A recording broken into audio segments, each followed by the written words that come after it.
What's going on, Cynical One? Good to see you.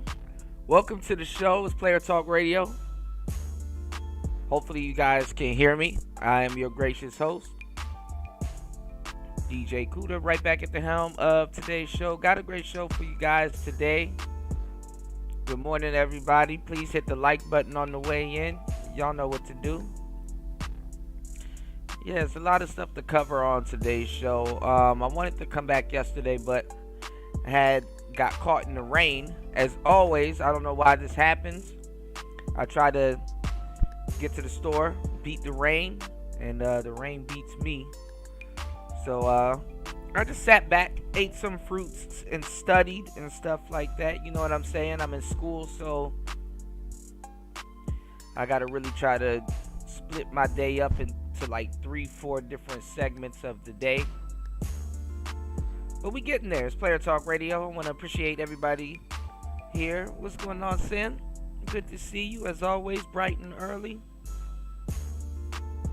So much stuff going on in the space, in the celebrity world, in politics, court, everywhere. You know what I'm saying? The shit is ridiculously, crazy. You know, all the topics that we're going to get into. So it's an interesting weekend. Hopefully you guys are doing well. Shout outs to everybody that's off. Double blessings to everybody that's getting up and going to work, you know. Hit the like button. I got you. We're going to rock today, man. It's Player Talk Radio. Shout outs to everybody here over on Rumble. And shout outs to everybody here over on YouTube.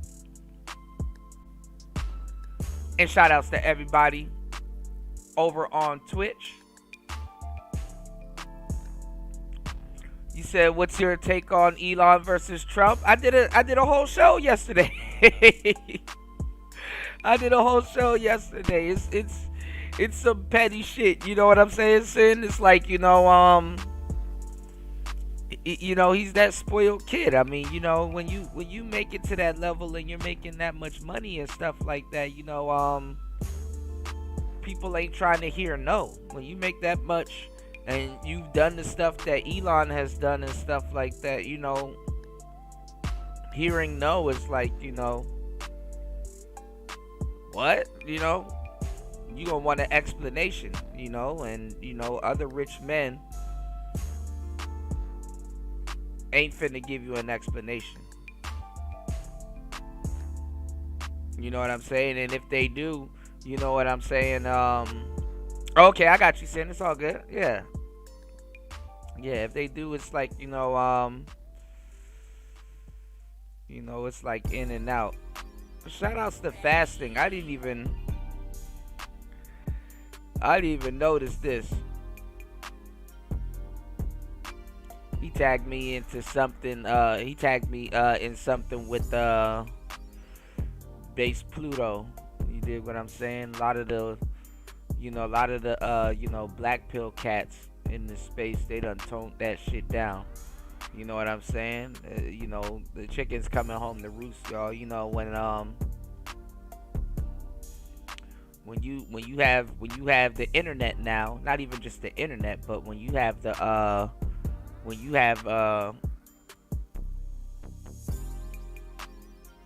AI, you can't be complaining now as some black pill dude. You know what I'm saying? Technology is going to show that a lot of these dudes ain't incels. You know what I'm saying? Shout outs to everybody over on Rumble. Please hit the like button and support the show. But yeah, technology is going to show a lot of cats. I've been talking about this for the longest time. Technology is going to show a lot of cats that they are true cells, that they chose to be incels. You know what I'm saying? A lot of these guys chose to be incels.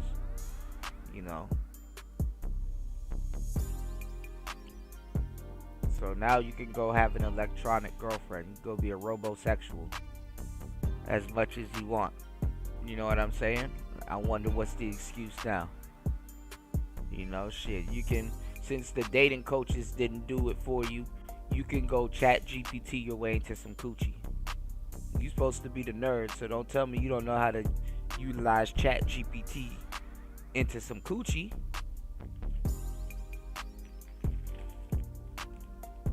Some weird shit, y'all. It's Player Talk Radio, but we in the building, man. We got a lot of stuff to chop up on today's show. A lot of these cats, I be seeing it all over YouTube and Facebook, all over. Like, I'm hearing my talking points, everybody's talking points from the space all over the place, and I'm like, man, this is, it don't even make sense complaining about how they butchering, you know what I'm saying, our slang and lingo and all this other shit, that shit get annoying after a while. It's like, that's not how that goes. You're saying that backwards. And they be acting like they came up with it. That's the part that be killing me, man. It's like y'all supposed to be some goddamn, you know what I'm saying? Y'all supposed to be some goddamn content creators, man. I guess they forget the creative part on the content. But anyway, man, we in the building. It's Player Talk Radio. Man, a lot of people, they're trying to say that that DDG is making leaps and strides for men. I don't think that's true, but I think I heard they say that he won some type of restraining order from Hallie. You know what I'm saying? I didn't know. I gotta apologize to Chloe Bailey. Because I like Chloe Bailey. Chloe Bailey is the most attractive one out of all of them. You know what I'm saying? And, I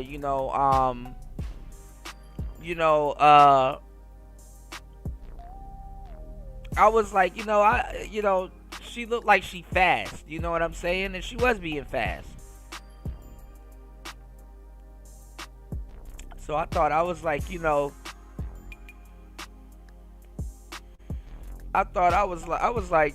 me go after the little, let me pay attention to the one that's not really, you know what I'm saying, out there like that. The more quiet seeming one, right? And I like Chloe Bailey because, I got a fond respect for her because she's a musician. I was watching like a video a long time ago of her. I think it was on Instagram or whatever. And she was just sitting at her workstation, just like all of us producers and DJs do. And she was like, I think she had a keyboard. I know she didn't have an MPC, but she had some type of beat maker. I don't know if she was using, I don't think it was Fruity Loops. I think she was using Logic or whatever. And she was like making some drums and recording like some vocals. And I'm like, oh, that's dope. Just like fully utilizing her home studio. So I was like, oh, that's dope. She knows a little bit. I'm not sure if she knows all the music theory, but she knows enough music theory to like, come up with some, some vocals and some runs and stuff like that. Obviously, she's a singer. And I'm like, dang, she seems more interesting than, than Hallie, right?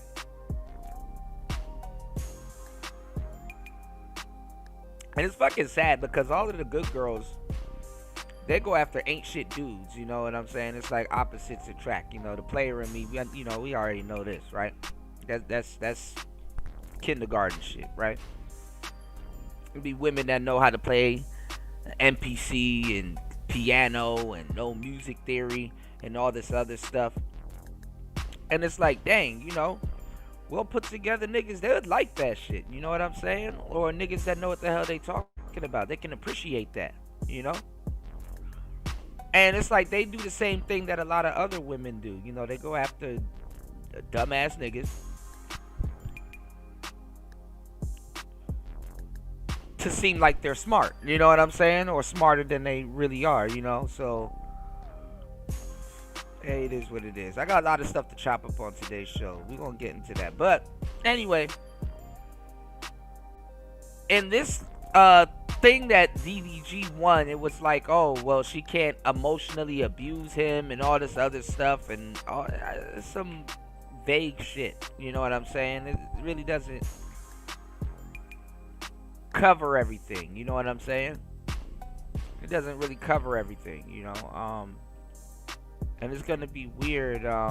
It's gonna be weird when they get it in court. You know what I'm saying? I pray they both got half and half custody, but you never know. He tried to have this order put on her so that she can't take Halo out the country. I think she's going to Mexico or something like that. Halo is his son, by the way, y'all. But yeah,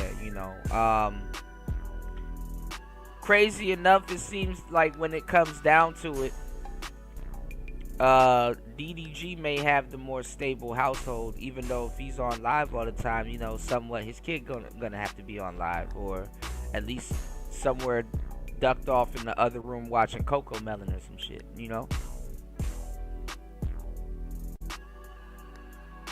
But honestly, he seems like the more stable parent.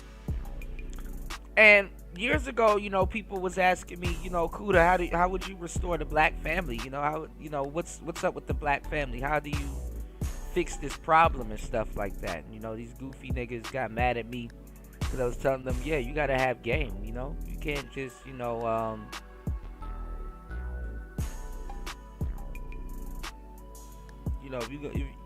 you're gonna, niggas ain't leaving anyway, you know what I'm saying? So it's like, okay, well listen, y'all niggas get on here and y'all lie.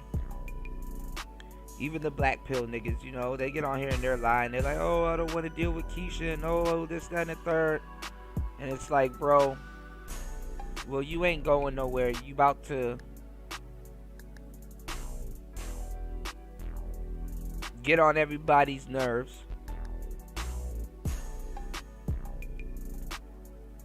You're trying to pretend like you're better than Pookie, but you love hood rats. Oh, that's the part that they leave out, that these niggas love hood rats. You know what I'm saying? They're very attracted to hood rats. And that's why when, you know what I'm saying, when, dudes is trying to, come in here, like, trying to act like they're Kevin Samuels and shit like that. I'm like, man, look, like, cut all of that bullshit, please.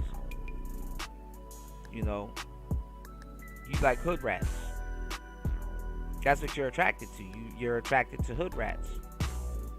And if you're going to stick around and date hood rats, just miss me with the bullshit,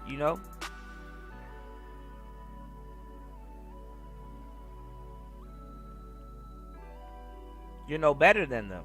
You want them in your, vicinity. You want them in your household.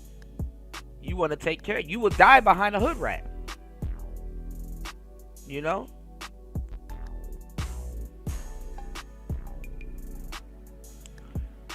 And I use the analogy with that fish. You know what I'm saying? I forgot the name of the fish. There's an actual name for the fish. But the story goes that you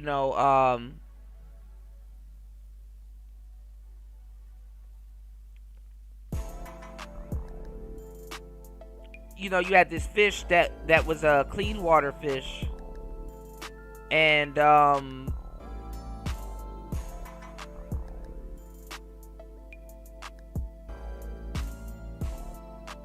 he ended up getting into dirty water,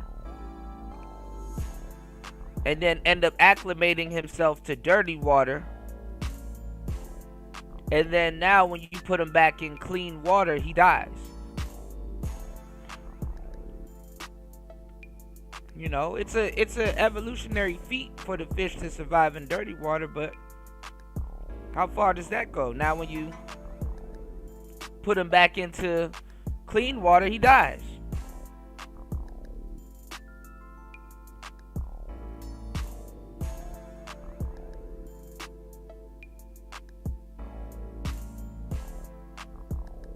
See what I'm saying? So it gotta make sense. And I'm not about to listen to the next generation of niggas come through here talking about I want a feminine woman and all this other stuff, and women need to do this and women need to do that and shit like that. When in reality, I don't even know if you've been dealing with women, but you've been around so many women that's not feminine It's like, bro, at this point, don't even ask for that. It's like you and the woman that you've been around are two peas in a pod at this point. You have no practice. And it's a little too late. You got 40, 50-year-old incels running around here.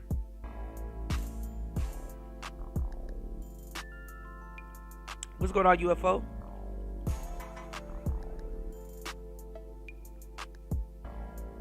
Shout outs to everybody over on Rumble. Shout outs to everybody over here. Y'all make sure y'all hit the like button, support the show. Yeah, you got 40, 50-year-old incels running around.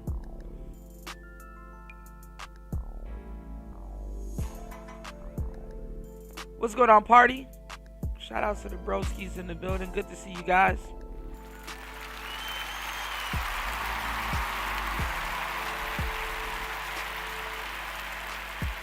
Shout outs to everybody watching in the clouds, and yes, I do mean you.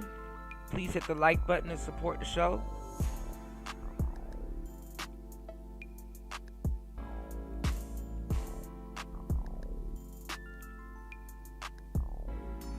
So yeah, you said 40 to 50-year-old hyenas, yeah.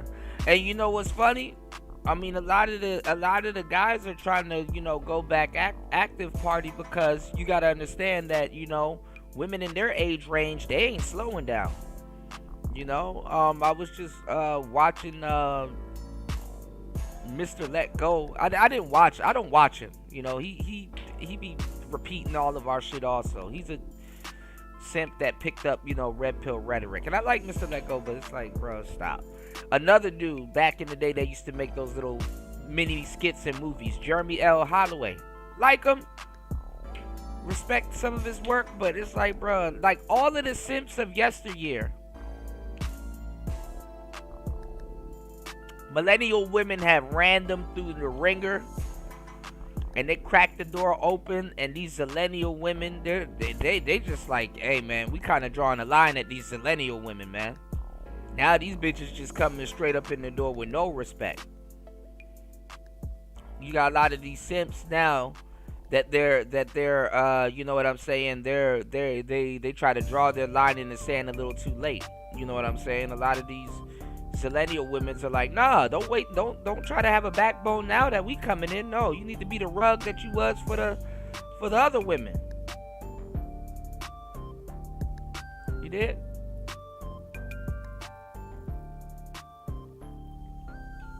So, he said social media gave them a second breath. I seen it affect my mother. That's when I knew it was real. Yeah, man. But it's like I said, though. It's like you got to look at it like this. It's like you're fighting for benefits in a world. And a lot of people don't factor in their age, but you're fighting for benefits and stuff in a world that you're probably not going to be able to live in. I know that's for a fact with women. You know what I'm saying? Like, you got a lot of women that live for today, and they operate very quickly, and feminism and a lot of that stuff basically created a world that they're not really going to live in, at least not in their prime. So by the time that world comes to them, they're older, so they're not thinking like that no more. But guess who got to bear the brunt of the stuff that they threw out there? Younger women. And then younger women, they're more on code with the sisterhood that don't give a fuck about them, that really failed them, honestly, and they break them in. And the thing is that the stipulations that women of yesteryear have put on the newer women, the younger women got to bear the brunt of it. And what I mean by them being on code is that instead of saying, hey man, these women created this world for us, they're going to say, no, it's a man's world. Men did this to us. Men created this. Men are being selfish and cold-blooded and stuff like that. Oh, how can I deal with my little teenage boyfriend and he mandatory wants to get a birth control test? Not birth control test, but I said a birth control test, a paternity test, right? And we're gonna be talking about that on today's show. Y'all hit the like button, support the show. I got you. But it's like, yeah, he gonna ask for a paternity test, right?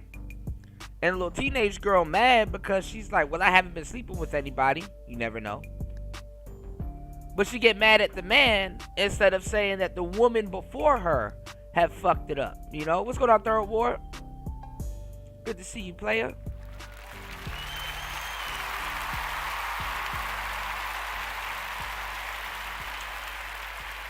She not thinking, especially in those years of her life. She not thinking.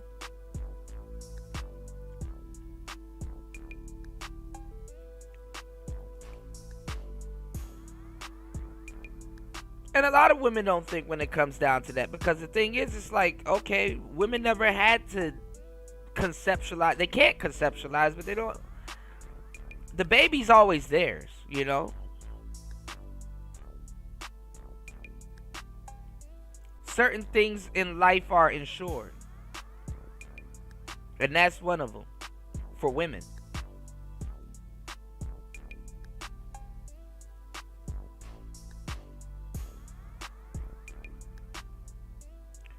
But we're going to chop it up. I got y'all. It's Player Talk Radio. Hit the like button. Support the show.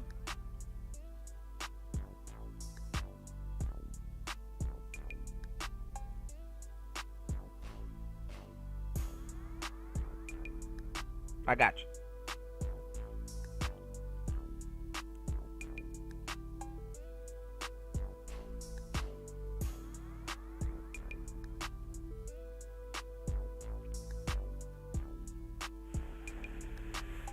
You said, had a dumb nigga in DD's chat try to tell. First of all, he's slipping because he in DD's chat. But anyway, some of these people, Red Pill OG is a woman. So keep that in mind. You know that, UFO. But arguing as a man, trying to argue with another man in a woman's chat is crazy. You said, had a dumb nigga in DD's chat try to tell me about my previous marriage and divorce based on his fucked up experience. He couldn't comprehend a man winning a divorce because of his weakness. Mind you, they're getting familiar with our material, you know? Yeah, you notice that too, Party. Some of these niggas OG, Red Pill OG, what's going on, new? Are women.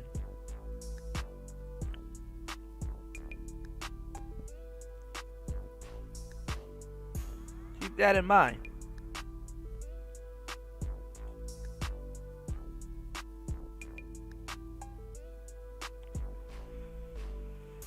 Yeah, shout outs to Messy. I be sharing some of her stuff. I like Messy. You dig? Shout outs to New in the building, man. Y'all subscribe to New's channel. New, man, well, we gonna chop it up, man. Shout outs to Shaka Nulu in the building, man. Y'all hit the like button, support the show. Yeah, Messy's cool. You know, you do got some cool sisters running around here. I like DD too, and I like there's a couple of them that they alright.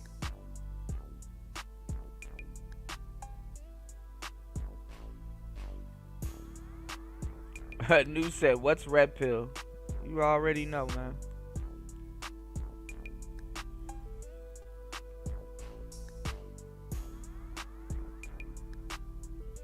Hold on, y'all.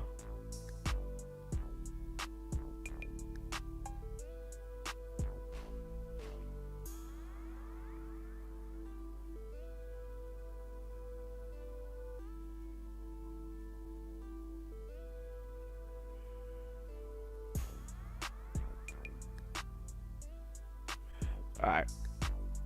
You said I keep telling you my phone number and email. Okay, I got you, New. I gotta shoot over there right quick. Give me 1 second, man. But yeah, man, it's a lot of stuff that we gotta chop up today. I wanna give a big shout out. Speaking of paternity, I wanna give a big shout out to mediocre tutorials and reviews. You know, I want to give a big shout outs to mediocre tutorials and reviews. I end up, catching a little bit of it yesterday.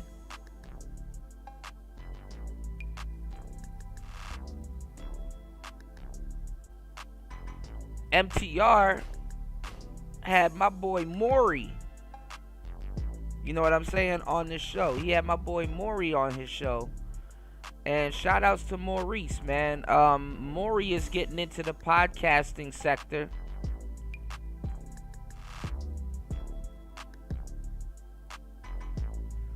And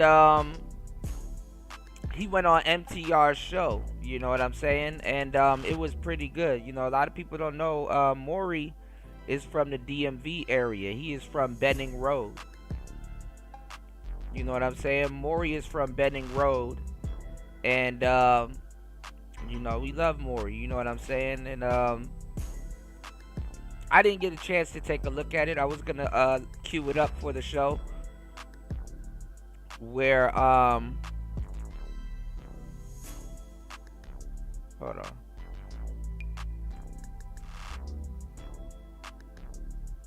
Okay, yeah.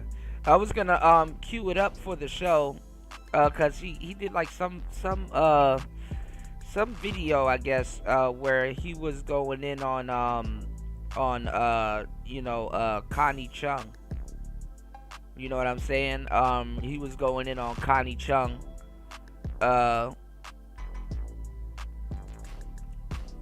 messing around with a lot of men in Hollywood. And, you know, I don't really know too much about, you know, Connie Chung. You know, or their relationship. You know, I like Maury. And I knew he's been with Connie Chung since like the 90s and stuff like that. But all I remember was Connie Chung was a news reporter and stuff like that. I used to hear her a lot when I used to live in Florida. And you know, I used to hear about her, you know, a good amount of time, but I never really, you know, and I've seen her a couple of times on the news, but I never really, you know, thought twice about it, right? And I guess MTR had a video that he put up about Connie Chung and the guys that she messed around with in Hollywood and stuff like that. You know what I'm saying? And I think Maury called him out or whatever. So you know, but I guess that's how they linked up. But we're gonna play that video a little bit later because it's very interesting. And he asked Maury the same thing: that should men, you know, mandatory. You know, have mandatory, you know, birth test, you know, a birth test, you know, paternity test. My bad. Hold on, y'all. I'm getting distracted. I'm looking at this thing real quick. This grid. Give me 1 second, y'all. Please hit the like button, hit the Cash App, hit the PayPal, support the show. I got you guys on today's shows, Player Talk Radio. You said I just uploaded a short skit, funny as hell. Okay. We gotta check that out. UFO said DD was more on point than that fool. Niggas like him only know how to lose with women while claiming they're experienced. Yeah. Well, initially, that's why a lot of guys be on Beam. You know, when they when they run into dudes in other women's chat rooms and stuff like that. You know. If you go to certain places in this space, you'll literally see men jumping on women's panels, and the woman is just being straight up disrespectful. Even though it's their show, the woman is being straight up disrespectful. Dudes, they're not adding logic. Dudes are letting them get away with all kinds of shit. They're not checking shit. The women are just doing whatever they want to. A lot of these dudes be taking bullshit from a lot of the women in this space because they just want to be somewhere seen on a panel with women. It seems like they get women like that, you know? Fake Casanovas, you know what I'm saying? That's just some fake Casanova shit, you know?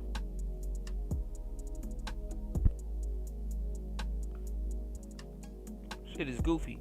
You said it honestly should have never even came to this, when DNA testing comes to evidence. Dudes was just scared of the broad they were with and let them gaslight them.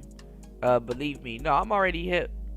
But honestly, this paternity test shit, niggas should have stopped eyeballing their kids a long time ago. This paternity test shit should have been came in like the 60s, the 70s, 40s, and all that other shit. I mean, obviously they probably didn't have the technology for it, but as soon as the technology for it came out, it should have been mandatory. You know what I'm saying? Soon as the technology for it came out, it should have been Mando Commando. You know what I'm saying? Stop eyeballing it. It should be just another piece of document, just like the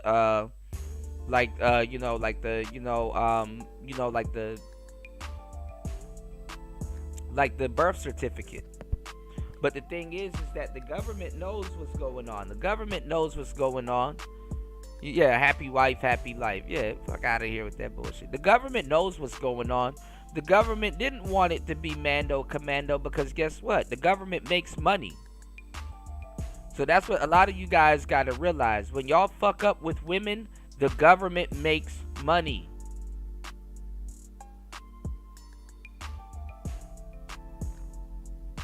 Okay? Pay attention to what I'm telling y'all. When y'all fuck up with women, the government, le government makes money. Okay? When y'all fuck up with women, the government makes money. First of all, the government gonna make money off of y'all anyway because of your social security. But that's another story. You know what I'm saying? Y'all hit the Cash App. Support the show. Niggas ain't ready for that game. Niggas ain't ready for that game. Go look at them red numbers on your social security card, then get back at me. It's Player Talk Radio. Alright? Yeah. That way. Let's get it. Alright, let's go.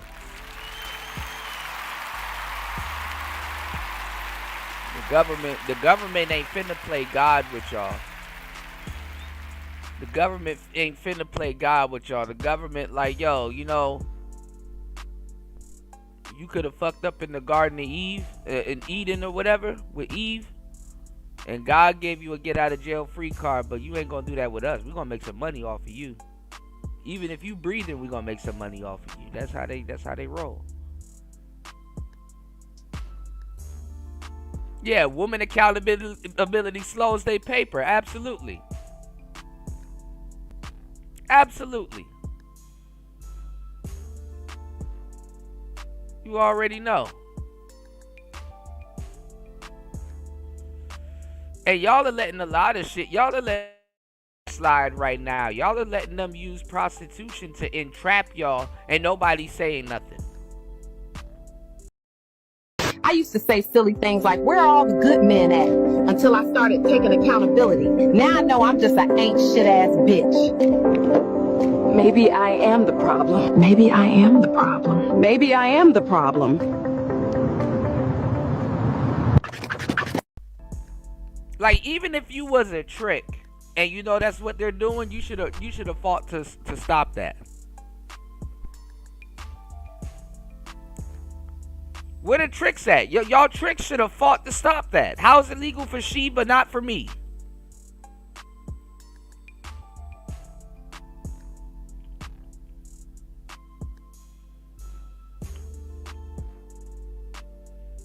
Yeah, that's another thing too. When your kid is born, they're supposed to be hooked up to the placenta for about 2 days. Getting robbed of nutrients. What's going on, DM?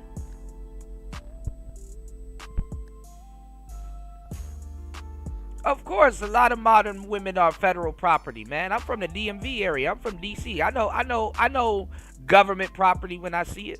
Absolutely.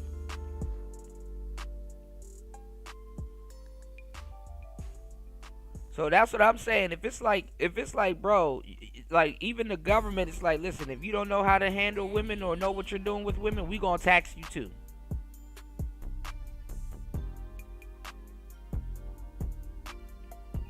Men should have been fought back. You know what I'm saying? That's what we've been advocating for and stuff like that. But y'all let these new people come in and steal our content and all kinds of other goofball shit Repeating how much times y'all want to hear the same shit over and over again? I'm tired of these little manosphere talking points and stuff like that. I'm tired of the new niggas. Pack them niggas up. I'm tired of all of this shit. Tired of repeating myself. Tired of giving out gems.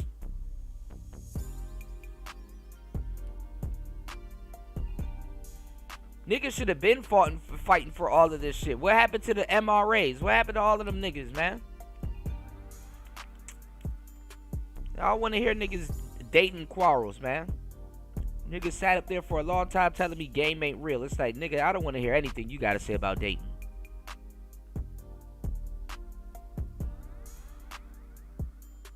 Because a nigga that will openly, I don't give a damn what you believe. A nigga that will openly make a confession like that is just literally just letting you know he open to be stepped on by women all day. I don't even give a damn. You know what I'm saying? I could just tell by how niggas talk about certain shit. It's already happened.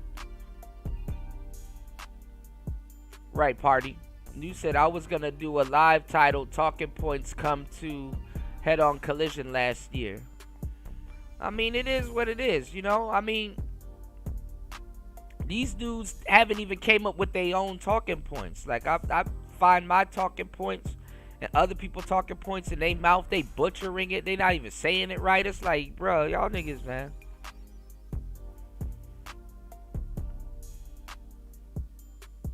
These niggas got to go backwards. And they're not going to go forward and shit like that because they don't even pay homage to the people that were forward before they went backwards and stuff like that. Niggas got to go backwards to be an MRA nowadays. It's like, well, what have you been doing this whole time? Y'all been stealing our talking points and stuff like that and listening to us. You couldn't become a modern day MRA? Y'all MRA niggas, I don't give a fuck if you think game is real or if you like Kevin Samuels and none of that shit. Why ain't you down at the courthouse? Why ain't you down at the courthouse figuring this shit out? Cause you know what I'm saying? You don't gotta be red pill to be a men's rights activist. Square niggas were men's rights activists. You know what I'm saying? So as a square man, you should have been down there. You know, a lot of niggas don't even know shit. Square should have fought for this shit anyway. What's going on, Jay? Welcome to the show. Even with a black eye. I see y'all caught the replay, huh?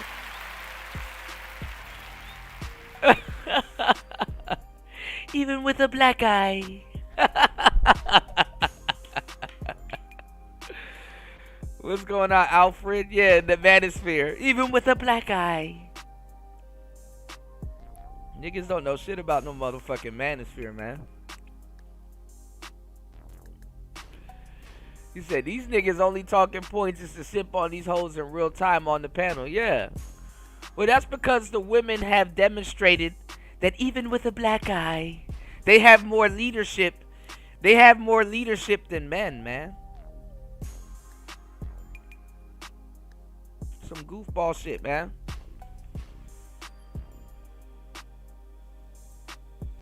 You know what I'm saying? Y'all hit the like button. Support the show, even if you have a black eye. What's going on, Chris G? Y'all hit the Cash App. We're gonna get into it, man. You said when I was an MRA. Shout outs to Chris G. Hold on, let me make sure you guys are introduced to the show. And Alfred, what's going on? You said when I was an MRA, I used to go down to the courthouse here in Vegas, but I'll tell you, it was the man who didn't want to due to their diligence and stuff like that. Yeah, you know, and then a lot of these niggas, they kind of, you know, I guess I get it if you have a traffic ticket or something like that. I get it if you have a traffic ticket, had a traffic ticket or something like that. But yeah, you gotta, you know, get that shit out the way and get this shit out the way so y'all can go see y'all kid. I don't know what the square man is doing.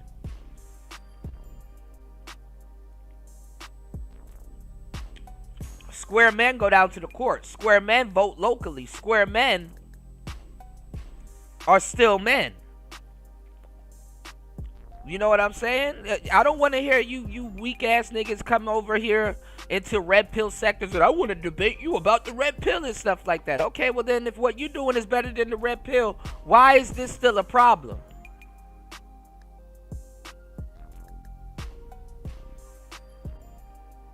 We the niggas that gave black fathers the training wheels to really be in their children's lives. You're welcome.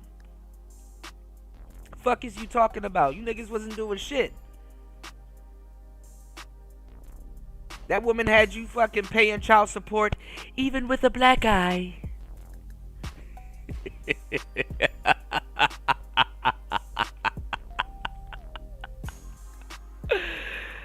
Yeah, man. I'm fucking square, man. I'm not trying to listen to no fucking argument. What were you doing? Sitting up here. It's 2025. Nigga, what were you doing all throughout COVID? Getting drugged down to child support. Even with a black eye.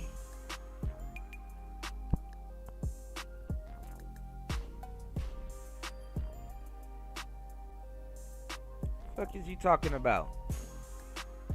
Listening to these weak ass niggas, man. If what you were doing was so better than the red pill, why are you over here trying to talk to us? Trying to recruit men back into the matrix you couldn't control. Even with a black eye.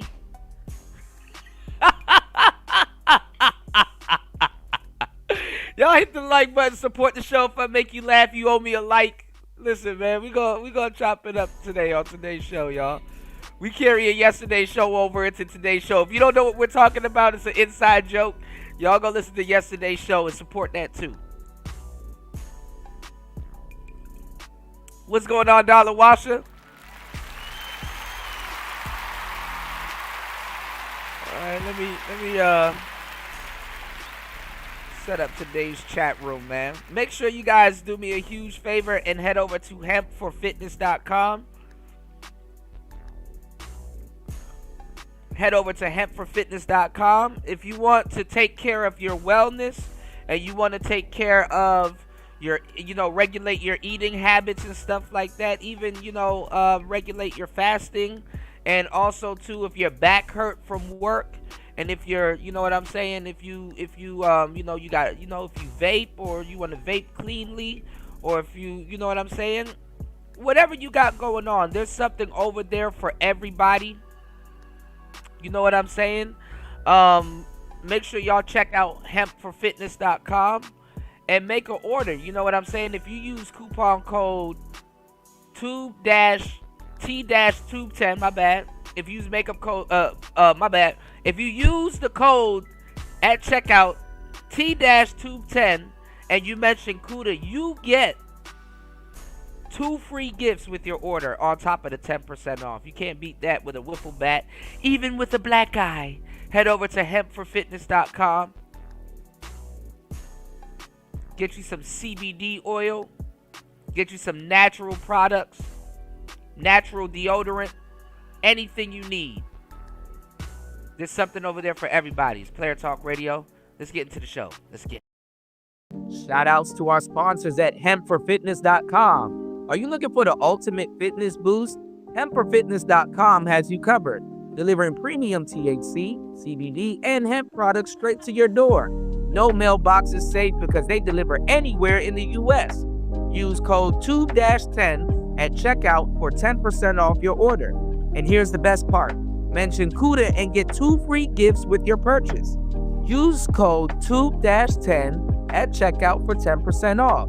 Mention CUDA and get 2 free gifts with your purchase.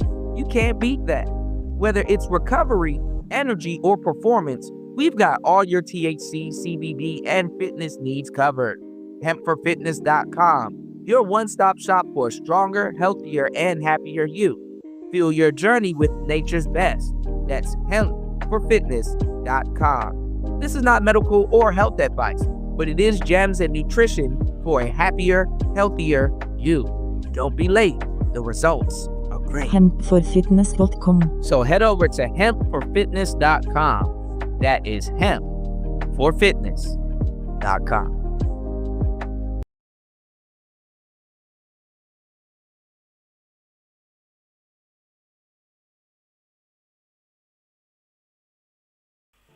Yes, sir. In the place to be. Shout outs to everybody here. Thank you, bro, for starting off the support. Yes, sirski. Oh man, they going in on your girl Kaya. We're gonna get into that too. We're gonna talk about that also. Shout outs to everybody in the building. Hold on, y'all.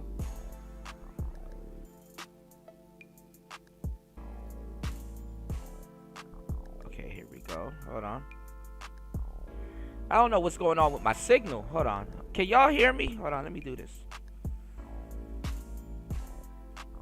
Let me do this real quick. Hold on, I gotta fix my signal, y'all, before we get into today's show. Put a 1 in the chat if you guys can hear me.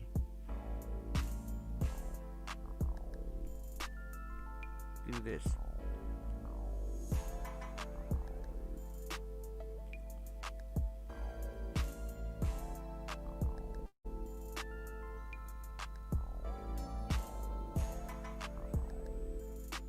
Shout outs to Dollar Washer dropping the huge $5 on the Cash App as always. Thanks, bro, for supporting Player Talk Radio. More. Wendy? Thanks, Chuck. We're standing here in front of the Olympic Liquor Store in Queens where scores of African Americans have been lined up for hours. We spoke to a few of them earlier. Ladies, may we get a word? Hide the money, y'all. There's poor people around. With your broke ass. Shout outs to Dollar Washer as always. Thank you, bro. Dollar Washer said these niggas have gotta have women around. They can't have a private or man-to-man convo. And when we say something, anything is you must hate women. Absolutely. Or, Dollar Washer, as you know, if you were to say to these men in some of these spaces, and these are men, not women. Hey, man, I don't have those problems with black women or women in general. You are literally public enemy number 1.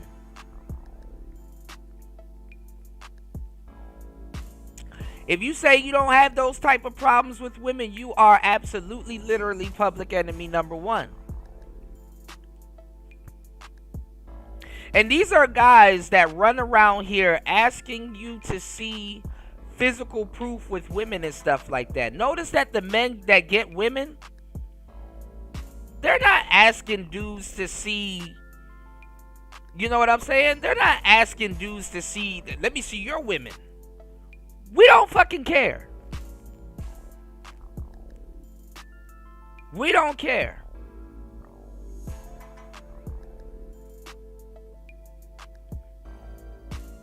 Might as well ask a nigga, let me see your headache.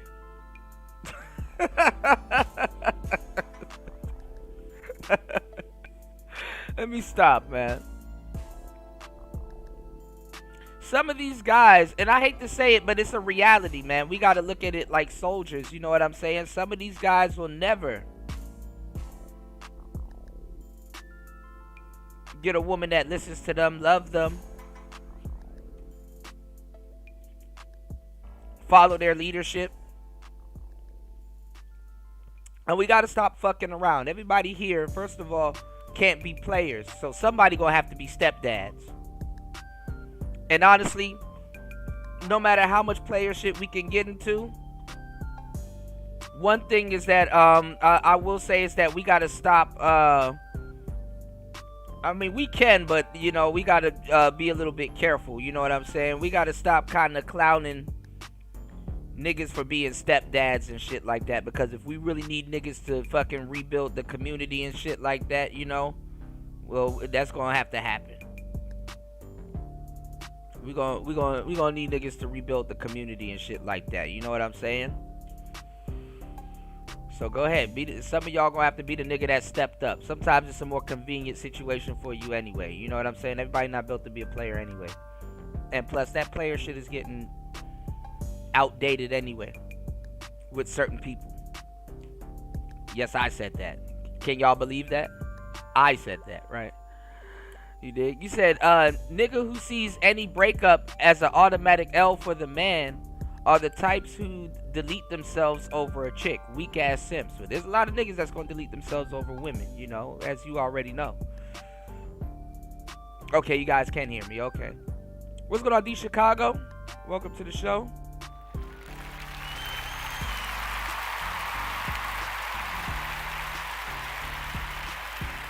You said men in this space don't want responsibility for shit. You get divorced. If you get divorced, that is a major L. You literally wasted time. You can't get back. That's the biggest L of all time. I don't look at it as an L. I don't look at it as an L. I mean, you know, if you learn from it, that's not an L. Because now you got another chance. If you want to get married again, you can do it the right way, or you know what's going on. You know what I'm saying? It's just that you took a relationship to the next level. And yeah, you know, you had to go through a process to unlink. You know what I'm saying? Sometimes you get the relationship without the you get the cow, you know. I mean, with you know, you get the milk without paying for the cow, you know. I was looking at this article, y'all, and it said study shows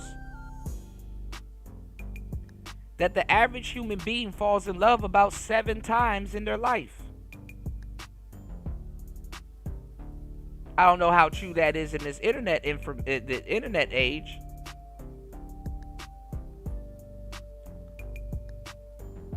And I would be curious as to see how they drew that conclusion, but hey. Black men are obsessed with other women and what they think and what they think is weird. Well, with other men and what they think is weird. A lot of men are that way. But our shit is put on the forefront. Shout outs to D-Mac in the building. Good to see you, brother. Hold on.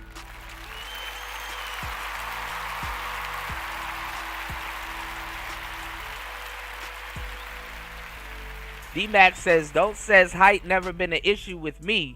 You might get blocked, laugh out loud. That's funny as hell. You said that's not true. If you get women,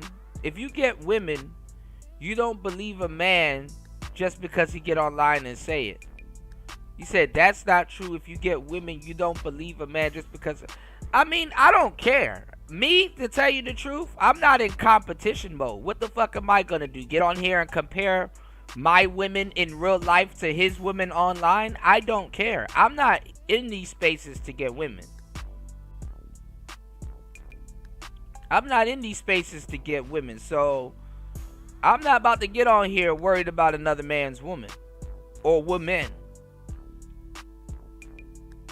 You understand what I'm saying? It's enough for all of us to eat.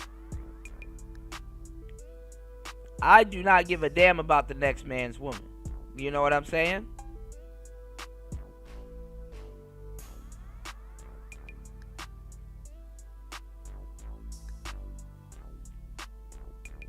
Now, there's other factors that get into it. You know what I'm saying? Like, if you one of those dudes, like some dudes that we know in these spaces that sit around and talk about other dudes' women all day and stuff like that, and other dudes' wives and stuff all day, yeah, then a nigga gonna put in a request and be like, okay, what you look like? What you got so much to say, what you... And I've seen some of y'all women. That's another reason why I don't want to see some of y'all women. Come on now. Some of y'all niggas are dating a whole baby gorilla. Let's just keep it 100. Talking about some 100 men versus a gorilla. You mean your wife? I mean, you know, I've seen some of y'all women. And baby mamas.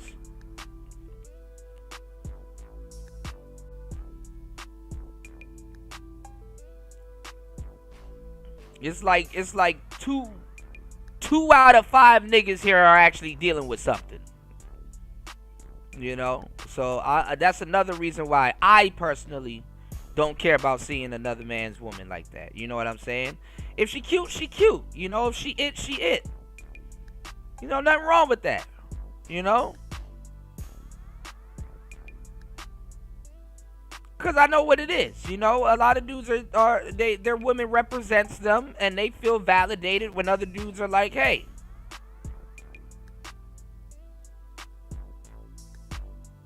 Yeah, you got something. Cool, you know? Guys that had something that, they're not quick to. I just don't give a damn. He said, I've literally said that and people called me a liar. I don't know what is there to lie about. You know what I'm saying? It's like niggas in these spaces are like 10 years old. It's like, nigga, what are you, 10? Let me see your Yu-Gi-Oh cards. You know? Yeah, somebody do got to get stepped on. Yeah.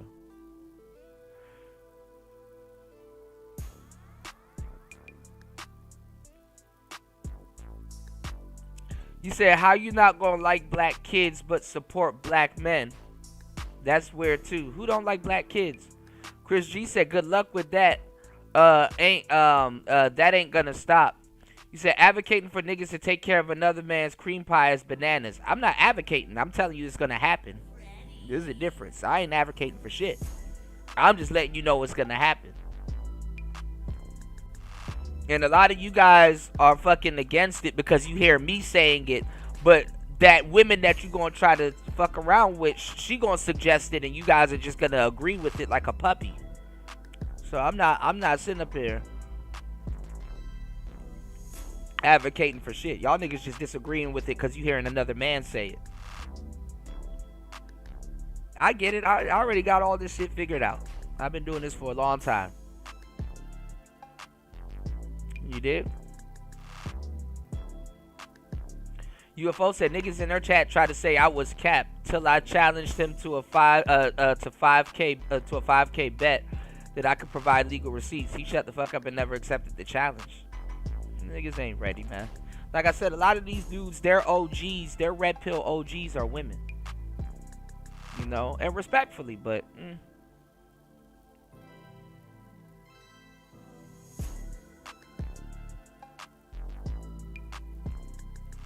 I'm not looking to a nigga showing me his woman is not validating anything to me, man.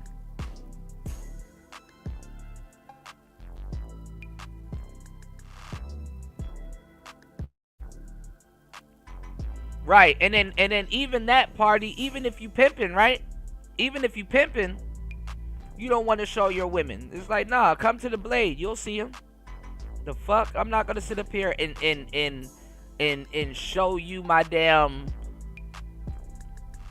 incriminate myself to impress a weirdo, you know?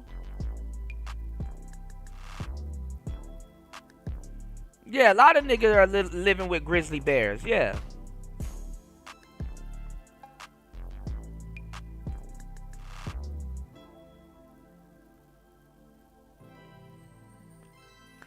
And then, no, I'm not saying you knew. I'm saying in general. I'm not saying you. I'm saying in general. I'm going to tell y'all this too. You know, y'all niggas get on the internet, right? And if it doesn't apply, let it fly. Like I said, y'all niggas get on the internet and be like, oh, these bitches are fucking a whole bunch of niggas. And then don't realize that the niggas that these women are dealing with are on the internet too. Good, bad, right, or wrong. You know what I'm saying? That's what they don't get, UFO kamikaze. So a guy that be like, oh, like, nigga, I got an ex that looks similar to Melly Monaco. I ain't gonna lie, the Melly Monaco types are very much common. You know what I'm saying?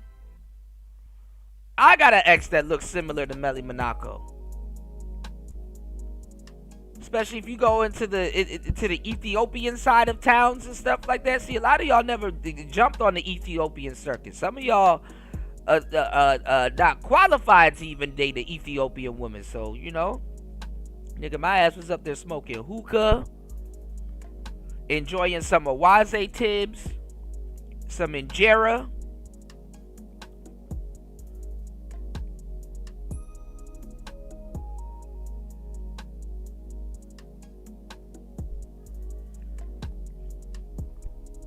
Melly Monacos are easy to find. Whether they've been in America for a while, whether they're from Europe or they fresh off the boat.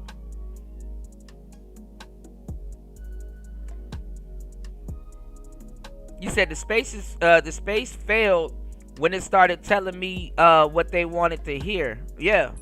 The space failed when they started endorsing tricking. And Kevin Samuels was with that shit too. You know what I'm saying? Respectfully.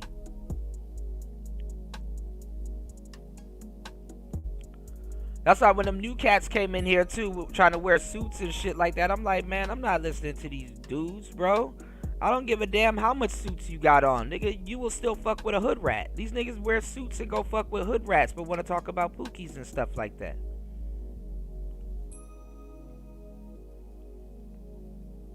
That's even worse when you running around here in Kevin Samuels suits trying to fuck with hood rats, because if you out there on the blade, the niggas go straight up thinking you they pimp. So the police gonna play with y'all. And I didn't give a damn if niggas was coming in here tricking and shit like that. That really wasn't my thing. But it's like, okay, well, if you're gonna be in here teaching young men how to trick, at least teach them how to go on missions and get in and get out.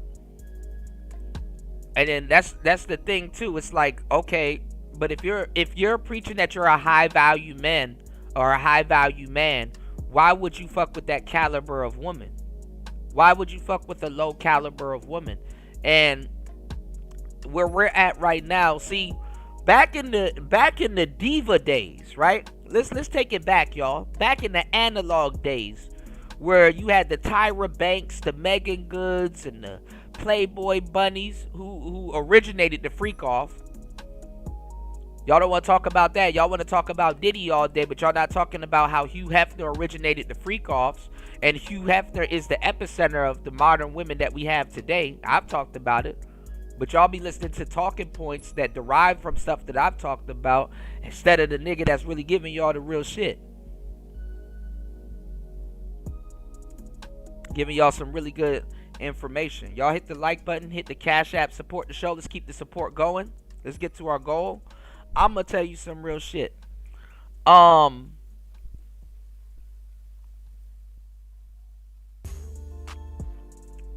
Those women even made a distinction, and they drew a line and stuff like that. Like back in the day, women that posed for Playboy or that posed for Hustler or certain magazines and stuff like that, they wouldn't want to be seen on no damn OnlyFans. OnlyFans is beneath them. So even though they probably was the same old hoe, they at least attempted to have some type of dignity with they hoeing. For sure. You know what I'm saying? So back in the day, you could say, nah, I mess with more professional, high-end escorts. But now, the line is blurred. The girl that's on Figueroa could jump on OnlyFans and you think she high-end but she on Fig. The line is blurred. They all are moving in the same circles now. Couldn't really move in the same circles like that back in the day. So if a guy says, hey man, I done got me some money, I'm gonna go hang out at the Bunny Mansion and stuff like that. Well, even though she a hoe for show, her occupation still requires her to have a level of professionalism. So you can get into a little bit of caliber talk there. Now, oh fuck no. Hell no. What is you talking about? Now the lines are blurred. So if you out there tricking right now, how are you going to tell me if the women that you messing with are high value when they've come to the same conclusion that an 18-year-old can come to? They on the same platform. You don't even have to be a professional to get paid like a professional nowadays, which is crazy. What makes them a professional?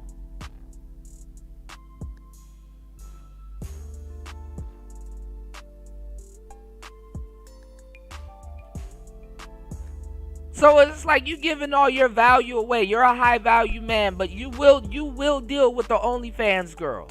So why are you getting on the internet and complaining about cooking and cleaning when that's what you support? You fund all the stuff that you claim that you don't like. Niggas now just coming to this conclusion and shit. And I've been saying it for years. Got crucified for it too.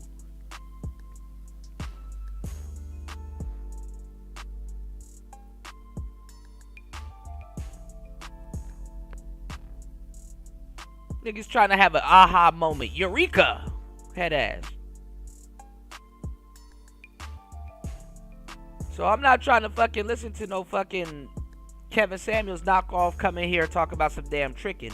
And if y'all don't know where Kevin got the tricking ideas and stuff like that from too, with some old school Obsidian stuff. So pick a number and wait in line. But with all of this stuff that we talk about, because I digress, why haven't the blue pill guys and these guys that come in here and want to argue with red pill dudes all fucking day, why haven't they gone they ass? Why haven't they take their ass down to the courtrooms and stuff like that? Because a red pill guy will say, fuck them kids. And fuck that woman too. If she gonna put me in a situation like this and stuff like that, I'll just go make a new family. And wait till that child come of age. So why haven't the man that felt so deeply about his kids, why haven't he hobbled his ass down to the courtroom for justice? Why it took them getting fucked over still to this day and them trying to argue with red pill people, why it take that to happen for niggas to be like, hey man, I should be getting full custody too. Oh, you think? Niggas was too busy simping and fucking over their kids in the process.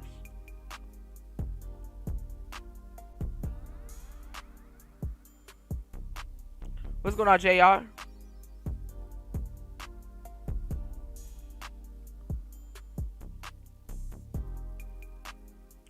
You said this space shouldn't have been focused on making money. We've been talking about that. These dudes ain't worried about that. What's going on, Anthony Southeast?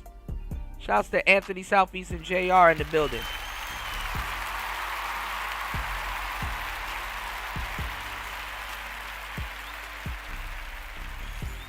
He said, Kuda, pimp not incriminate himself. That's like a cornflake without the milk. Shit, we got dry milk, man. Condensed milk over here, man. Ain't nothing sweet, but it's sweet. You did. You said if you want the bitch to finesse you and 304s are winning, you go ahead and believe it. No, well the thing is that just like men and just like women, a lot of women will resent you if you upgrade their lifestyle. You got women that will reject you if you make their life better, or if you could make their life better. And as men, you got men that believe that they don't need to or have to put up with a woman that will want him to do better. You know, even though a guy thinks that he's on top of his game, you got some women that he will get with that are high caliber women that will still be like, hey, you might want to go back to school and get an extra degree. Or, hey, I want to see you kind of working a little bit harder on this. Or, you know, certain things that you haven't finished and stuff like that. You know, a woman is still going to want to see you do good, even as her man. You know? And that's up to you if you want to do that or not. You know, some men be like, yo, no, I'm not at the point where I want to keep doing stuff. I want to just chill. And you have the right to do that. You have the right to meet a woman where you at. You the leader in the situation. You know what I'm saying? But some of these dudes, too, they don't want to better themselves for the type of women that they want to date also. Or they don't feel that they should. You know, and I get it.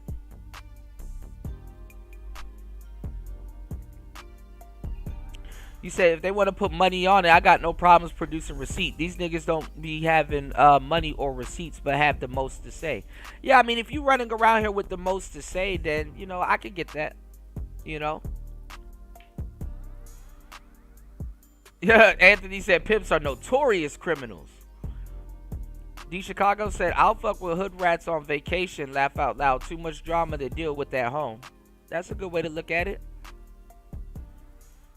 Yeah, shout outs to Platinum. Shout outs to my brother Platinum. You know, we've been talking about it for a long time. Ant said, I know Fig well. Yeah. You said they not public. You know, you said they're not public women's Cuda. You said the bitches being private. That's new language to you. What do you mean, Ant? But that's the thing with the internet nowadays. The internet made a lot of stuff all accessible and stuff like that. So you got regular square women indulging in those activities and spinning the block for attention. You know what I'm saying? If attention is promised to you as a woman, she gonna go get that attention. And most 304s have jobs.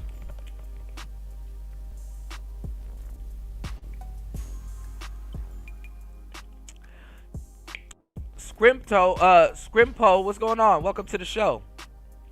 You said her occupation does require her to have a certain level of professionalism, but let's not forget the that's a big ass word, bro. And I'm usually good with the word, but let's sound this out, y'all, because I can read. Consanguineous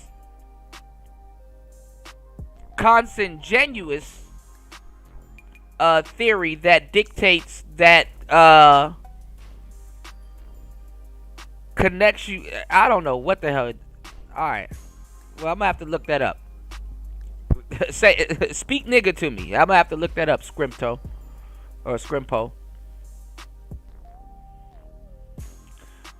We talking about hoes, so I'm not really mentally prepared to be having a super intellectual conversation like that. You know what I'm saying? I'm threading between some game and some street shit, bro. But shout outs to you. You said, let me show you Fig one day. I'll go with my cousin in LA. Bro, that's the Fig too long for that shit. You said, I'm from 42nd and Fig, Anthony Southeast. Okay.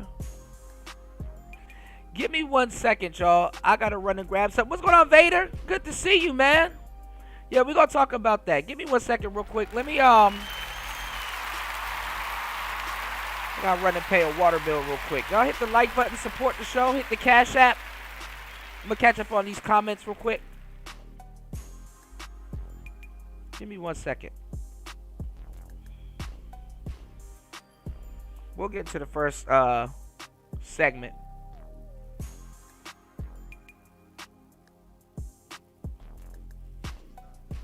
Hold on.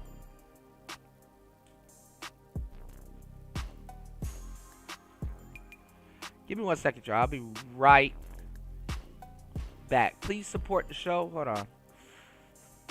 Lord have mercy. Give me 1 second. She's not this pretty little harmless mermaid princess that came under the tyranny of a man in the name of DDG. Never have I ever started drama with my boyfriend for no reason. Put it down.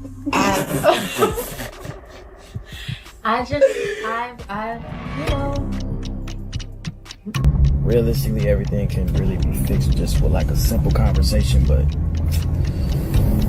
far past gone that shit, so you gotta do all this little lame shit, but it is what it is. But I don't want y'all to feel bad for me. I'm cool. Trust me. This is just my time where I can just put my head down and just work and set myself and my family up for the future. Guys, we got some updates today in regards to the DDG Haley Bailey situation, and I guess what was reported yesterday was a degree of fake news, so we're gonna go over the update right now. But long story short, the TLDR, DDG was actually approved for a restraining order. Let's go through it. DDG's legal team claims temporary restraining order was in fact granted against Haley Bailey despite recent reports. Now, DDG's attorney is pushing back against reports that his request for the TRO was denied. In a statement shared with XXL, DDG's legal team claims that the court did in fact approve this temporary restraining order. The court granted, hold on, let me see if I can make this a little bit bigger for y'all. The court granted Mr. Granbury a temporary restraining order, TRO, based on the serious allegations set forth within his application. The issuance of this order reflects the court's finding that there is sufficient cause to provide immediate legal protection while the matter proceeds. Now, this comes after multiple publications reported DDG's emergency motion had been denied, along with this attempt to stop Haley from traveling to Italy with their son, citing concerns about her mental stability. Now, I'm going to give a brief applause right here in regards to what it is that this means, because I was confused after seeing all of those text messages, the fact that he was visibly hurt within his pictures. All right, my bad, y'all. I'm back. So this is what they were talking about with this restraining order.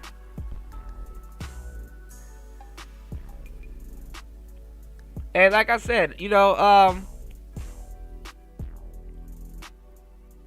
Hallie said she's the problem. and was proud of it. So I do gotta let me catch up on y'all comments. I do gotta apologize to Chloe, you know, because I actually do like Chloe, but she ended up being the more classy one. Why him, as the man would not receive the TRO that he requested. Now, with his request, he also wanted sole custody. We'll get into that in a quick second, as well as he did not want Haley to be able to take their son away over the pond. We'll get into that as well. According to the statement from DDG's attorney, the custody issues remain unresolved and will be addressed at a full hearing. These are highly sensitive matters involving a minor child, and Mr. Granberry remains committed to resolving them through the appropriate legal channels, not in the court of public opinion. Now, for people who still don't believe the W that DDG just received, here's the actual temporary restraining order right here. You'll see in number 1, the protected person is Daryl Dwayne Granberry Jr. and the restrained person is Haley Bailey. It's just a matter of... And it's funny because he has this lesbian woman on there too. You got a lot of lesbians for some weird reason. I mean, it's not weird, but it's funny. You got a lot of lesbians for some weird reason. Very interested in this case because I guess they feel affected also. I didn't know the younger lesbian girls look up to Hallie and Chloe and stuff like that. Cool. What's going on, T? Good to see you, brother. Hold on, man. Y'all please hit the like button on the way in. Support the show. I gotta catch up. Hit the PayPal, hit the Cash App. Definitely become a supporter of the channel. Keep the channel going.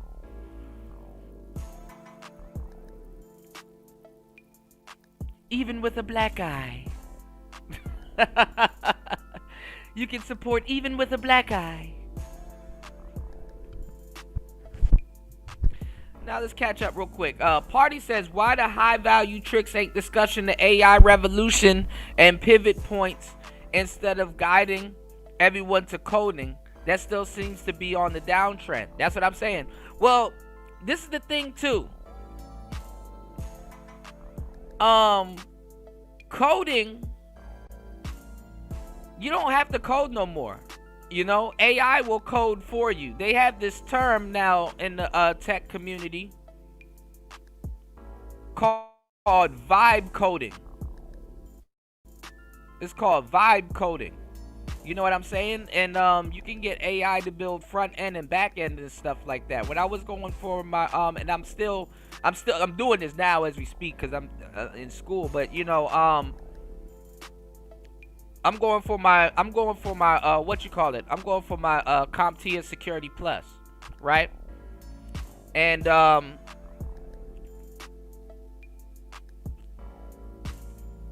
some of the questions, because I don't like Python.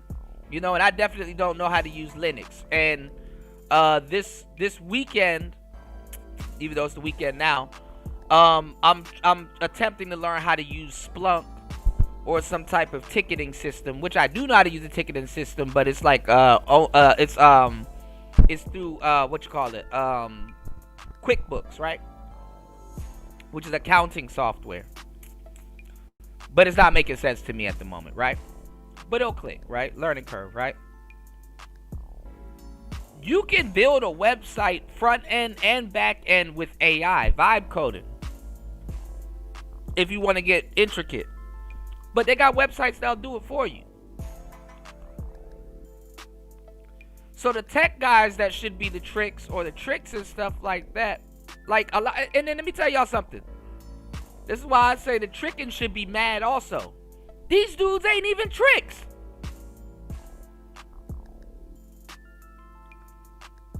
That's the crazy part. I can see if you can't be a player. Cool. I get it. It requires a lot of different things. But these dudes can't even trick right. They're lousy tricks. You got hoes that wouldn't touch some of these niggas with a 10-foot pole, but they don't need to. They could just finesse them via internet. Works out. Everybody's happy, I guess.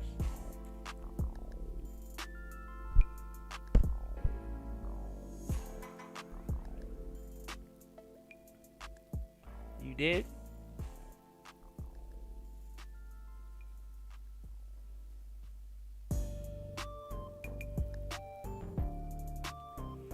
Alright, I'm catching up.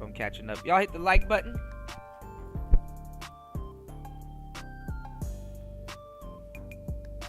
You said Edward Anderson called it on the DDG situation. What did Ed say? A lot of niggas hating on dude over the fact that he had her and they never could. Niggas will dirty Mac. Yeah. Absolutely. This space is full of dirty Macs. 100%.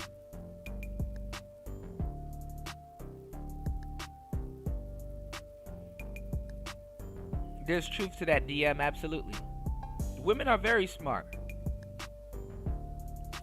You said lesbians be getting caught in the custody cases too, and saying, yeah, now that shit's moving forward, party, they have an invested interest in these cases now. Cause women play the biggest. There's another set. Women play the biggest baby games on studs. And they play with them because their maternal instincts kick in too. So it's like, okay, that shit ain't fun when the rabbit got the gun, you know. And the funny part is that in them lesbian relationships, the irony of it is that it be the studs that give birth to the kid and get the kid finessed from them. They be playing games. It'd be like, yo, why the stud giving birth? I thought she's the guy in the relationship.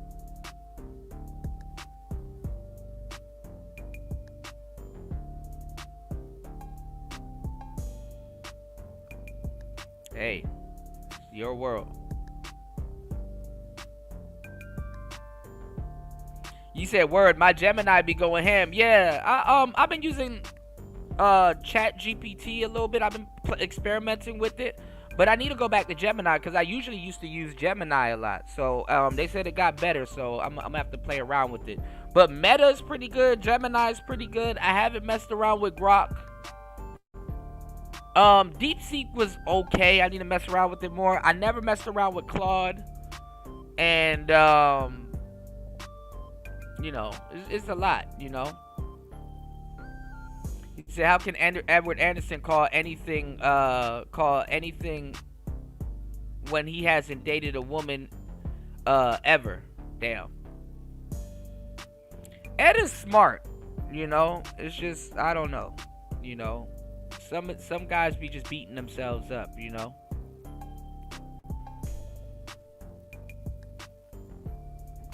Yeah, they fucking up the tricking, man. They making it even worse for the tricks, man. I'd be mad as fuck to be a trick and have these dudes around me. I'd be the low-key trick. You would never know. You said niggas initially dirty Mac Keke Palmer's ex based on her accusation with no evidence, and then when the facts came out, they act like they forgot. Yeah, absolutely. She tried to hit us with still shots and shit like that. It's like, come on, baby girl, where the video at? Stop it. You know? Yeah, the studs be on child support, you know. I see a lot of people stealing my talking points too, D-Mac. You can never out-simp a stud. You can never out-simp a stud. Studs are reaching levels men don't even...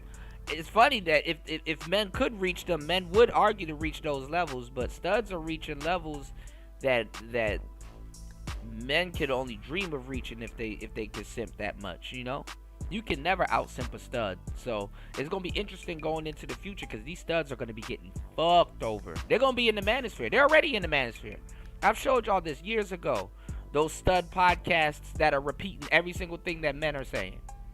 And y'all dudes gonna sit up there and be in their chat rooms. Y'all gonna have favorite stud content creators, all that shit. That shit is hilarious.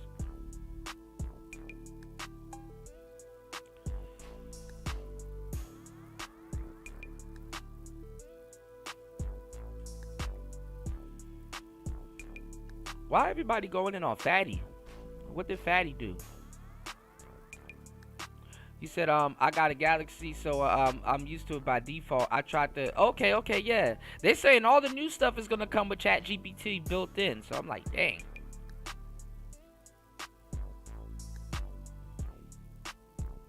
Good question, UFO.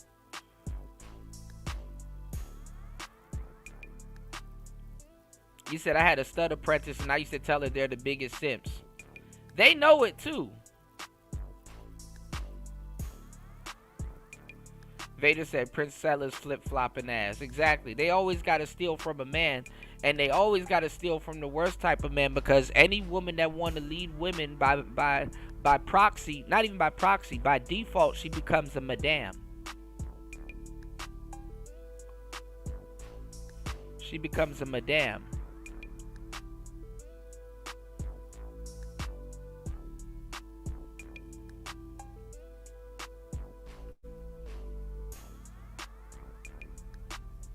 Alright, so let's listen to what this stud has to say about DDG. Now at this point, who's gonna do what's in the best interest of the child? You know what I'm saying?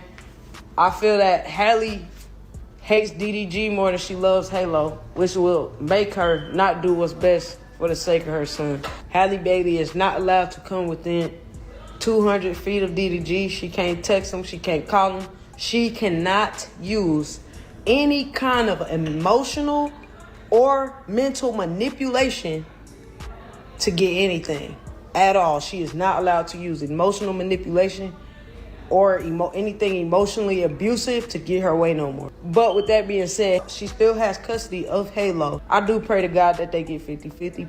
Kids need both parents, you feel me? They need their mom and they... Man, how you gonna prove that in court?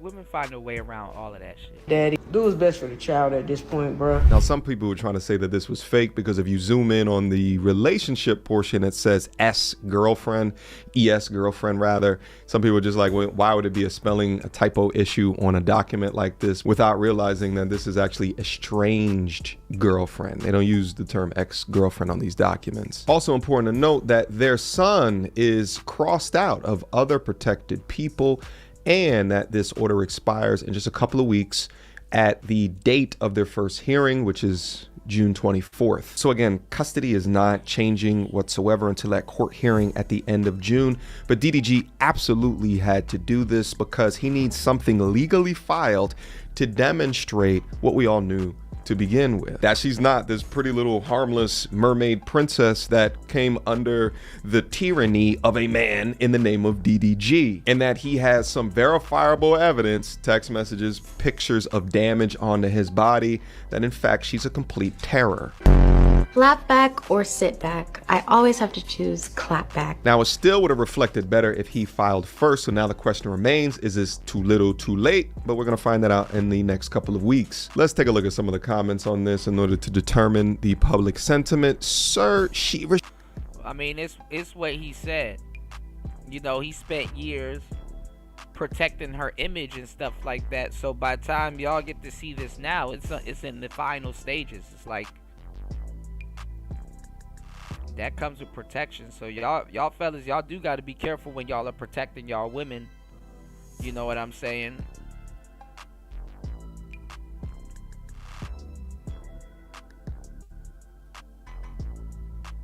From the public, because they will turn around and leverage this. Like I said, usually the one that you're trying to protect is the one holding the gun. You know what I'm saying? The bullet comes from the one that the bullet always comes from the one that you're trying to protect. Who's gonna protect the person that's doing all the protecting?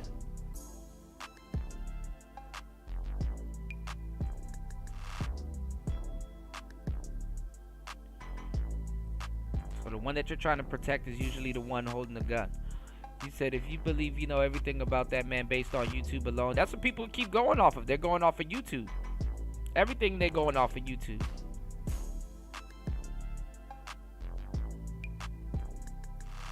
He said, Princella more than sneak dicking. She love Johnsonville brats. That's hilarious.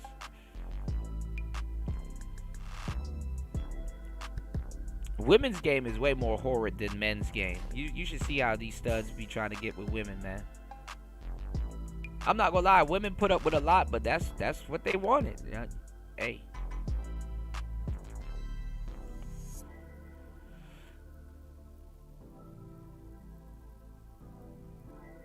You said, but Kuda, that's not protection, right? In their eyes. You know?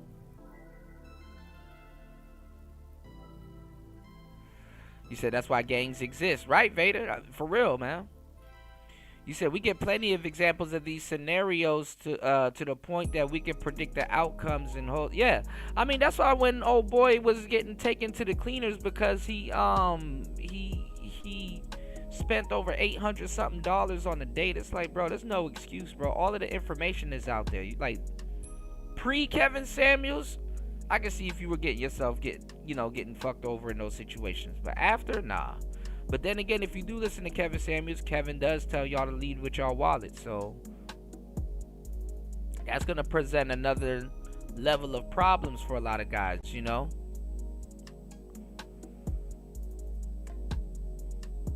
So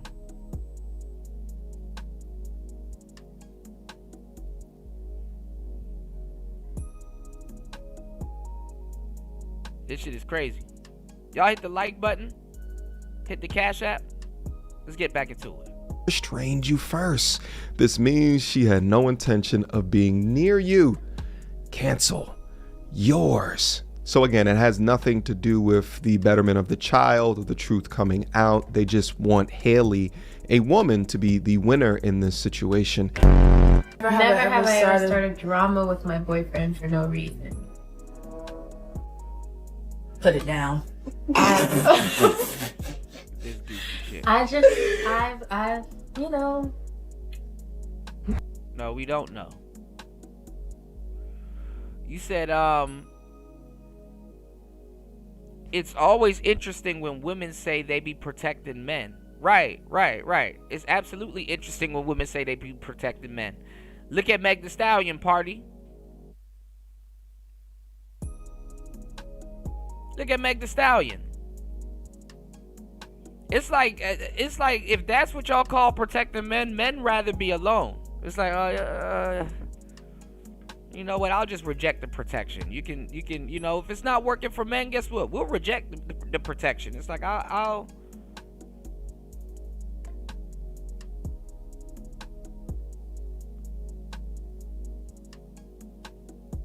stay where I'm at, or I'll take my chances doing something else. Men ain't going to react like women and start begging people to protect them. Nah, man. They're just going to be like, you know what? I'll take it, you know.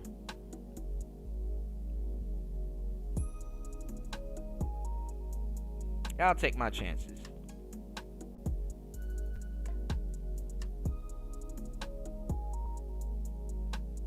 Y'all hit the like button, support the show. It's Player Talk Radio. DM says, are there men who win in these scenarios altogether to avoid this? I think the ones who do mainly stay quiet and do not engage in these YouTube spaces. They really don't. I mean, I wish the Kevin Federlines, I wish Mary J. Blige's husband, I wish all of them dudes kind of come out and have a master class on, you know what I'm saying? On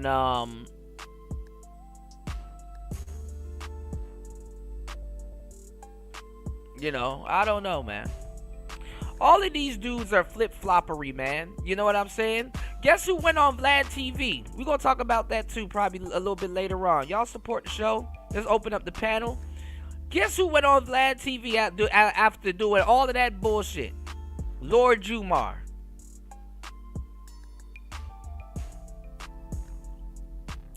Lord Jamar went on Vlad TV after doing all of that. Oh, my people, kumbaya. Come on, man.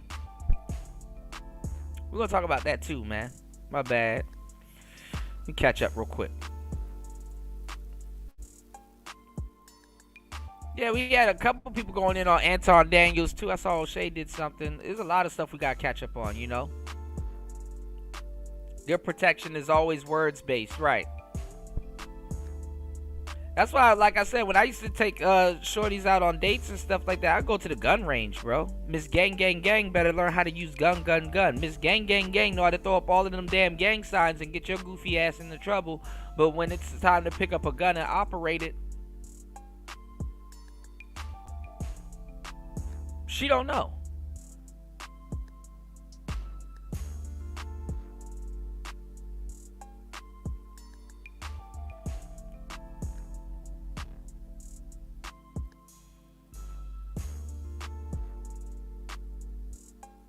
Protect women, though. Yeah, social media megaphone. Yeah. You right, party. Oh, man, those classes will go for a ban, bro.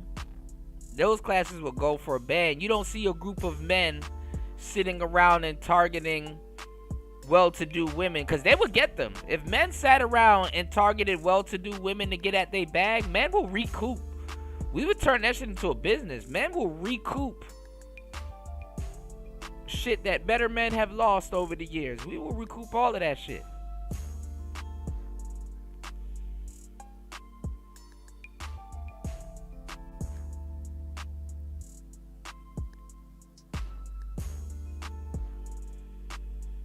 Lord Jafar.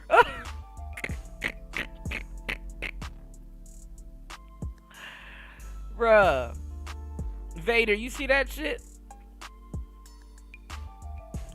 You said you should have seen the 5%ers going off in chats going off on Jamar. Man, listen, Godfrey about to have a field day. We're gonna have to cover that.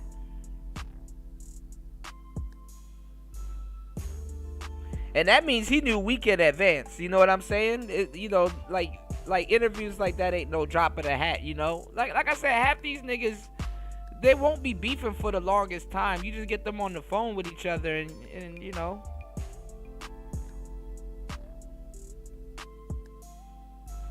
I think Vlad just got booed somewhere also recently, and he was saying that he's scared to go to Nipsey Hussle's marathon store. Yeah, but shout outs to Vlad. I don't got no problems with Vlad, so you know.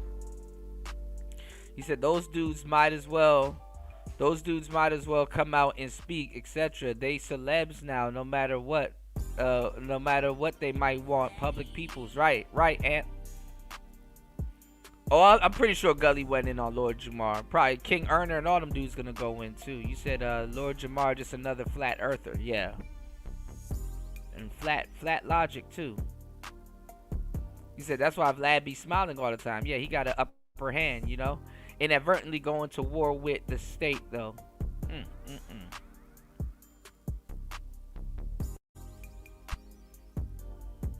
Where black people at? Lord Jumar done turned his back. Hell, if she... Black people ain't about to defend Lord Jumar. You finally figured it out. At that age. He already had one against you, then what was the point? Laugh, laugh, laugh, laugh. He just wants to feel like he got a victory somewhere. No, clown moron. He is now utilizing fantastic lawyers, shout out to Aiden Ross, to clap back where she is utilizing other lawyers against him. Now, this is the thing. The only reason why I can say that DDG may have a little bit of an upper hand in this situation, if he doesn't get emotional and starts texting her bullshit, if he just keeps it logical and say, hey, I want to come meet my kid here and blah blah blah. I mean, obviously, even if she gets emotional and does something to him, or send him some more emotional tweets or messages, despite, you know, having this I don't know if you could call this a gag order in place. Nothing's gonna happen to her because nothing never happens to the women. So keep that in mind, y'all. Nothing never happens to the women. If she violates this restraining order, what's gonna happen to her? She gonna get a slap on the wrist. It's not like the guy where she gotta pay more or she gonna lose the kid and blah blah blah. And then you know what also too, why she resents DDG? Because she felt that the kid fucked her body up. That's something that a lot of people are leaving out. She felt that the kid fucked her body up. She got on a little bit more weight. You know what I'm saying? You know, the mama weight. You know what I'm saying? And she's you know, because, you know, she's comparing herself with Chloe. You understand what I'm saying?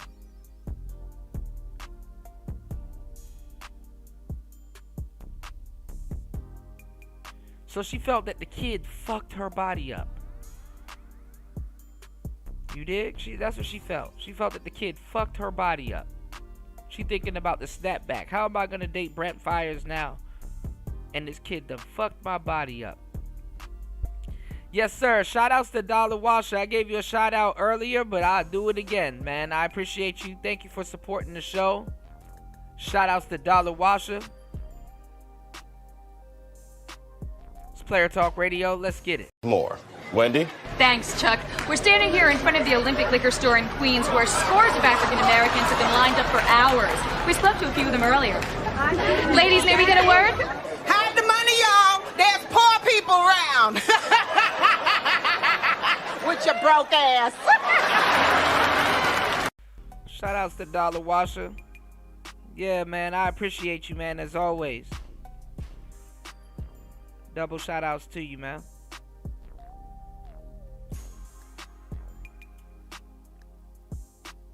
But yeah, she feels that DDG fucked her body up with the baby. Crazy, right?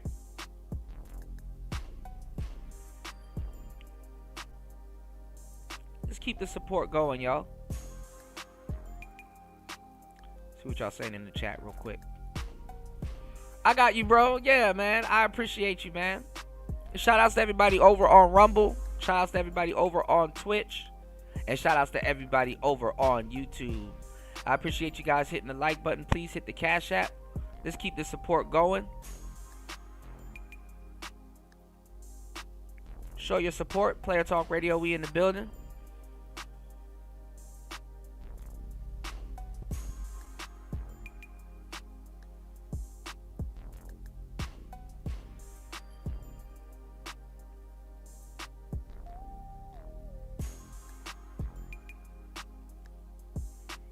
What's going on, Underrated Darkness?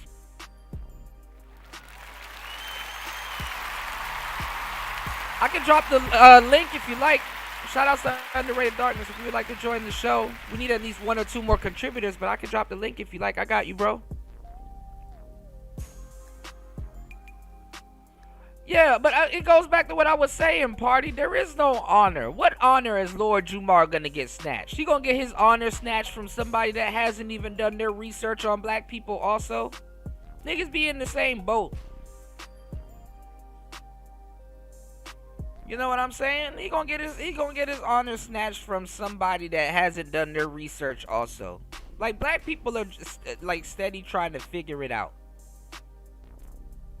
I got a bro that sent me hold on, y'all. Sent me a picture, and this is true. In the 1950s, y'all, to the 1970s, black people were Nation of Islam. And from the 1970s to the 1990s, black people were like, oh, we're Africans.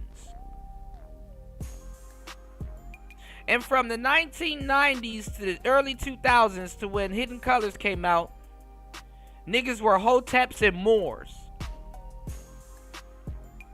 And from the 2010s to 2020s, niggas turned again. They morphed back into Hebrew Israelites. And now in 2025, niggas are Native Americans.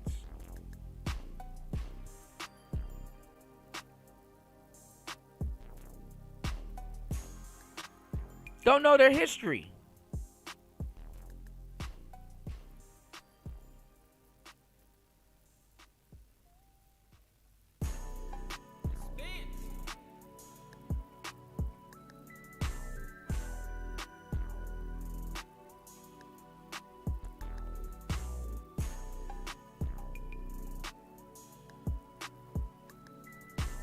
They're trying to learn also. So nobody's really taking Lord Jumar serious.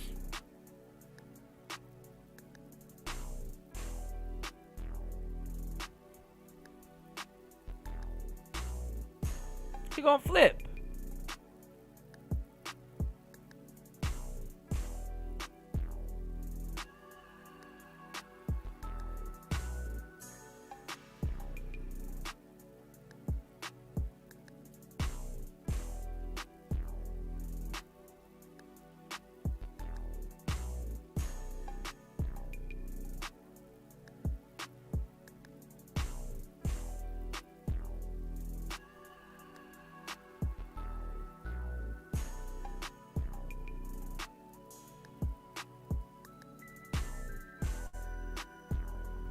can't even find what the hell I was looking for. Hold on, y'all.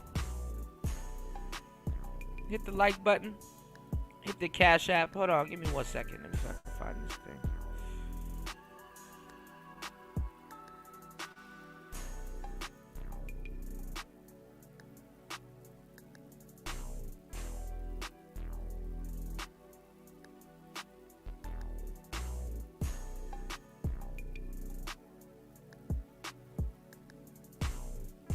Okay, I can't find it. It's alright.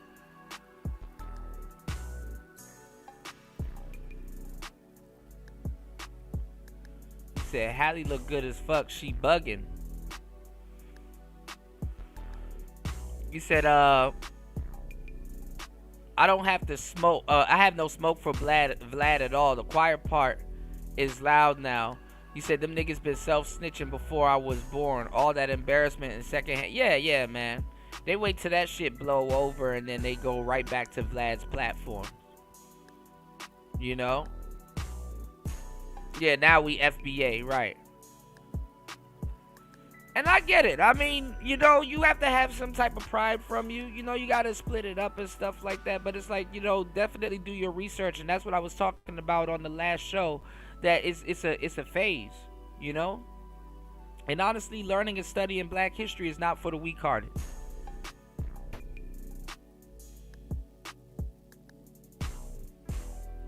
You know?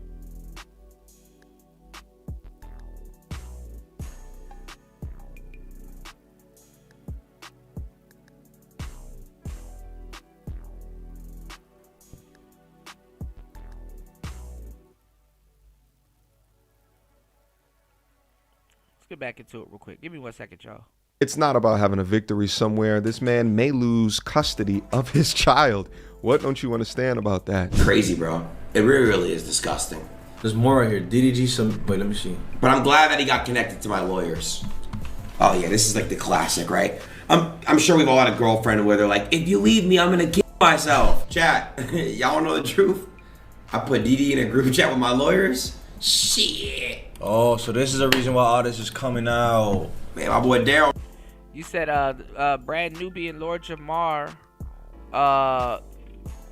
You said Brad Newby and hold on.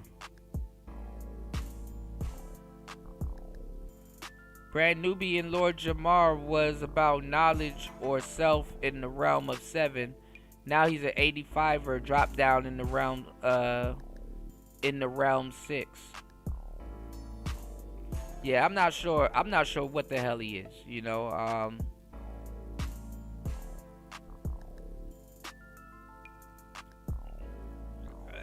And I'm pretty sure the guys that he sold out or believe that he sold out that can remember Brad Nubian,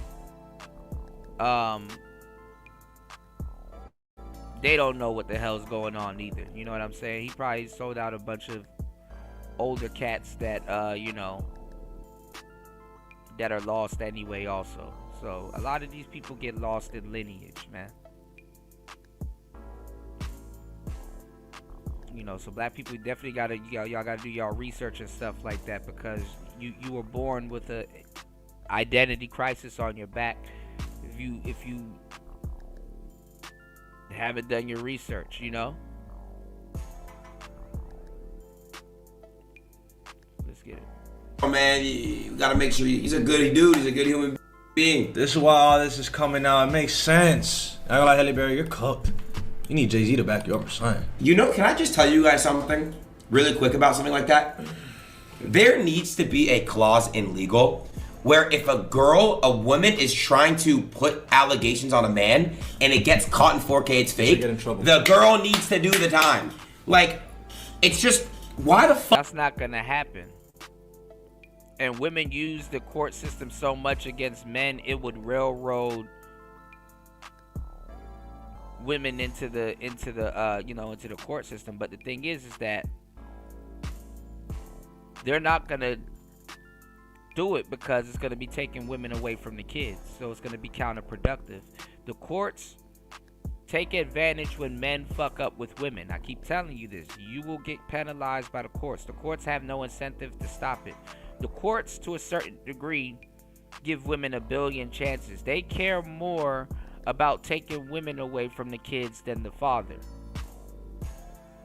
The courts damn near need you the same way as the women need you as a payday, and the women in the courts need women the same way that a lot of men need women for. Somebody to sit there and just raise the kids. The court don't care if the kids are raised not smart. That's in their best interest because it's easier for them to break the children with the education system. Duh.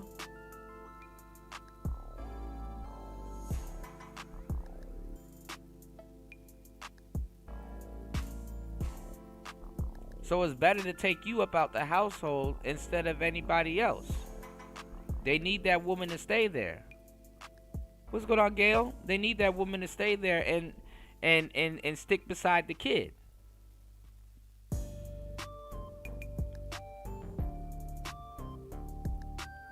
It's when the woman and they beg women. The courts beg women. It's when the women undoubtedly fucks up. That's when the courts are like, oh fuck, all right, now we just gotta take her away from the kid. I mean, you know, they you know, y'all don't hear them stories about those women that be hooked on crack and all kinds of stuff, and then the kid goes with the dad or a foster parent or something like that, and the foster parent be taking care of the kid, and then the mother that was hooked on crack get up out of jail and immediately don't even care about the kid and the bond that the kid built with the father or the other family. Immediately they give the kid back to the mother. Some of y'all haven't watched Losing Isaiah, and it shows. And you want to know why? Because he had a black eye. It's not a thing. Now, for the sake of providing value through knowledge, I also wanted to communicate to you guys that there is a key difference. There's key differences between having a protective order versus having a restraining order. So let's just quickly review that as well. Again, he got and she got, they both got protective orders against each other. Now, the purpose, to protect individuals from violence, threats, and harassment, and these are typically utilized in domestic violence and abuse situations, whereas a restraining order, this is usually an action by one party towards another. Now, think of more civil disputes, right? Someone in the workplace, you know, a stranger that you don't know, that's more of a restraining order. Now, the penalties for both are also different as well. So the enforcement for a protective order, now there can be criminal penalties for violations, arrests, jail times, and fines, whereas a restraining order, it's more just fines and other sanctions. Okay, so very different. Know the difference between the two. And also, within my update of yesterday, I actually missed these series of texts right here. There was a lot of text. I mean, it was like 70 pages worth of documents that he submitted, but I missed these as well, and I think it's important. If I had gone over these ones yesterday and saw that a TPO was not granted, but anyway, I thought me having your child would prove to you my commitment and loyalty to you, but you went behind my back and now my son will have a broken home. These are the text message back in 2024. Now, mind you, this is at the same time that The Little Mermaid was coming out or about to be released. To think that behind scenes, this is what was happening is absolutely incredible. But you'll see Haley's text right here. I tried so hard. I did everything I could.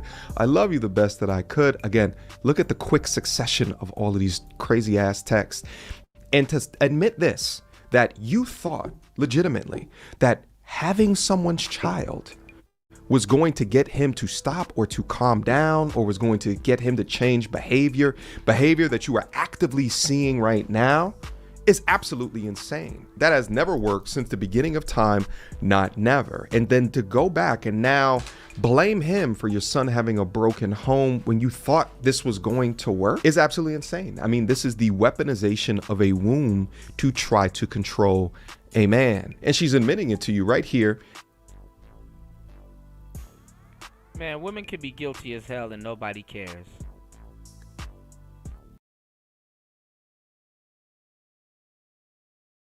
You saw a man who was very happy when he stood behind the Oval Desk, and even with the black eye, I said, "Do you want a little makeup? We'll get you a little makeup."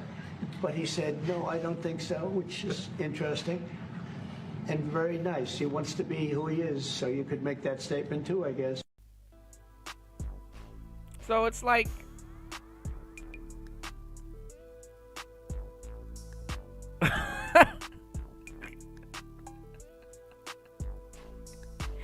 even with a black eye. I'm gonna get that clip too, y'all. But it's like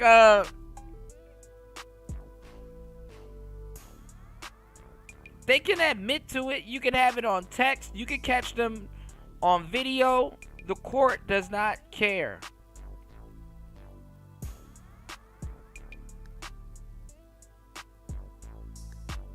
Yeah, but see, it ain't really no insane asylum party. It's legal and tolerable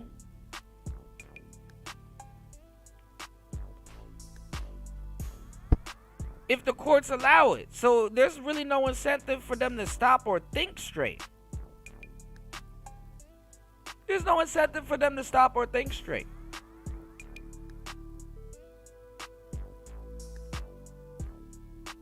The court is not telling them to stop and think straight.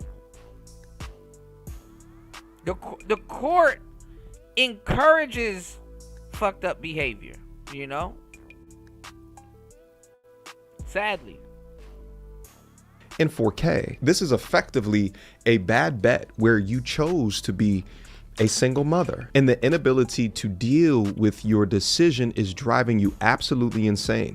Any of the ladies, any of the MTRs that are currently watching this, if you think that a child is a surefire way to change how a man moves or to force him into a relationship, you are absolutely bugging.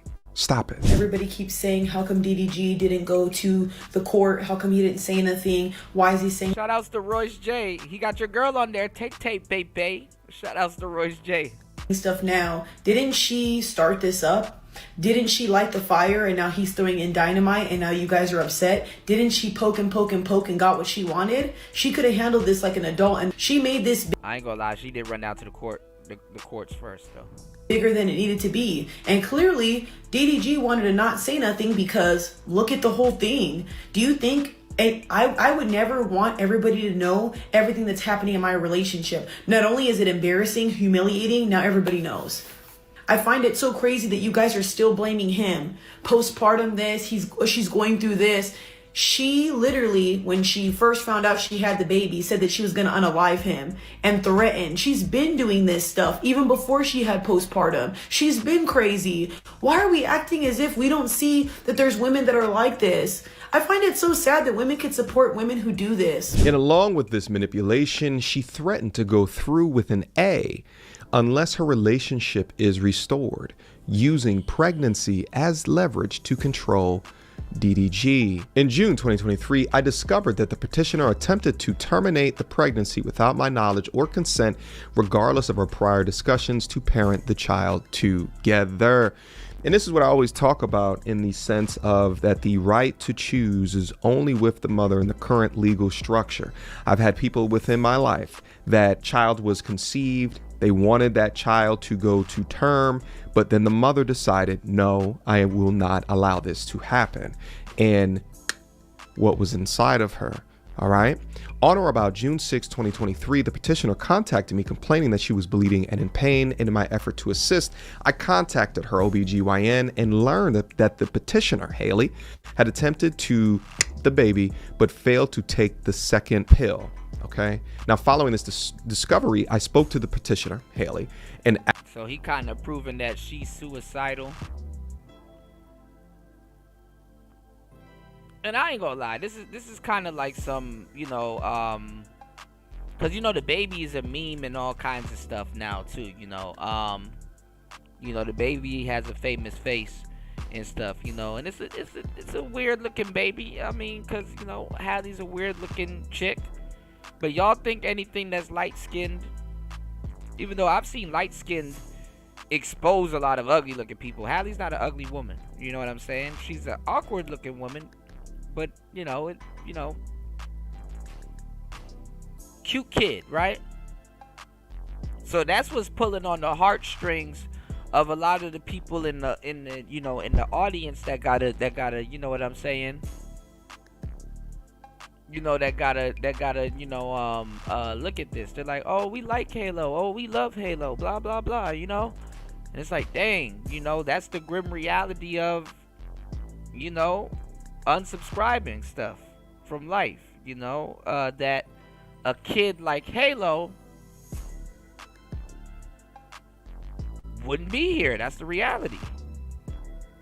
If certain things were successful. And unfortunately, no matter how much police and people unsubscribe black men from this planet, the black people are the most unsubscribed in the womb, y'all. So if it's anybody that got to take a serious look at, you know, the A word and all kinds of stuff, is really us. And then add on top of that, if y'all do y'all history, the eugenics movement and sterilization and all kinds of stuff, and stuff that's put in our food, the black diet and all. Man, listen, don't get me started. I get retarded when I get started, man. Y'all hit the like button, support the show. It's Player Talk Radio, giving y'all a great show, very educational. All my shows are educational. You at least learn something or scratch your head or be like, interesting. Dang, I didn't expect you to put it like that. Definitely hit the like button and support the show. Hardest working man on YouTube, HBO, help a brother out. It's Player Talk Radio. Hit the Cash App, hit the PayPal. Let's keep these shows going. But also, I want us to also go back to the original conversation that I started the show off with. Where are the squares? Where are the blue-pilled men? Yeah, same thing with Krishan Rock. She couldn't put the bottle down or the weed down. Even though you can smoke a little bit of weed while you're pregnant, but why? Why do that?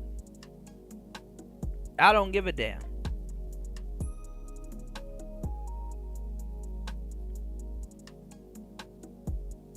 Even if you can do it, I would have a lot to say if my baby mama start doing that. Or my wife. Or any woman around me for that matter.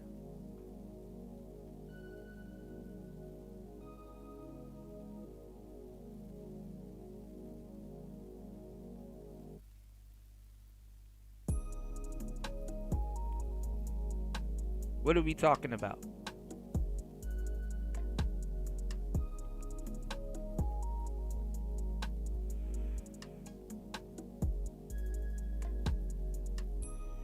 And these are the conversations in the West, bro. This is the stuff that y'all got to go through and talk about in the West. It's like, bro, what are we doing?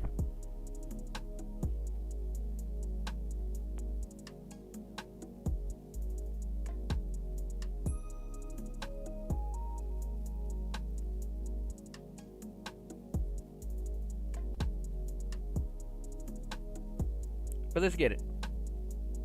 Shout outs to everybody over on Rumble. Shout out to everybody over on YouTube and Twitch. Let's go. Asked why she would over our child after we had agreed to co-parent together. Haley threatened me by demanding that we reconciled or that she would go through with the... This was the most troubling of her attempts to coercively control me. After that, that's when he decided to cut ties with her because he no longer wanted to be controlled by this behavior. All right, so now that I laid all the arguments out for you, let's go to the other side of the internet and see what the Haley supporters are saying. Well, DDG got a restraining order, but his lawyer wanted y'all to know that he did get a protection against Hallie, even though Hallie got hers first a long time ago. He also produced an audio video of him and Hallie getting into it in the car and Hallie allegedly hurting him. I'm saying allegedly because I ain't seen that shit. And then Hallie, with the quickness, brought up DDG and his brother getting into that damn altercation at DreamCon. I told y'all that shit was coming.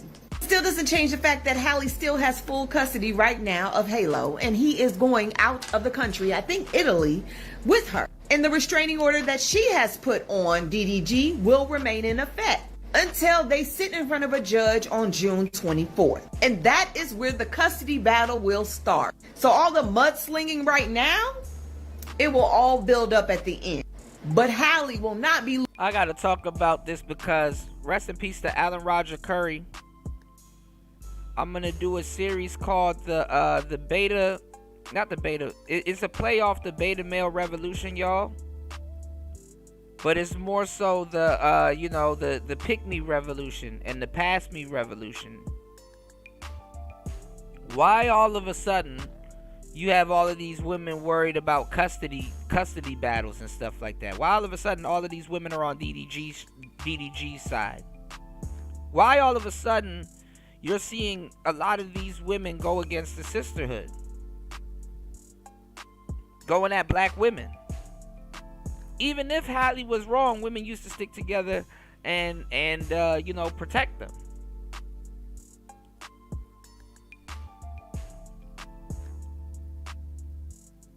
Don't tell me lesbians are getting pulled into this too, which I know they are, but don't tell me that's why y'all are going against it.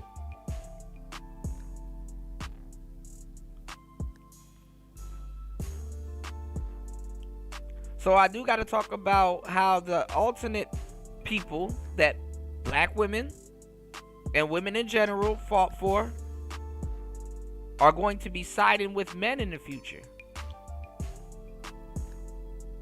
It's because it's in their best interest at this point. And what would make those type of women trad cons or traditional conservatives or traditional con women? What's going on, Raven? It's because deep down inside that they know that they are protected by the patriarchy.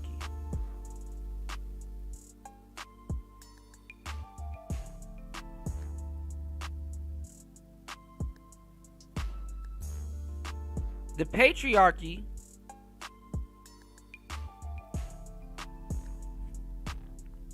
protects them.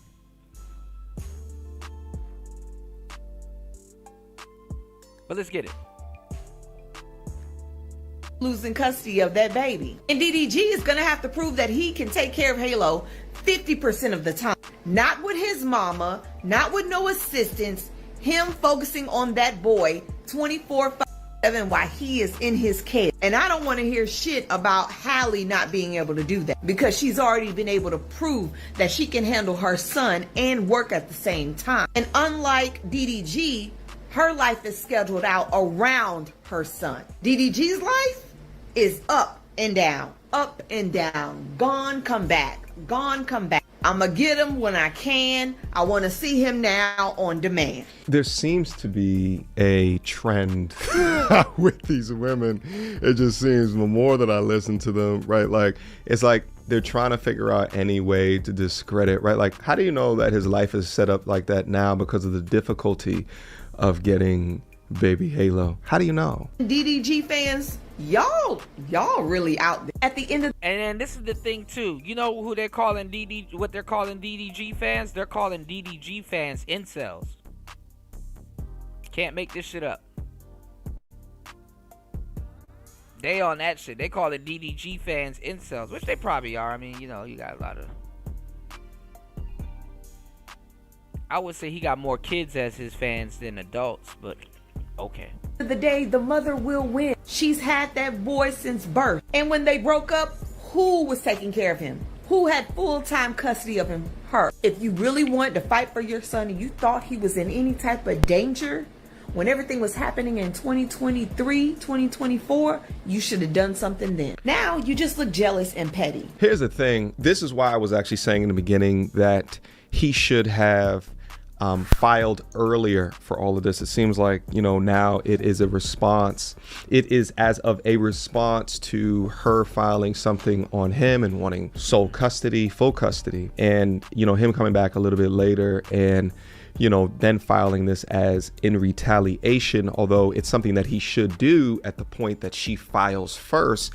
It would have looked a lot better on this if he was the one to file first. But again, these women will establish that he's being petty and filing back, and they're not understanding that he may lose access to his son. They know so that. Of course he's gonna file back. It's almost as if when they consider fathers within these situations, they know that when black men loses, we've been doing this for a long time, man. When black men lose access to their son, black women celebrate.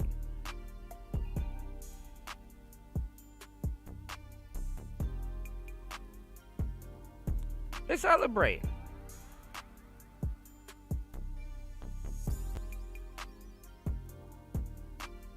Real talk.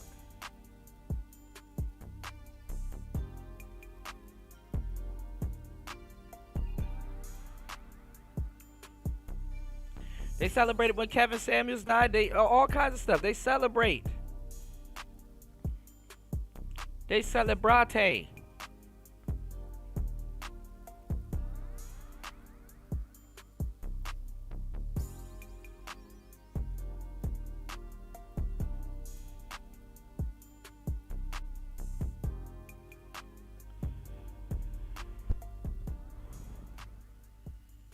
They don't think of the importance of having a father in his life. And, well, she's been raising him, or she's had him most of the time since birth. So why would that need to change?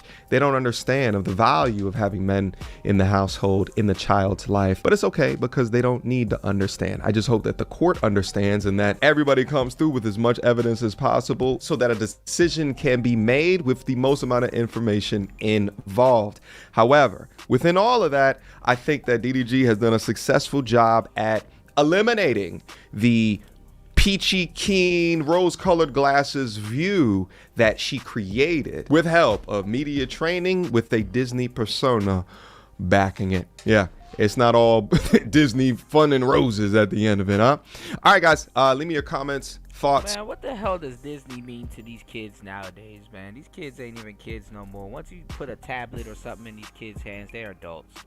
Disney, stop it. Reactions, opinions down in the comment box down below. Do you think that this is a W for DDG? Do you think, I mean, I know it's a W. I want to hear how much do you guys think it is a W? I mean, it's not really a W. It's really, how's she gonna be able to respond to him without no emotional shit? And even if she responds to him emotionally, how can you tell? What is it? Was she gonna leave a message on his voice machine, or is this gonna be through? Is this gonna be through text message, which is up for suggestion? You know, it's suggestive. Yeah, Disney be turning them the hell out.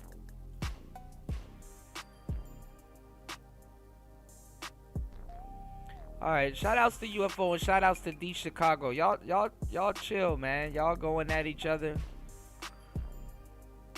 Shout outs to everybody over on Rumble. Please hit the like button, hit the Cash App that's pinned to the top of the chat. Please, everybody on YouTube, hit the like button, hit the Cash App.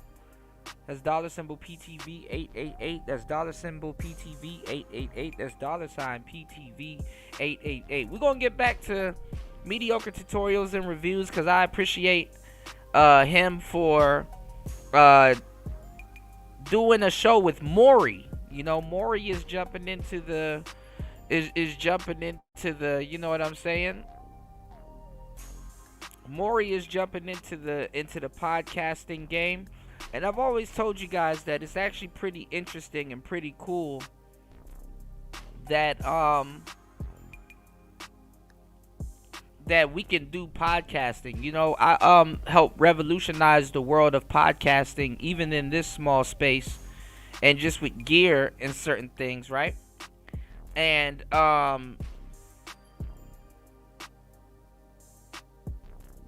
it's like, I was talking about how it's very interesting that you know, that what were people doing? Like, a lot of celebrities, what were they doing at a young age? Like a young Oprah, she had a whole set. You know what I'm saying? She had a whole talk show and stuff like that. And you know, when I got into radio and podcasting and stuff like that, I was like, dang, you know, if you think about it, it's kind of the same thing, even though it's virtual. You know what I'm saying? It's virtual. and it's a little bit different. You know what I'm saying? So, and growing up, like I said, we had a lot. We had Jenny Jones, we had Montel, we had Donahue. What's that other girl? I was just looking at her the other day. Rose, I forgot was it Rebecca? We had a lot of, a lot of different shows that you could watch and stuff like that. And, when he was interviewing Maury said that he took the words out of my damn mouth, Because I ain't gonna lie, there was times I did fake being sick to stay home from school. And I used to sit around and watch Maury. I used to sit around and watch Jeopardy. I really didn't, but unless I had to, you know what I'm saying? Every so often, those soap operas would be on. Women don't even watch soap operas no more. When the last time y'all seen Days of Our Lives?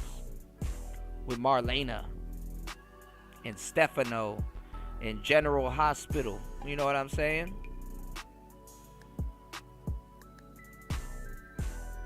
Shorty's now watching Love and Hip Hop and stuff like that, trying to reclaim their feminism or their femininity. It's like, girl, why are you having such a problem? Like, why is that such a problem for women? Like, who are you being masculine for? But then again, somebody said if you leave women alone long enough, they'll turn into men. I said, damn.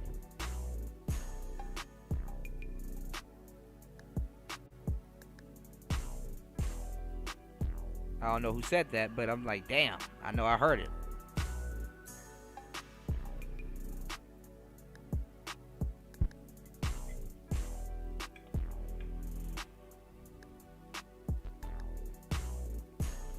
So times have changed. You know what I'm saying?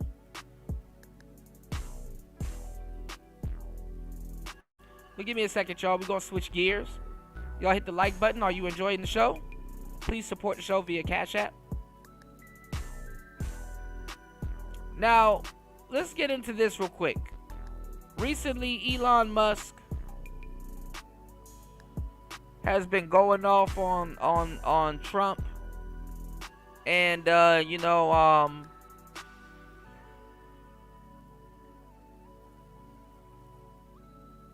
he doesn't like the big, beautiful bill. You know what I'm saying? And recently he has no chill. He, been harboring a lot of resentment for Trump.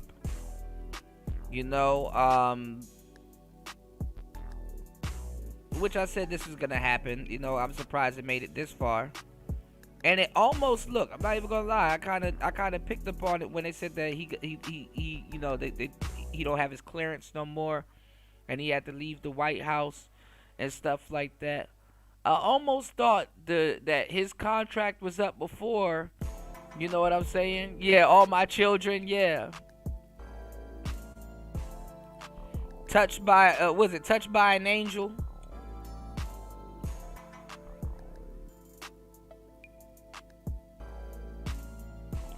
But yeah, I thought that, Elon's contract was almost up before they had a fallout. I even mentioned in the past that, hey, even if Elon's contract is up, I know they're going to disagree about something. Both are strong dudes with, strong personalities. But one person got a job to do. One person got a bigger job to do, which is take care of the country.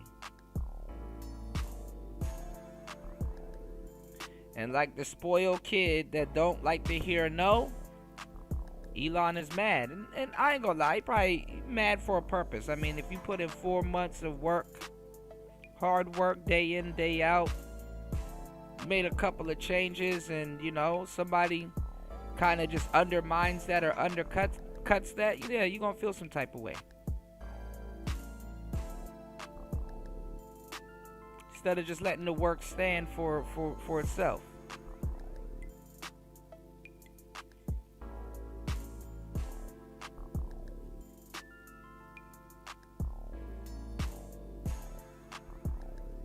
Elon Right.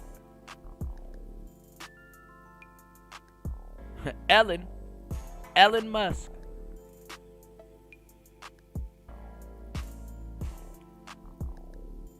Yeah, they say all of his shit is dropping though, but they say it's not really because of Trump. They said it's because of him. You know? And believe it or not, even though people were vandalizing his cars and stuff like that, a lot of Republicans were buying Tesla. And then they got the, my bad, I was listening to something, they got it right. It was California. I gotta find War Master to see if he can confirm it. It was California that was saying that they were gonna have like an EV mandate in like 2026 and stuff like that. So if you really had a gas car, either you would get fined or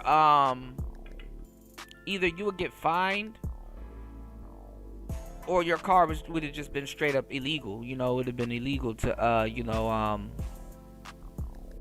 have a gas car, you know, but you know, people can't get rid of their gas vehicles that quick, so you would get fined or something like that, and then it's the incentive to get rid of it and switch over to electric. But I don't know, it's electric, y'all. Boogie woogie woogie. All right, but a lot of Americans weren't flocking to Tesla that quick, so you know, it would have had to been like a big campaign or it would have had a bit of a marketing thing. But anyway, Americans don't like the idea of electric. Even Rolls-Royce was trying to have all of its fleet electric come 2030. Even the Phantom. That's why they hurried to put out the Spectre. They got rid of the Wraith and they put out the Spectre. But let's get into it. It's Player Talk Radio. I got you guys. Player Talk. Y'all hit the like button. Support the show. Let's go. I think the two of you are more impressed with Mr. Musk than I am. I think if somebody is making Nazi salutes, when someone is so severely addicted to drugs they can't get their shit together to show up to the White House without looking exceptionally high, I don't think that's the right role model for young men. What you just heard there from Scott is Musk derangement syndrome. It's fair that he has those criticisms, but it doesn't distract or take away from the achievements the man has made so far and will make. That's my opinion. Elon Musk has left the White House, but not without an extraordinary parting shot at the man he was instrumental in putting there. "I'm sorry, but I just can't stand it anymore," he said on his platform X. "This massive, outrageous, pork-filled congressional spending bill is a disgusting abomination." It's a sharp change in tone from their Oval Office farewell on Friday, in which both men defended their unlikely bromance. Elon has worked tirelessly helping lead the most sweeping and consequential government reform program in generations, and you know the kinds of things that he's found and his people have found. He's brought a group of very smart people. Thank you, Elon. Thank you. Take care of yourself. Thank you. You've seen a lot. This is not the end of Doge, but really the beginning.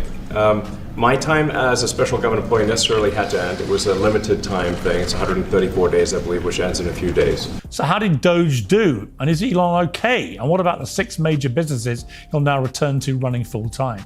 Well, joining me are 2 economic heavyweights, Professor Scott Galloway, host of the Prof G Pod and Pivot, and Kevin O'Leary, the investor and Shark Tank star. Well, welcome to both of you. I can't think of 2 better people, frankly, to debate this. First of all, Kevin, I don't know where you were when that post from Elon dropped yesterday, but it was a bit of a jaw dropper. Here you've got the guy that was instrumental in helping Donald Trump get elected, incredibly publicly supportive of him, and then he goes on his own social media platform and tells 200 million people at the press of a button that Trump's big, beautiful bill, on which he staked so much of his presidency, is a disgusting abomination. What are your thoughts? Well, I'm working very closely on this bill as an advocate for small business in America. A lot of people don't realize that 70% of job creations in the U.S. is from small business, 5 to 500 employees. So we care a lot about this bill. There's a lot of things that we need in here, particularly on the tax side of things. But there's a lot in this bill that we don't like. And so I'm an advocate for their voices, and I'm going to senators and talking to them about what's the problem here. But what happened when that bomb dropped, and I think you've given it a good analogy, it was a bomb. Well, this is the thing. America's still gonna have to change up.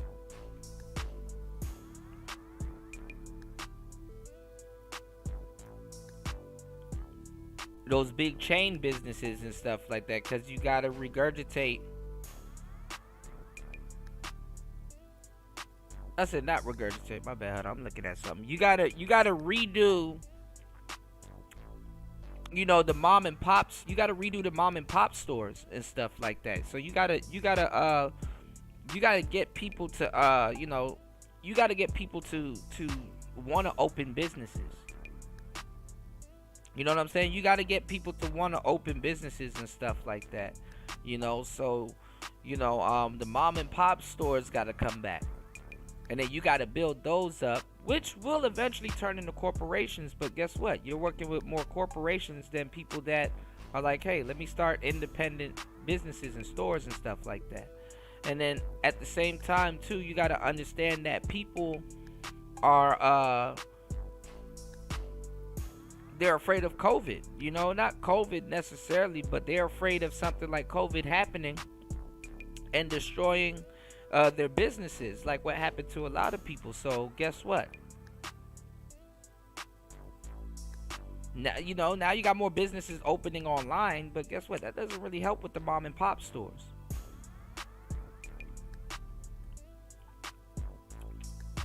And yeah, you got Amazon, and yeah, you got Etsy, and you got all of these people that are, selling. They open up their own stores on Shopify and stuff like that, and they work through Amazon, Shopify, Etsy, and all these other stores and stuff like that. But it still goes back to Amazon. It still goes back to, you know what I'm saying?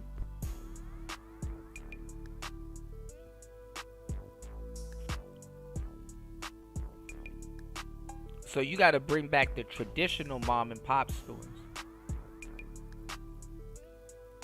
and hardware stores and stuff like that.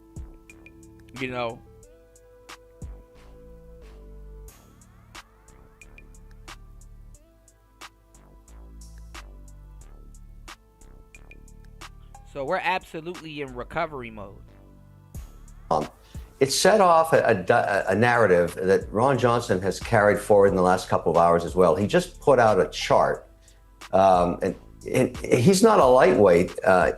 He's one of the votes that they may not get in the Senate if he's not made whole, so to speak. He's pointing out Right, Party.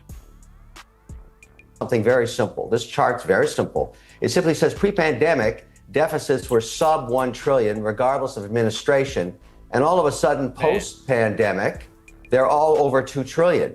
And that's not sustainable. And it's a good question. There's no question about it. That is a good question. Why is that the case?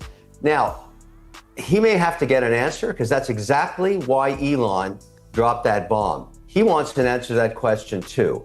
And so they're putting a lot of pressure on lawmakers here to go find a way to get this closer to a break-even budget, not a $2 trillion deficit in perpetuity, which is not sustainable. Now, having said all that, I need this bill to pass in terms of all the businesses I've invested in, so I'm pro-bill, but I think we're going to have to deal with Ron Johnson's and Elon's question one way or another. Then there's another attribute that has just started to cause waves in the last 48 hours, and this was a little piece of legislation that was carried forward. Yeah, that's the thing. They need to reinvigorate the people. They need to,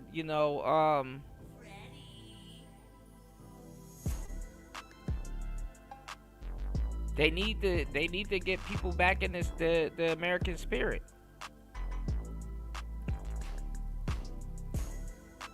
Patriots. Forward from 2 years ago that is just a cut and paste that's freaking out a lot of people right now. It provides a provision to the IRS to extend an audit period on small businesses from 3 years to 9 years in the case that they took any government grant money in the employment retention credit. I mean, it was an ERC program that many thousands, hundreds of thousands of businesses used, from $250,000 to $6-7 million in providing for their employees while the pandemic was on. And now they're saying, we're going to hang this audit threat over you, even though, and this is why it's gone crazy right now, the IRS does not have a statute of limitations on fraud. They can investigate anybody they want, but they want this built into the bill that will stop small businesses from being able to finance at the bank level, at the factoring level, or at mergers and acquisitions. This is really, really punitive, and I've gone to war against that. But see, the reason why they got to reinvigorate the American people, because a lot of Americans, yeah, they it's up for grabs if they're going to start mom and pop stores. But you see how they got to import people like from South Africa. They got to import people from Asia. They got to import people from India and stuff like that. And what's the first thing those people do when they get to the Americas? They start a mom and pop store.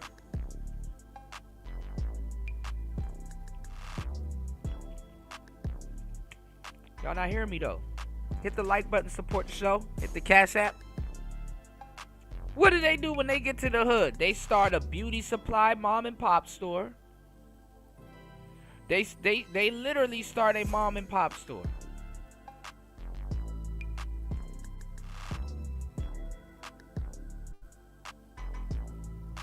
They start a beauty supply store. They start a carry out, liquor store. All of the stuff that's useful in a hood, not even a black neighborhood, a hood. A beauty supply store, useful in the hood. A liquor store, useful in the hood. Carry out, useful in the hood. A checks cash place, useful in the hood. Some of them don't even just start a regular mom and pop store. They have a whole chain. You dig what I'm saying? And I haven't found a senator yet, not a Republican anyways, that wants to extend powers to the IRS to audit small business for 10 or almost 9 years, which is ludicrous. Yeah, it seems ridiculous. Scott, as Kevin was talking there, story has dropped on the New York Times website that the Nonpartisan Congressional Budget Office, the CBO, has said today that the broad Republican bill, the big beautiful bill to cut taxes and slash some federal programs, would add $2.4 trillion to the already soaring national debt over the next decade. And they're categorizing that as an analysis that was all but certain to inflame concerns that President Trump's domestic agenda would lead to excessive government borrowing. And I think the significance of that, I mean, it's a little bit more than even Kevin was outlining there. The significance, I think, of Elon Musk blowing up in the way he did is it does seem to render almost everything he was trying to achieve with Doge, which in principle seemed to me a terrific idea to try and take a sway through government waste. I mean, who wouldn't be against that? But if you're saving a few $100 billion by doing that, and at the same time, there's a big, beautiful bill coming in, which he now calls an abomination, which is going to cost $2.4 trillion on top of the existing debt, then it's pointless, isn't it? Pierce, thanks for having me. And Kevin, nice to meet you. I've heard a lot about you, but I don't think we've met. This is nothing. I would argue that this big, beautiful bill is nothing but probably the biggest transfer of wealth from poor to rich, from young to old, and from the future to the past. Kevin mentioned small businesses like him. I've started and run small business. We're very sensitive to interest rates. And when you get to a point where the interest expense on the deficit is greater than your defense spending, nations go out of business. Nations aren't conquered, they go broke. And this type of fiscal irresponsibility, such that Kevin and I can have a tax cut that removes somewhere between 8 million and 13 million, depending on if you're listening to Republicans or Democrats, from the rolls of Medicaid, and creates this continued bipartisan, irresponsible approach to our fiscal management. Yeah, George Washington to George Bush, 7 trillion in deficits. And since then, we've racked up another 30 trillion. And let's be clear, it's been both Democrats and Republicans.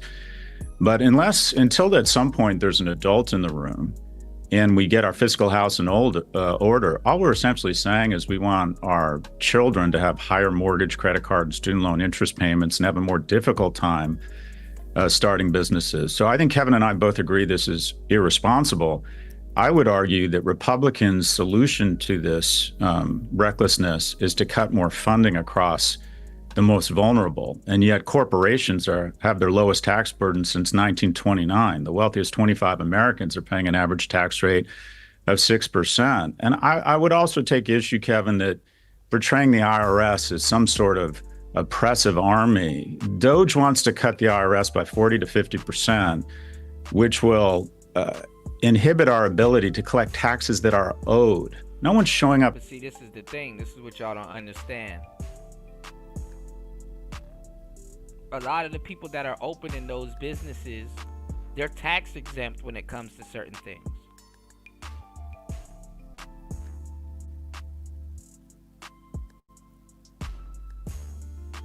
And a lot of this is saved for Americans. They're tax exempt when it comes to this stuff. So this don't apply to them. They're on a program. And they get the right shit off, granted that they have a good bookkeeper. Do your homework. Been harassing anybody. They're supposedly somewhere between $200 and $600 billion a year in what's called the tax gap. And these are the taxes that are legally owed that the IRS doesn't have the ability to collect because they are understaffed. For every $1 you invest in the IRS to audit the 0.1% and collect the taxes that are actually owed, you get $27 back. So essentially what the Republicans have done, in my view, is said, we're here to serve the 1% and defenestrate and emasculate our ability to collect taxes on them. And Democrats, the top 1%, pretend to care and clutch their pearls privately in dinner parties while going along with this because they know they're about to get wealthier at the hands of this tax cut. Put another way, the top 5% are going to see a tax decrease. The bottom 95% are going to see a tax increase. And the biggest tax increase is going to be on future generations. They're going to have to pay back these irresponsible deficits. Studies show that strength training burns more fat than cardio alone and is critical for maintaining the free program and multi-million-dollar lean Y'all head over to hempforfitness.com. Let's go. On them through this perpetual audit for 9 years. So that's one issue. But let's go back to this idea of the competition of nations. The reason you want to be in the middle of the G20 and corporate tax rates is tax money doesn't have any loyalty. It's very promiscuous, and so does investment capital. It goes at the path of least resistance. And so if all of a sudden you hike tax rates to where you're in the bottom quartile in terms of productivity and competitiveness, the money just leaves the country. And you don't want that to happen. We don't need the lowest tax rates in America. We need to be in the middle where we sit right now.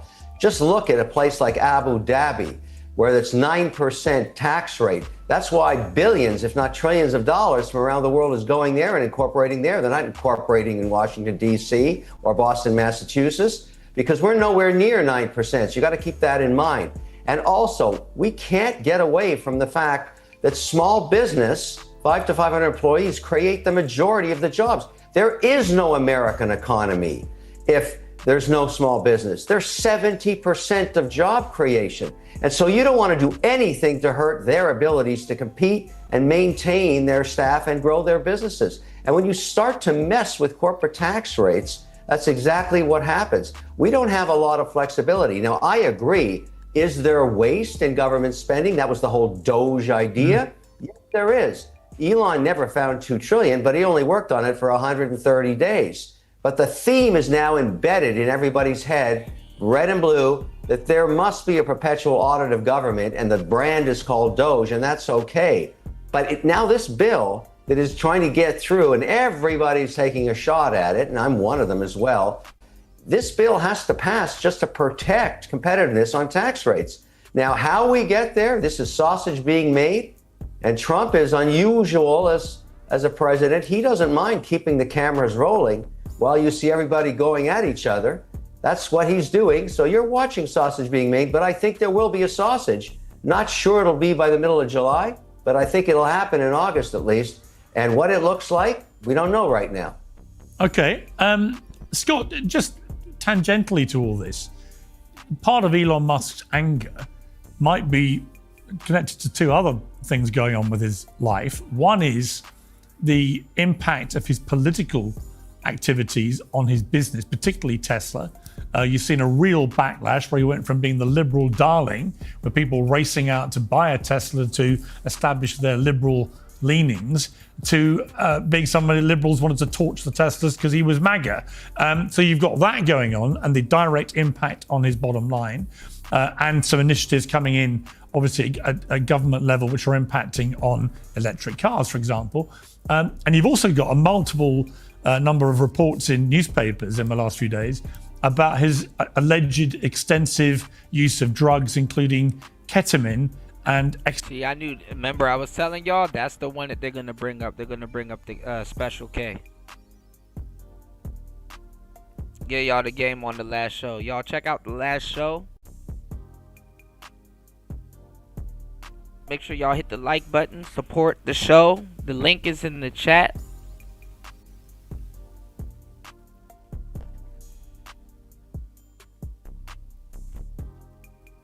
He said, my problem is with capitalism. I don't think it's going anywhere anytime soon, man.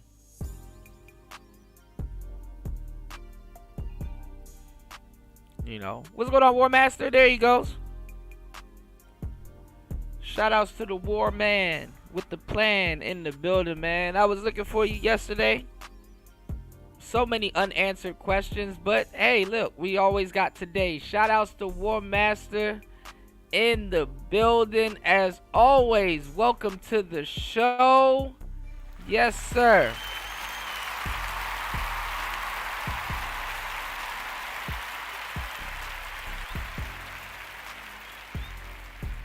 But yeah, man, I'm telling you, like, America, to rebuild itself from the inside out, is that they have to bring back the mom and pop stores.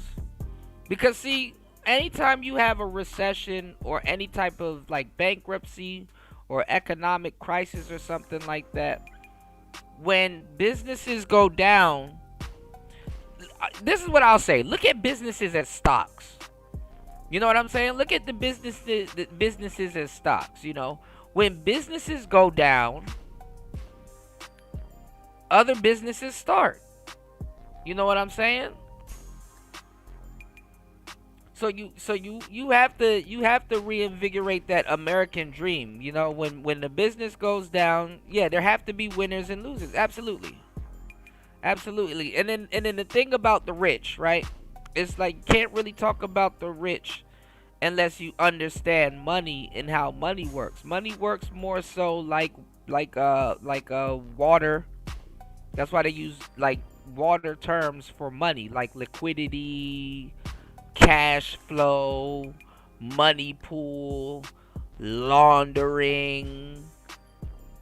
You know, the money kind of moves. So they have apparatuses and things where they can find out where the money is and how much people are holding, and you know, who has what and what's being stored and where it's being stored and how it's being stored and what form it's being stored in, even down to the blockchain and all kinds of different stuff. So what I'm saying is this, right? When something goes down, something else gotta come up. They gotta bring back the mom and pop stores, basically. You know, the mom and pop stores gotta come back.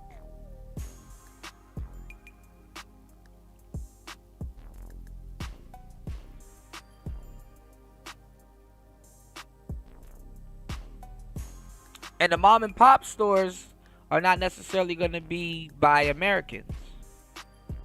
Got a bunch of South Africans here.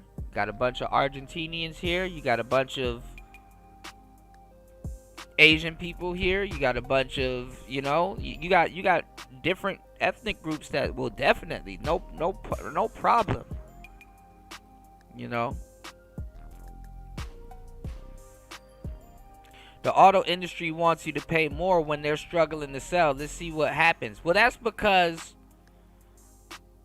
all of those cars that's on their lot, they're EVs. You know, they're giving away EVs now and stuff like that. The auto company's been giving away cars and things of that sort. You know what I'm saying? They've been giving away. Hold on, y'all. They've been giving away all of that stuff, man. You know, the thing is that they're the cars, right? How it works is that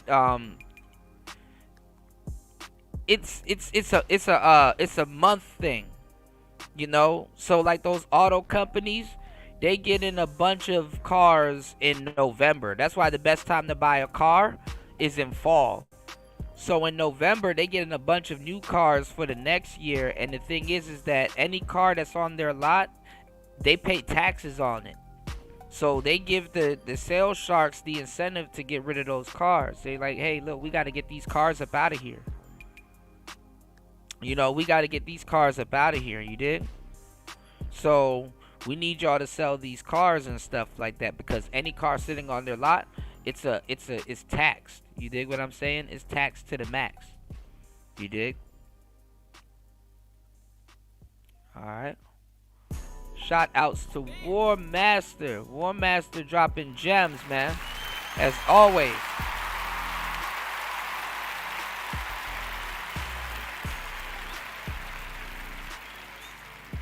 As always. War Master says capitalism is a Marxist term to delegitimize the free trade market. The free market has been the best way to get people out of poverty. Socialism will never work. I have to expand on that.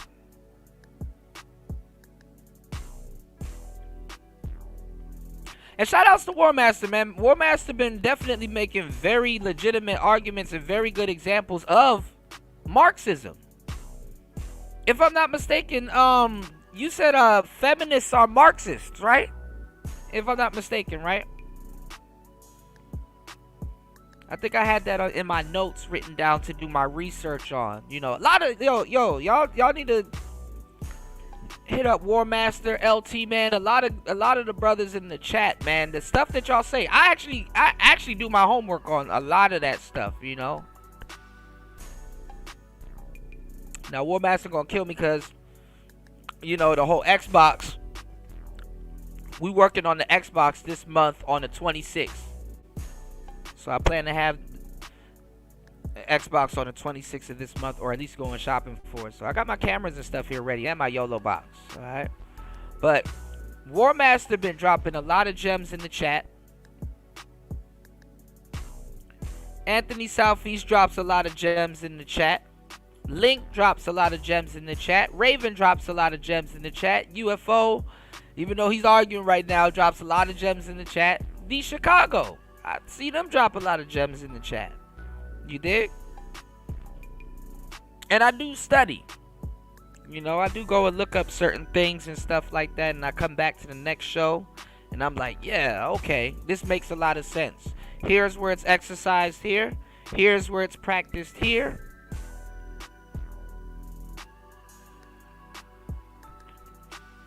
So let's get it. Alright? You said nobody gets... Hold on, let me catch up. Shit. God damn, y'all are cooking. Hold on. Shout outs to Shaka Nulu. Shaka Nulu definitely dropped super gems in the chat. Shout outs to everybody here. Shout outs to everybody in the building. Vader drops gems in the chat. D-Mac. A lot of brothers here drop gems in the chat, so... Shouts to DM. DM dropped gems in the chat.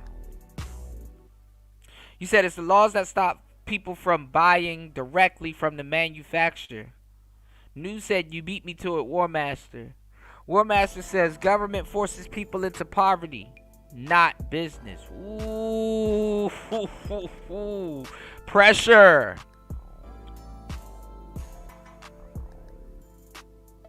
I still remember when chips cost 25 cents. Now it's a whole $1 for the same thing. Feminazis and communists are all socialists.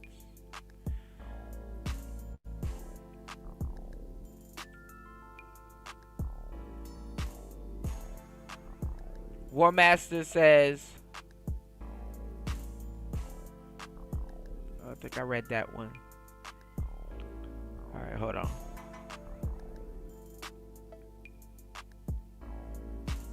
Okay. All right, hold on. Give me 1 second, guys. Let's get back into this real quick. Hold on.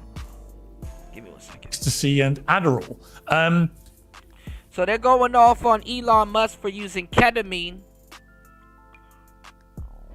Which, oh shoot, shout outs to Anthony Southeast dropping the huge. You already know. Just gave you a shout out and double shout outs to Anthony Southeast dropping the huge $5 on the Cash App. Thank you guys. Let's keep the support going. We building up over at Player Talk Radio. Speaking of support, I got you. Shout outs to Anthony Southeast. What Trump said at the time was, he said, I never want you to forget this. He said, and I want you to hold on to this mentality for as long as you possibly can, because it will always be applicable in the world of business. I said, I'm listening. He said, when you go to a bank and you borrow $3 million and you can't pay it back, you got a problem. He said, but if you go to a bank and you borrow $300 million and you can't pay it back, we've got a problem. That's right. He said, the moral of the story is, the more you get people to invest in you, the more diligently they must work to ensure your success.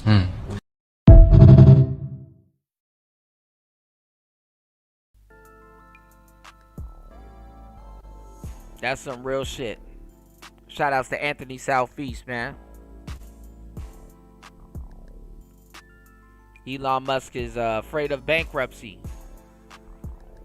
And I wondered, I mean, I didn't know that's what Trump was doing. So if y'all can let me know in the chat, how is quote unquote Trump bankrupting America when he's making money for America? Don't all speak at once now. Warmaster says government drives the prices of foods, goods, and services up by devaluing the dollar and increasing costs to do business. That's probably where the bankruptcy is coming from. That's probably where it's coming from. Let's get it. Let's talk about Elon for a moment. You know, he's gone out in a blaze of Orange Man bad of mayhem with these posts. But if you look at him and his brand, how damaged has he been by the last few months? Well, it ends up here. So traveling around with your own pill box of Adderall, ketamine, ecstasy, and hold on. Like I said, don't they drug people before they get them into the government? And first of all, having all of those drugs is illegal. Who left the cocaine in the White House? What's going on, Cynical? mushrooms while cutting off funding for antiretroviral drugs to pregnant women with HIV, such that right now, according to the Associate Professor of Global Affairs, Brooke Nichols, there are 1,500 babies being born HIV positive because of these cuts. It ends up that when the wealthiest man in the world is killing the poorest children in the world, it ends up that's bad for business. And you have European nations that have seen a decline in Tesla sales, anywhere from 20% in France to 65% in Northern European countries. And in the US, sales are down 11%. Right now, Tesla's sales are declining faster than any automobile company in the world. So his brand, the Tesla brand, according to Ipsos, has gone from the 7th most aspirational brand in the world amongst the likes of Apple and Microsoft and Amazon to the 95th place. So I think people have decided, I mean, quite frankly, this distinct of the morality of what estimates are that 300,000 children. You said they didn't care about Hunter Biden when he was in the White House. Don't worry about Elon now. Right.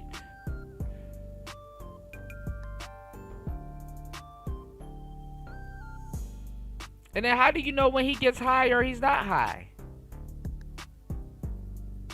DM said, so what about when the Fed government was at its weakest historically? Why did the people have to fight for unions, health insurance, weekends, no child labor, and retirement or pension?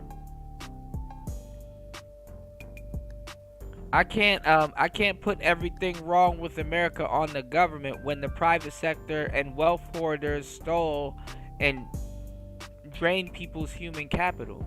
Interesting, DM. War Master said propaganda is stupid. Lowering taxes ain't making nobody poor. Party said they didn't care about Hunter. Yeah, well, why start now?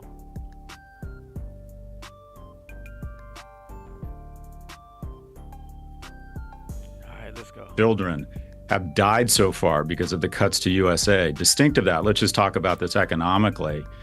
You're seeing a brand erosion, the likes of which we've never seen before. And quite frankly, the 75% of Republicans who these programs appeal to more would never consider buying an EV. So from a straight kind of business standpoint, to go so red pill and to be seen. But this is the thing. I mean, if you want people to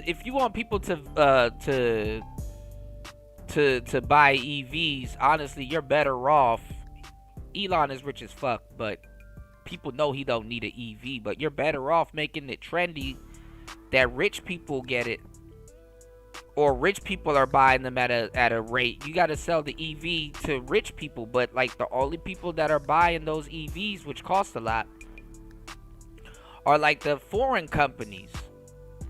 You understand what I'm saying? Like, nobody really wants to buy a Chevy EV. Nobody really wants to buy a Dodge EV. And then the thing is that when you're putting tariffs on foreign vehicles, and the EVs that would sell are the rich EVs, like rich people EVs, y'all. Like the Taycan from Porsche. I think Porsche just dropped the EV SUV. Nobody trusts the Hummer EV. Like, all the American EVs aren't really selling, and the foreign EVs will sell. And the reason why the foreign EVs will sell is because, well, people in America, especially Americans, we use the rich class to kind of really dictate our hand-me-downs. You know what I'm saying? The rich class, you need them because most regular people, that's where their hand-me-downs come from. You know what I'm saying? So y'all got to look at it like this, right? The EVs aren't going to be trendy unless they're in the hands of the rich people, but most of the EVs that people would buy, they got those big tariffs on it. And shit, a lot of people didn't want to buy an EV anyway. The Rolls-Royce Spectre. Come on now. And then it's to the point right now, too. Even look at the foreign companies and stuff like that. Like, Ferraris are still making naturally aspirated cars. Things that us in the car industry thought was going to go out a long time ago. You know what I'm saying? Doug DeMuro, a whole bunch of people was like, hey, man, you need to hurry up and start buying these gasoline cars because naturally aspirated vehicles are going to be a thing of the past. No, it's not.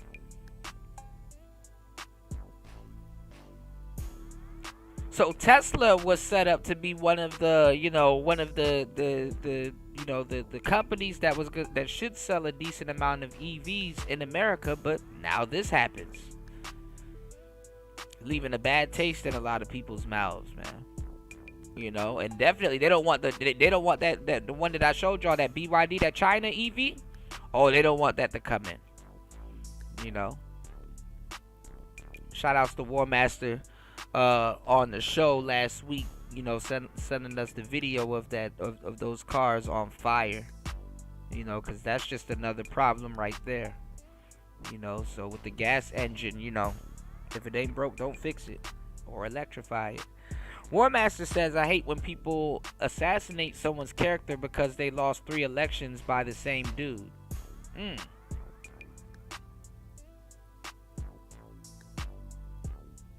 You said in sports we call people like that sore losers or bitches. Uh-oh. You said we have operations with the same rights as a person.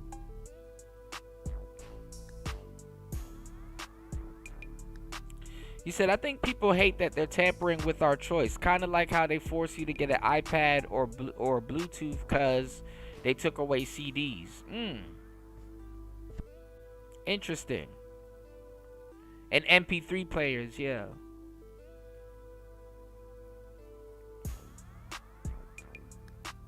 He said government interference is the most worst thing ever. If the government said you must make a product that costs more and you have to sell it at a higher price or go out of business. I want to see what they're going to do with Chat GPT, War Master. And by them, I mean the government. I'm pretty sure there's people asking Chat GPT how to get away with murder. Stay tuned, y'all. It's Player Talk Radio. Hit the like button, y'all. Support the show. It's Player Talk Radio. You said the so-called free market, but with limited choices. I understand this is the government's influence on the market, but lobbyists have stood in the way of innovation and cheaper options. Party said, I don't want an EV. Right. Like, what are car enthusiasts supposed to do, you know, at that point? You know what I mean, obviously, you can collect old cars, but if you live in California and they're saying, hey, by 2026, you know, it's like, what?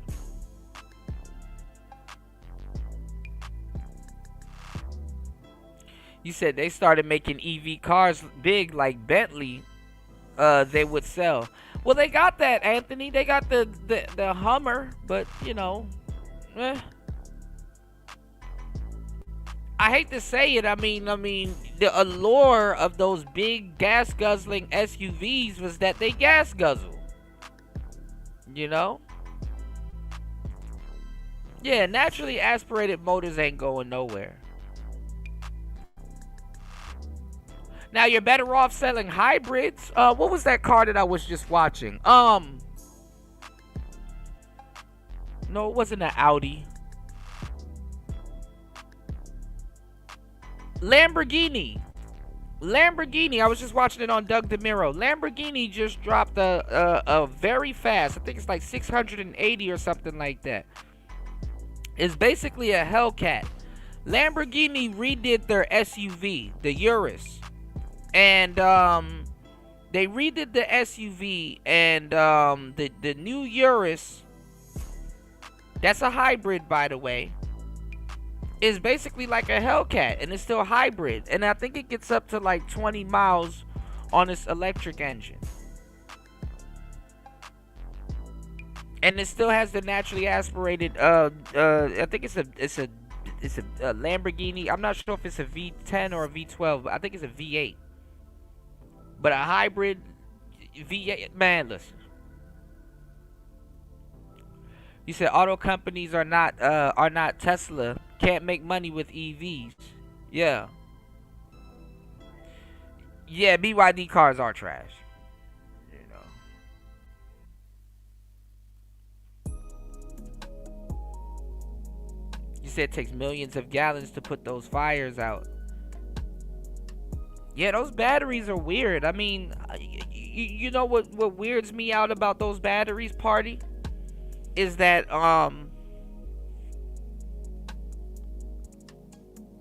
for some reason, those batteries explode in elevation.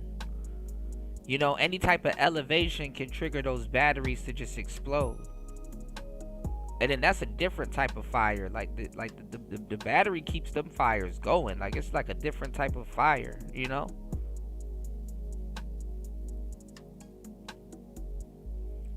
Yeah, CDs and vinyls are actually making a comeback. But it's niche. Yeah, battery enthusiasts. I got a Duracell. I got an Energizer.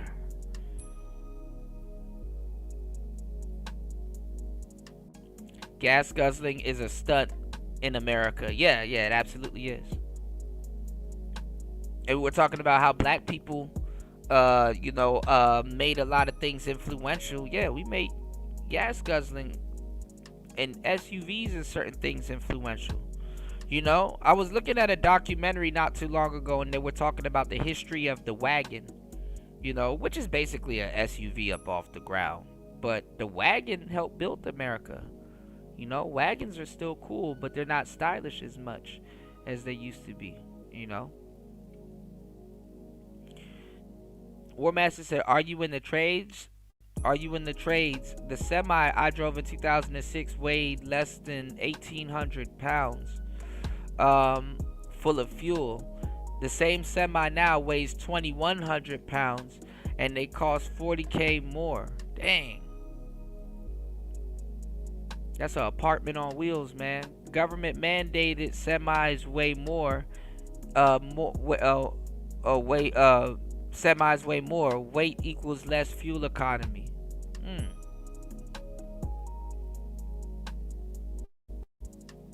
Remember too, Warmaster, and you were right about that. Back in COVID, they were saying that around 2025, all the trucks gonna be electric. And you were spot on that that's not true. Less fuel economy means more cost. More cost means more to the consumer.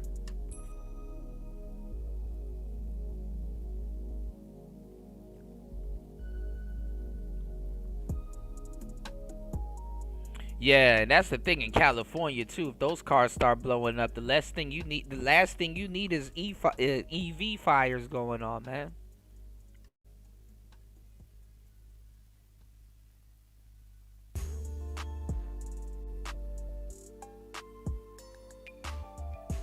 He said, I'll never buy digital music. F that. It's easier to store.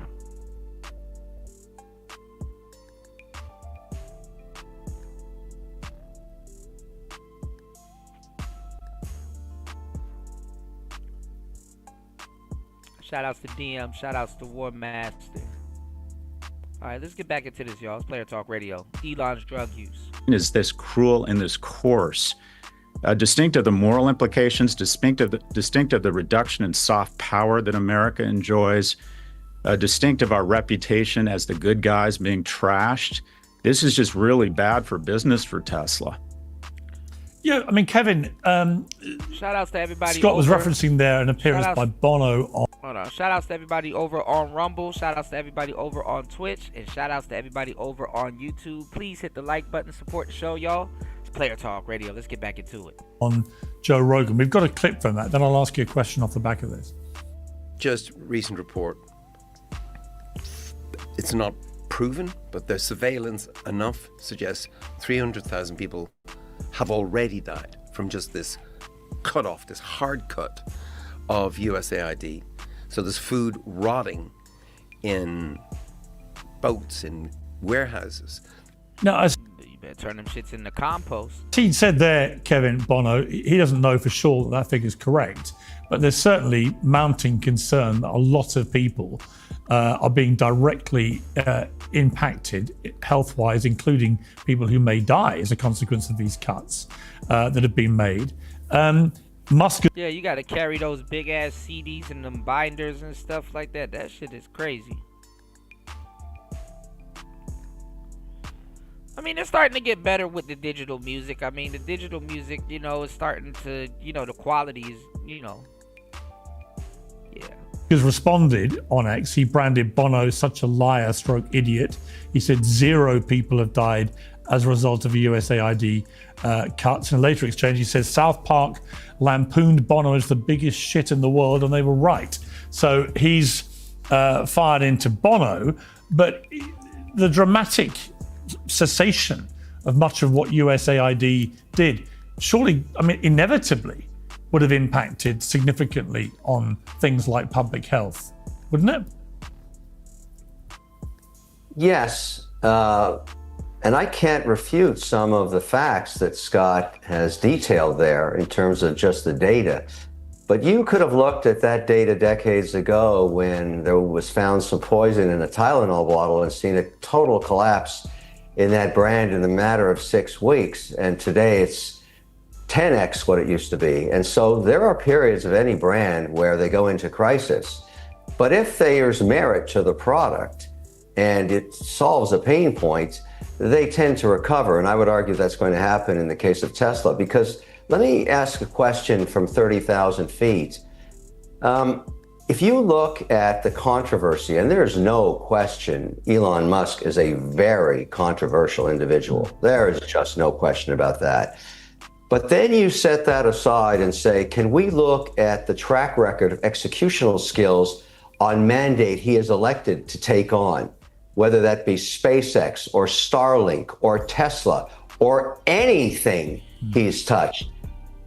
He's the most remarkable individual. And I used to say this about Steve Jobs, who I worked for, that he was 80% signal and 20% noise. In other words, in any given day, as Jobs used to tell me, I'm going to get the 5 things I have to get done, and I will not let noise get in the way in this 18-hour cycle, and you should follow me and do the same. And that worked for him. Look at what he achieved. Then you look at Elon Musk, and I'd argue to anybody listening, Elon is the only individual that I've ever met that's 100% signaled. He does not even deal with noise. I've watched him walk away, and I've used this example countless times because I've seen it. He'll walk away from a conversation the second he thinks it's a waste of his time, he's not garnering any information that's useful. And he's very awkward socially. But look at what that man has achieved, and he's only 50% through being the modern day Da Vinci, if you want to call him that. There's nobody on earth that's achieved as much as he has. And of course, that's going to draw criticism, whether it comes from a rock star that wants to be a politician. I love YouTube music, but I don't listen at all to Bono's politics. I don't think he spends a lot of time worrying about it until he's talking on air. I'd rather he write music that I can enjoy. I'd rather listen to what Musk has to say in terms of moving forward on these mandates that solve huge problems for mankind. Where would the Ukrainian soldiers be without Starlink? Yeah. Where would people be without Teslas that provide incredible value for the dollar in the low-cost versions? Or what about SpaceX? Will we get to Mars? Well, if we are, it's going to be because of Elon Musk. If you've ever felt like you're being watched online, it's unfortunately because you are. Hundreds of companies, so-called data brokers, watch and record everything you do on the internet, even if you're Yash peers. Now, on with the show. Yeah, and it's interesting. I was standing with him in the line to meet President Trump and the Emir of Qatar in Doha 2 weeks ago at the state dinner. And it was before Elon asked me what we were all doing lining up. And I said, we're going to meet Donald Trump for a handshake. And he laughed and went, I do that every day. I went, I know. I don't even know why you're standing here. Anyway, he thought it'd be funny to carry on standing there. And when he got to Trump, they both burst out laughing. But notwithstanding that, he was bored and he pulled out his phone and began showing me and a couple of other people, just on his phone, the Optimus humanoid robots and where they've got to. And they were dancing in this video clip. And it was one of the most extraordinary things I've seen. And he said, these are going to be the biggest thing in the world within 15 years. And everyone's going to have one, or rich people will want 10, and they're going to change the world. And they're going to do every boring thing in the world you could possibly wish them to do.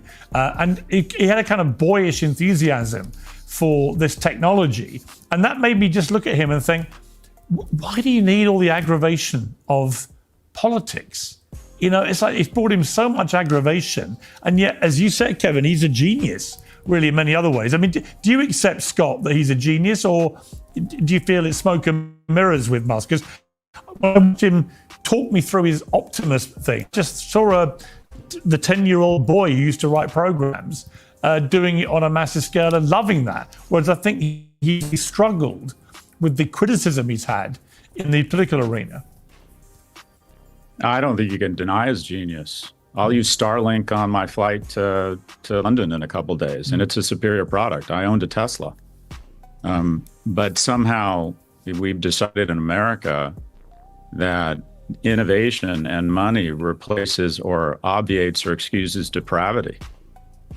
Cutting off aid to HIV-positive mothers, deciding what veterans should get benefits, cutting off SNAP payments, which have shown to have a positive net return when people run out of money for food at the end of the month. I mean, I think one of the wonderful things about being an American, and quite frankly, For me, what it means to be a man and what I try to teach my boys is the whole point of prosperity is such that you can protect people.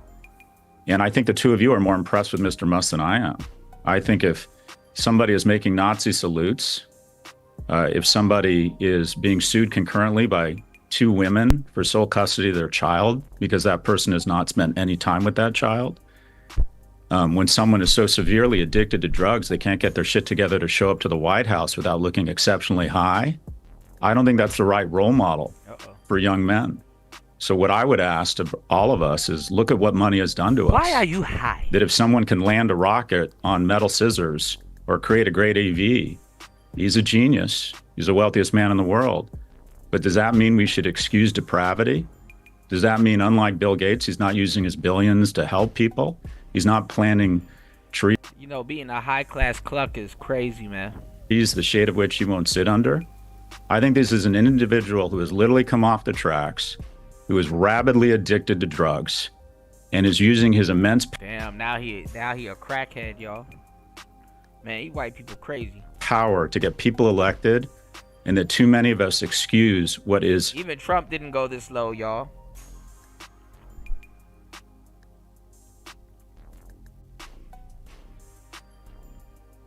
I got the antidote. Even Trump didn't go this low. He didn't say anything, even though he had a black eye.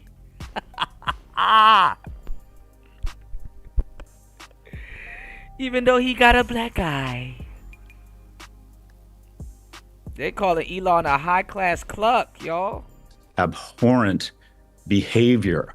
I think his legacy is not going to be an EV or putting rockets into space. I think it's going to be unnecessary death, disease, and disability of the world's most vulnerable. That is not what it means to be an innovator.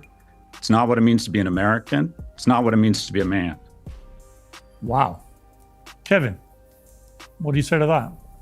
That's a tough criticism, and that's certainly the kind of controversy that surrounds him and has almost since he came on the scene at the PayPal days. Oh, I'm 100% sure, Anthony. He came up with a lot of ideas, even with a black eye. He has distractors. Scott's one of them. I get it. You know, I would have kept that. There's a concept now that I deal with every day called Trump derangement syndrome internationally when I have to work in Abu Dhabi or in Zurich. And I get into a meeting and they want to go into a diatribe about Trump. And I say, this is a useless use of time. I'm not here to debate politics. I'm here to debate policy because we don't make money in politics as investors. We make money with policy. So if we could just use our valuable time together to look at the policy and see if there's an investment opportunity together. But I can't and I don't care to get into debating Trump derangement syndrome. But what you just heard there from Scott is Musk derangement syndrome. And I get it. And I think it's fair that he has those criticisms. But it doesn't distract or take away from the achievements the man has made so far and will make. And I'm an advocate for executional excellence because in the end, if you burn your calories trying to change someone who you know is not going to change and don't focus on the output that he can provide and the great solutions for mankind he has provided and hopefully will with robotics you talked about, then you are in the form of being dominated and controlled by a derangement syndrome. That's my opinion. And I've so far avoided that and I work a lot in Washington now. And, you know, I'm very, very fortunate to be able to work on a bipartisan basis because I represent entrepreneurship and job creation for small business. And that's bipartisan. Even AOC and Elizabeth Warren want to support that. And I can have my narratives with them. But when we get into Trump derangement, I shut off, and it's just a waste of time. And I think that's a waste of time criticizing, you know, that he's not a man. I mean, I just find that, and I respect Scott. I mean, I respect his opinion. I respect all opinions, but let's burn our calories moving the needle forward is my view. I would also add to. Shout outs to War Master. He said, I don't give a fuck. I'm gonna start warping your voice, War Master. I don't give a fuck if Elon does drugs. I want high-speed internet in rural America, for fuck's sakes. I feel you. You know, I look back on that shit, War Master. Maybe I was the same way, cause you know what? I need to hit you up about this thing, man. Cause I'm looking at it right now. It's like sitting across the room from me. I got this old helium miner, y'all. And I'm really supposed to like it came with this bullshit antenna, but I'm really supposed to get this antenna and put it like on a roof or something like that, right? Or have it really high up. The higher up the antenna, the more helium it can mine. And basically the helium miner is called a Bobcat. And basically they came out with a couple more after. I got the oldest one, I guess, now. Basically, the helium miner is supposed to link everybody, like it's supposed to link to other helium miners and stuff like that. It's like on a grid, and basically it's supposed to help the world universal internet, like universal Wi-Fi, I guess.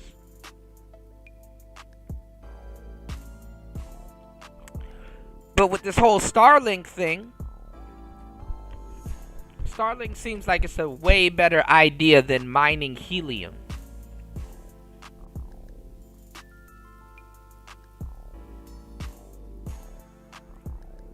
Because I don't know. I still don't see how it's going to make universal internet. But hey.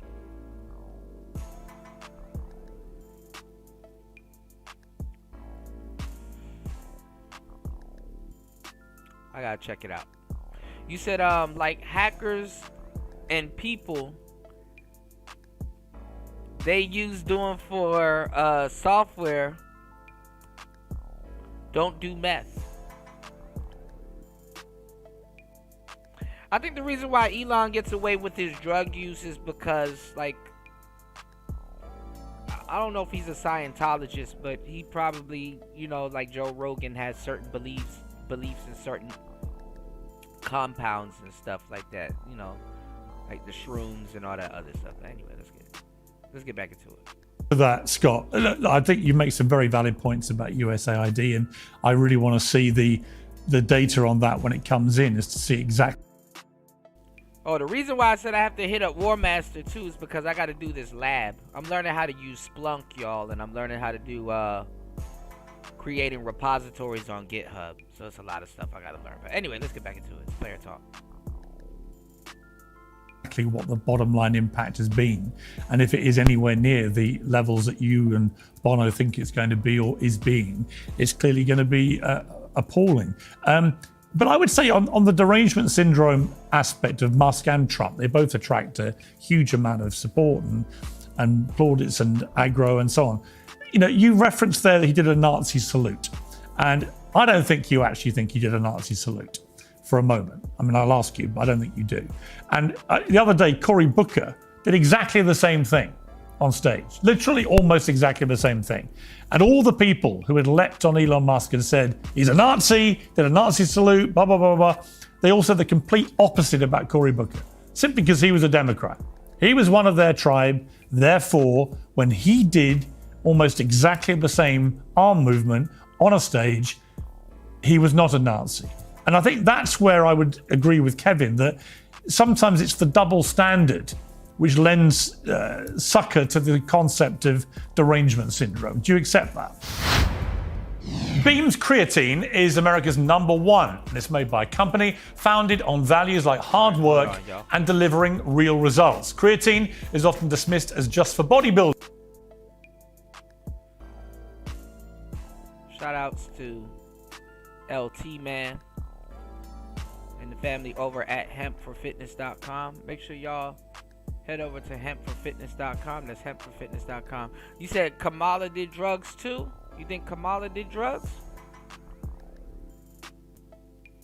Kamala looked like she gone off the box wine. I've said it so much, people start repeating me, man. Kamala looked like she's off of psych meds and stuff like that. I mean, you know, if you think about it,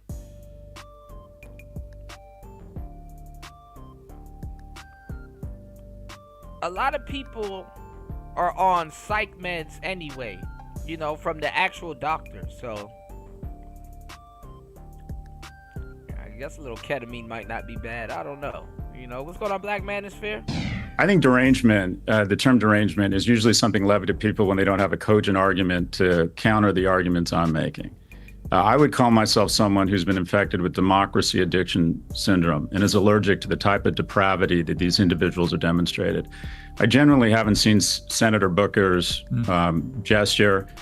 I think Steve Bannon and Elon Musk both gave Nazi salutes. I've watched the tape a bunch of times. This is an individual who's decided there's a white genocide against Africana farmers. I think he knew what he was doing. It might have been a tick. But he seems to be very disciplined about not making remarks or comments with respect to China.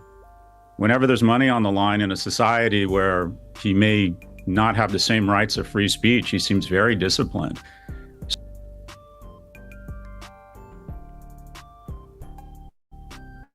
You said stick to your tribe or your tribe turns on you. I don't know, man. Black Manosphere. Ask Lord Jumar. Jumar, he cool with Vlad again. Can y'all believe that? I mean,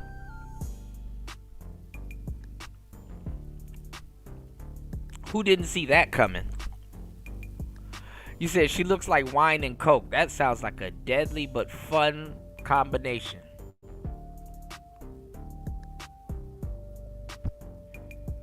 You said imagine cell phone towers in the sky. They connect to the internet just like cell phones, except they are more powerful. 4G doesn't cut it. Yeah. They say other than America, the only country to have more shrapnel and just stuff laying around in space is Russia. I ain't gonna lie, Russian rockets look cool. Or maybe I like the color red or orange. But yeah, look at all those satellites that we have in space and stuff like that. You know what I'm saying? I mean, it's a lot of debris that also needs to get cleaned up. Just floating around space. But let's get it. So, yeah, we have a fundamental disagreement. I do believe it was a Nazi salute or a Nazi gesture. I don't see other Republicans accidentally making hand gestures that remind them of the Third Reich. But Cory Booker did. I mean, you should see it after this. Honestly, you would be amazed how similar the arm movement was and the difference in the way it was treated by. Well, then it was wrong. I want to give you and Kevin this. If Senator Booker did this, he should be dressed down and say, you should never accidentally, errantly make a gesture that reminds people of the type of death and destruction that we incurred around an ideology that this symbol came to respect. And it just so happens that two guys who have a history of very conservative politics at a very conservative gathering accidentally made this gesture. They should know better. I don't know a lot of people accidentally making gestures that look like Nazi gestures at parent-teachers meetings.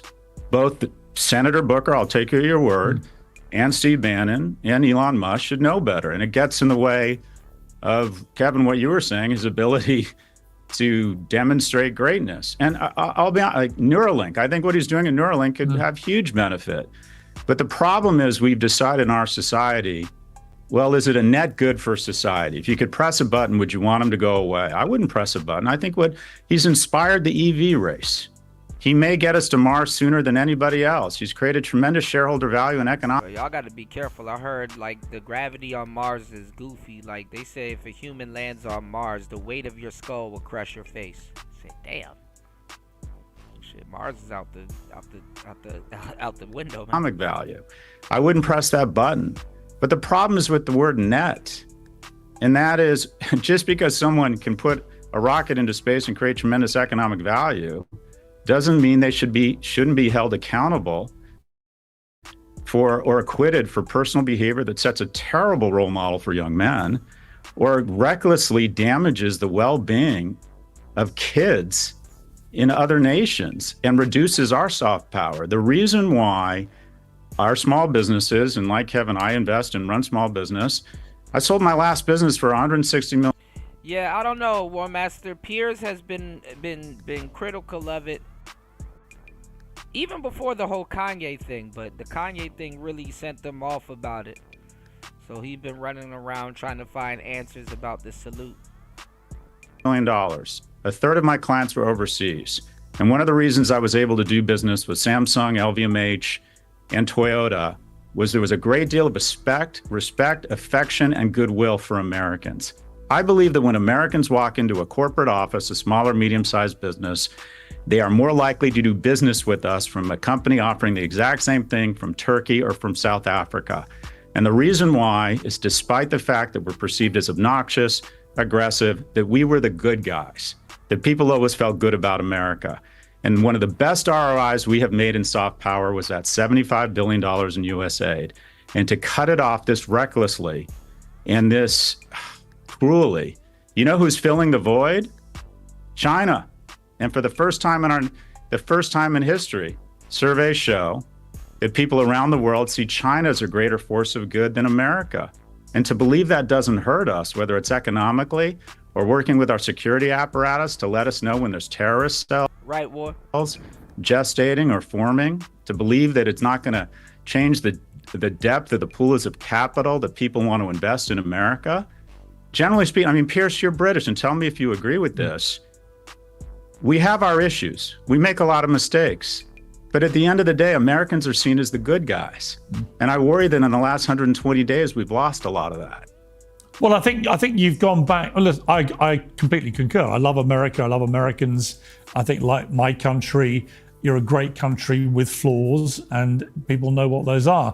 I think that Trump's style of leadership is chaotic by nature. I think probably quite often deliberately so. I mean, you said a very interesting thing recently on your podcast, your excellent podcast, The Pivot with Kara Swisher.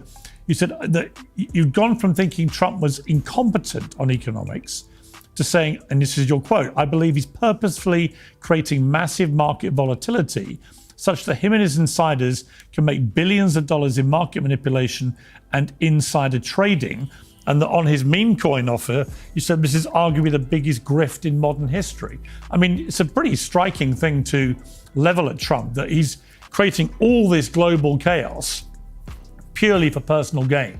Given that when I've interviewed him over the last 20 years, I can't think of a single interview where he's not mentioned A, the way that China in his eyes has been ripping off America, and B, that tariffs are not a very effective weapon to restore America's economic power. So it's not like this is the first time he's talked about this stuff, but you genuinely believe it's all just a way to make himself personally richer? Well, okay, so I'll acknowledge I suffer from Musk derangement syndrome. I also suffer from basic pattern recognition. He has taken tariffs up or down 50 times. 50 times, taking markets way up, way down. And the net effect, as far as I can tell, is one deal with the UK where we're getting some aerospace technology and Aston Martin engines for 10% tariff versus 15%. There has not been a single deal of any material value struck here. And then the morning that he announces huge tariffs that take the markets into one of their biggest one-day declines, his top cop, the Attorney General, sells her Donald Trump media stock. Zero-day options volume has been the days he takes a tariff up or down. Basically, insider trading laws are no longer in effect. When he can open a Swiss banking account in the form of a meme coin the Friday before his inauguration, and people can put money in or take money out, and nobody knows, and just 10 wallets made billions, while 70 or 80,000 lost billions in the subsequent weeks, we have a level of grift, insider trading, or what used to be considered insider trading and market manipulation, the likes of which we haven't seen. So wouldn't he be stupid for him and his cronies? Autocracy is based on the following. You punish your enemies, you threaten lawsuits against them, you announce tariffs against them, and you make your allies billionaires. It seems like there's additional options trading and market participation right before he announces these tariffs going up or down, because the net effect for America so far has just been a damage in our reputation. They had to send out a letter the other day telling nations to come to the table. This guy is literally the worst poker player in the world. He announces 145% tariff against China, and before they even respond, he reduces it to 30%. It's like showing up to a poker table, going all in with bluster, and then before anyone can respond, saying, "I fold." The whole world is saying to America and the Trump administration regarding his sclerotic, reckless, and quite frankly, stupid tariffs, the same way Logan Roy responded to his children in succession. You are not a serious people. All right. Shout outs to everybody hitting the like button, supporting the show, enjoying the show. War Master says, at least this dude admitted to Musk derangement. Syndrome. Yet he ignores the Congress's insider trading. Now, shout outs to everybody hitting the like button. Shout outs to everybody over on Rumble. Shout outs to everybody over on Twitch. I actually got something I want to show y'all, which is going to trigger y'all. I don't know if y'all ready for this. I do want to get into mediocre tutorials and reviews, having Maury on his show, but I might have to throw this in before we get to that. It's Player Talk Radio. Thank you guys for rocking with me. I appreciate you guys for letting a brother rock. Been putting in work as always. Hardest working man on YouTube. Glad to have you guys here. So now we're going to go through that Elon or Musk derangement syndrome, whichever one you want to call it. And also, too, I don't know what Nancy is doing. That's funny. That's a good question. What is Nancy Pelosi doing? Good question, party. Also, too,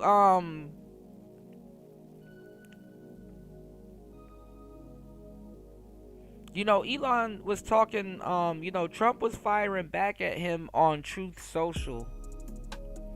But Elon was also talking about, you know what I'm saying, starting a new party. You know what I'm saying? Recreating, you know,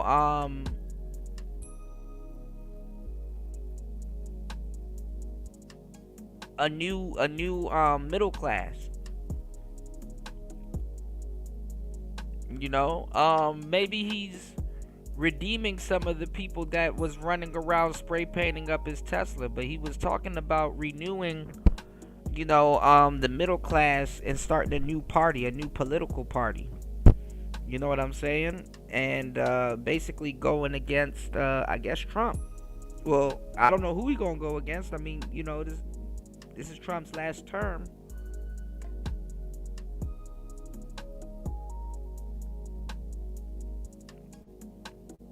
You know, this is Trump's last term in office, so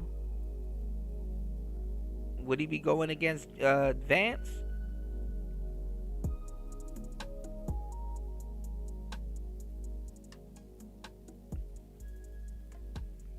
How all of a sudden he's anti-Republican, if that's the case, if he wants to do that. I don't know. I don't even know if he is anti-Republican. We'll see.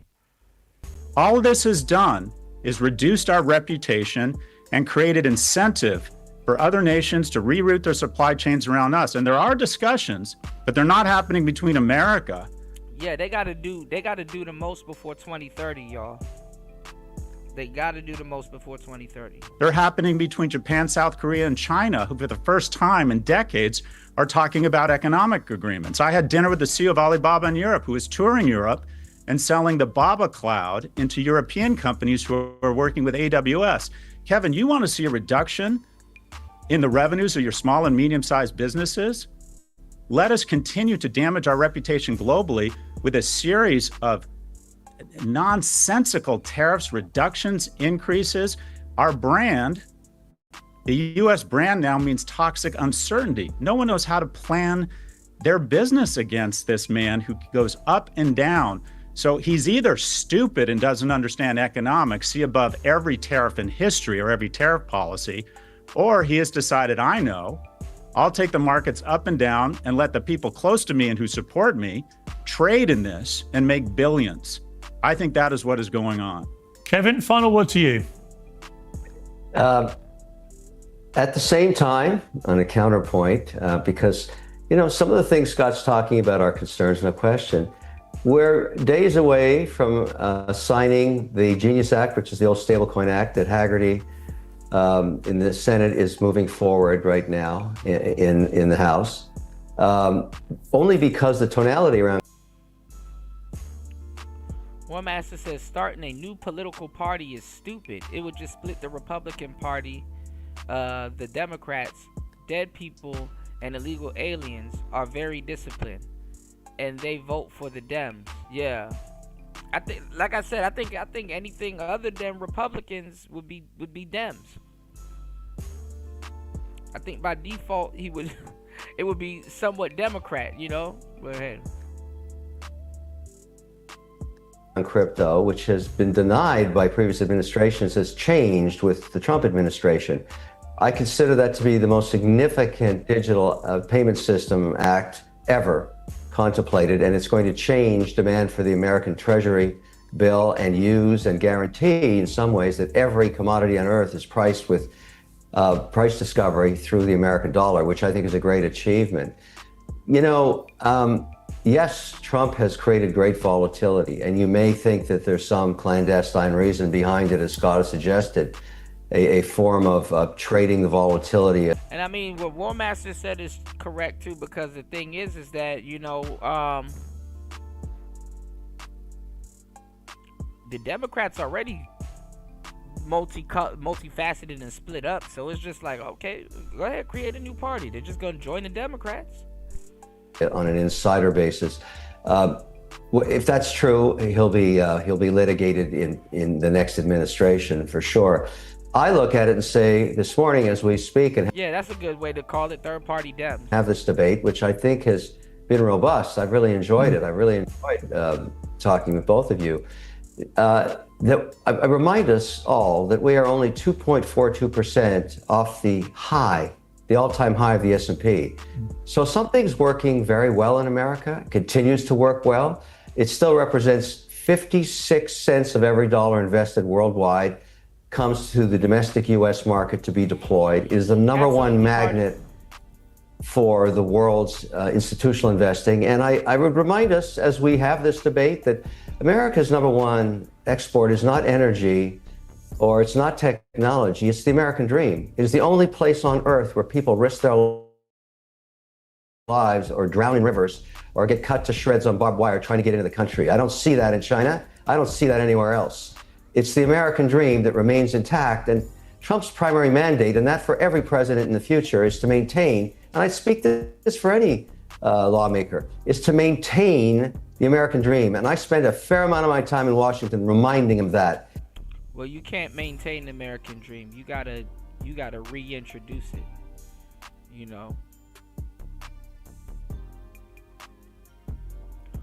Well, no, I you know what? I think a little bit different, party. How I'm looking at it is, I think the early Gen Zs that's closer to millennials, they ain't buying it, but the late, middle to end Gen Zs are buying it, and Alpha and Beta is gonna buy it. Especially Beta. Beta is definitely gonna buy it, but Alpha too, because see, the late Zillennials and Alpha, they don't give a damn. Nothing for them was analog. They're not pushing back on being taught by AI or having AI teachers and all kinds of different stuff and learning from a machine. So you know what I'm saying? So they absolutely gonna buy into it. You buy into it once you buy into technology. Technology tells you what to, who like, bro, imagine growing up in today's society with a cell phone. Imagine being raised by a tablet and your cell phone. Like, the internet has raised a lot of Gen Zers, bro. Like, imagine having a social media before having a social life. Bro, you are pre-cooked. That is the definition of pre-cooked. You are 3-minute grits. That shit is scary, bro. I wouldn't even want to think about it, bro. I'm so glad I came from an analog age over to where it is right now, man.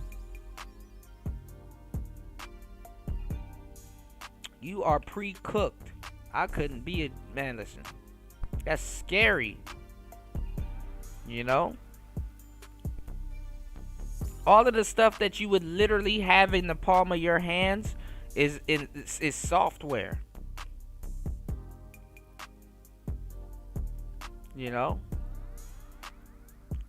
So just think about that. Imagine having a social media before a social life. Psychologically, what that's doing to people. Because that is bipartisan. Yeah, well said. I actually do want to end with this. I want to read to you, Scott, a quote from Kevin on X, and just get your very quick, and I mean just several words, whether you agree with this statement or not. Spoiler alert, I have a feeling you're probably not going to. Kevin said, yep, I said it. Hi, I'm MAGA is the new mating call in the dating jungle. Trad wives, alpha values, and patriotic dating apps are flipping the script in That's crazy. deep blue cities. And to know what's hotter than a swipe right? A MAGA man with money. Let's talk about it. Scott Galloway, do you concur?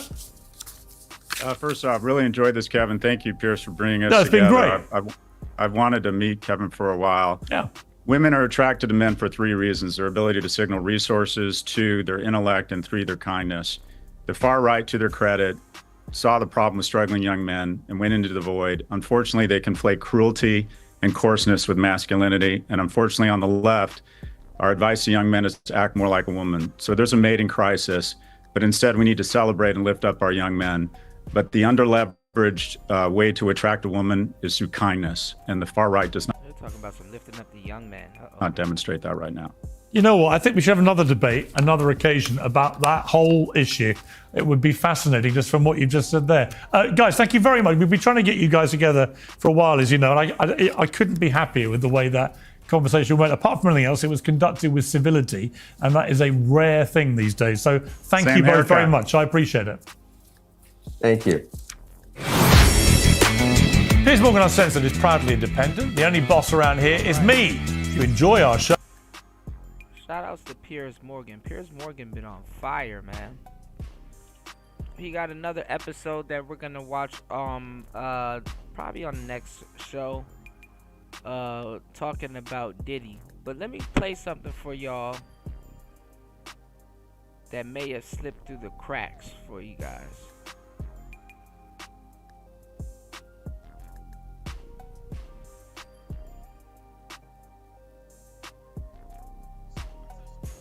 Oh my goodness. This is gonna trigger the hell out of me. Alright, here we go, y'all. Y'all hit the like button. Support the show.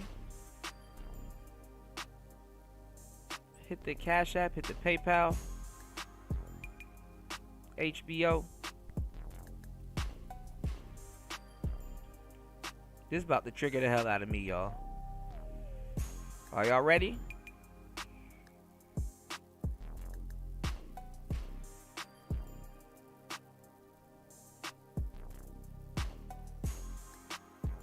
Let's go.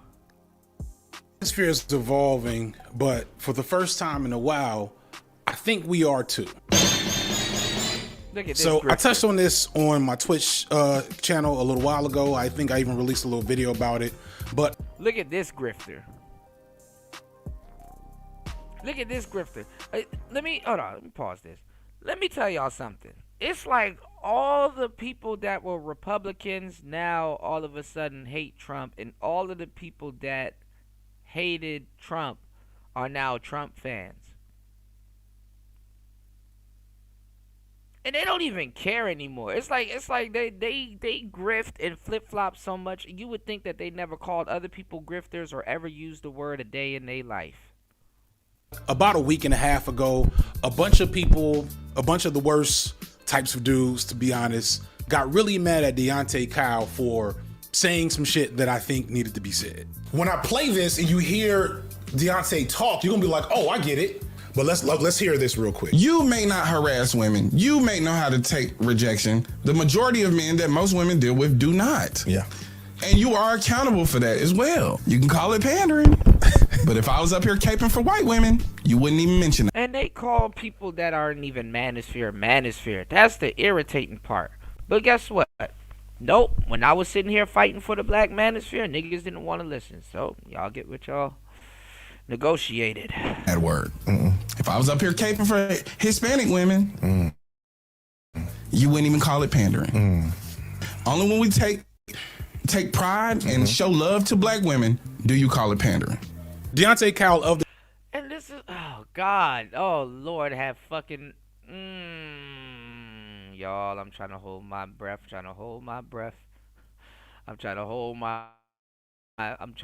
my tongue. This fat Future, first of all, he took his glasses off, finally.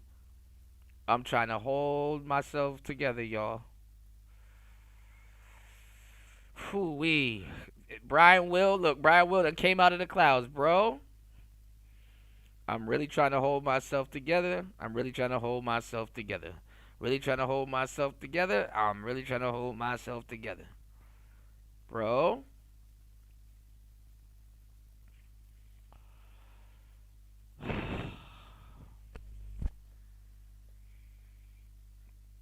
They're calling all of these people that ain't manosphere, and they're actively trying to be the manosphere, by the way. I hope y'all caught on to this. Cause they have to grift. You like literally if you're on that side of politics or whatever, you have to grift. The grift is inevitable. Okay? The grift is inevitable. Hit the like button, support the show, y'all. They take on the same patina and the same talking points as goofy black women. And that's all they can do. That's all they can do. That is all they can fucking do. And it's, oh my God, I am about to bust a gasket. Just the sight of this nigga and what he about to talk about. I am about to bust a gasket, y'all. He be watching the show from the clouds too since the last couple summers, man. Listen, bro. You said that's an indicator that they're wrong, though. That they're grifting, right? Exactly. Yes, this is FD Signifier, bro. This is. I told y'all this about I'm about to go on mute because this is gonna trigger me, man. Party said, but to mention Black Manosphere puts too much shine on y'all. But he don't care about that, Party. He don't care about that. He be trying to make friends with people over here. He recently came back and tried to make friends with BGS. And then the other dude, and I kind of like him, but he be grifting too. The amazing Lucas. You dig? Shout outs to War Master. War Master says, Kuda, this is politics. You right about that, man. You know what, man? Always the voice of reason, man. Always the voice of reason. And as always, shout outs to War Master dropping the Q already know. Huge 20 on the Cash App. War Master said, Kuda's Xbox called and said, where the fuck is Kuda? I will be there on the 26th. I will be there on the 26th. I am trying to get my hands on an Xbox Series S. Thank you for supporting the show as always, War Master. I'm saving up for one right now, and I'm taking up some stuff on the side to go get one this month. This month. I need to get back to video gaming so I won't bust a gasket the way I'm about to bust a gasket talking about this right here. It's Player Talk Radio. Shout outs to War Master as always. Let's go. More. Wendy? Thanks, Chuck. We're standing here in front of the Olympic Liquor Store in Queens where scores of African Americans have been lined up for hours. We spoke to a few of them earlier. Ladies, may we get a word? Hide the money, y'all. There's poor people around. With your broke ass. Oh my goodness. One drunk man is more intelligent than 3 women with PhDs. Thank you so much. That's thank you so much. Thank you so much.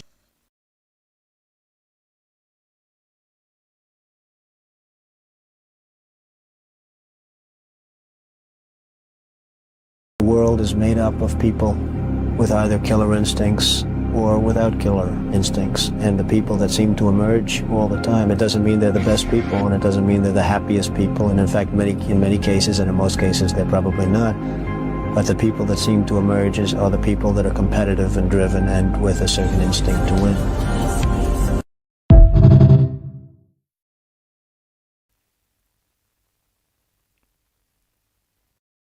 Say it's been a daily and nightly thing. Teenagers going door to door, knocking on the doors, selling themselves truck to truck. Police spent the weekend trying to break it up, and truckers say in this lot, officers can just take their pick. Nothing surprises me anymore. I've seen everything but Bigfoot at the truck stop, you know? Indianapolis trucker David Howington visits this truck stop every day along South Harding at 465, and he says the prostitutes were getting bolder by the day. I can do this for you. I can do that for you. Oh, sure, don't you want me? You know, you got to have some. I know you're lonely.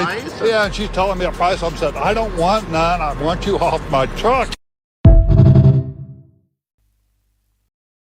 Damn, what a big old ass. What's the mathematics? What's the mathematics? Your mama, can a brother holler at you? Holler, holler, holler. Holler at you, holler, holler at you, holler at you, holler, holler, holler, holler, holler, holler, holler, holler.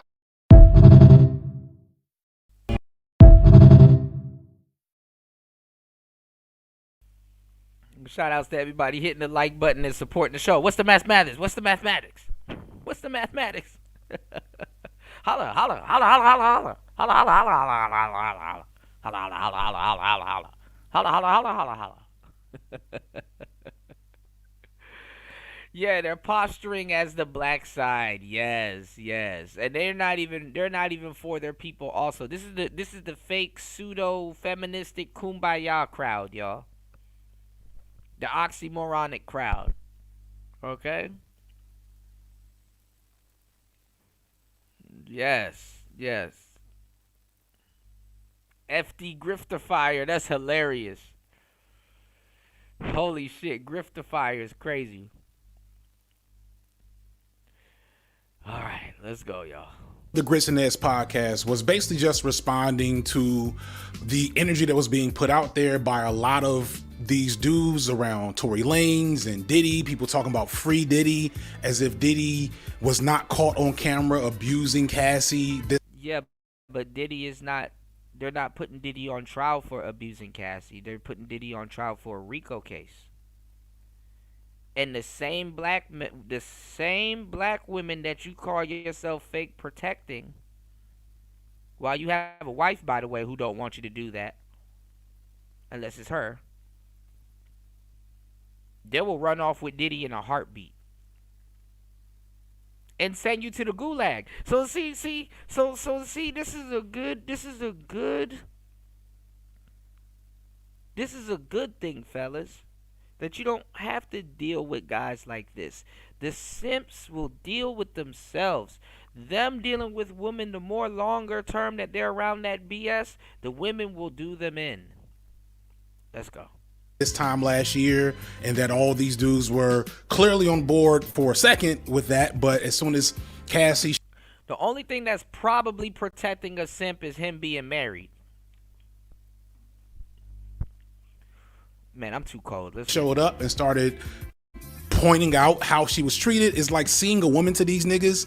It just forces them back into a misogyny hole where they cannot deal with the idea of engaging with another woman as a human. That red pill ideology completely comes back up to the surface.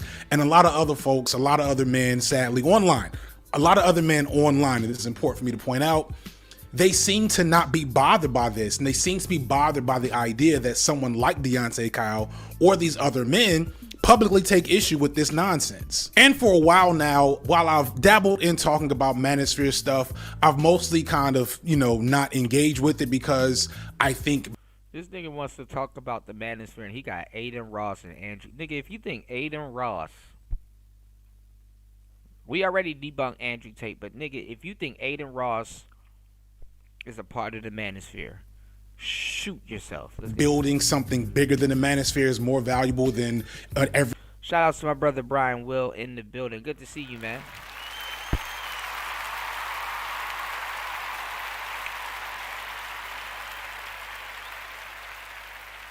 Return trying to engage with, debunk, or fight manosphere type energy and attitudes. However, I think it's time to get back in the ring at this point, because on one end, We're probably closer than we've ever been at actually completely turning the tables on red pill nonsense, at least within black male spaces. But at the same time, it's also obvious that the red pill is evolving and becoming a little bit more dangerous and insidious in ways that I don't think people are paying attention to. He got two dudes behind him, and he's talking about in black spaces.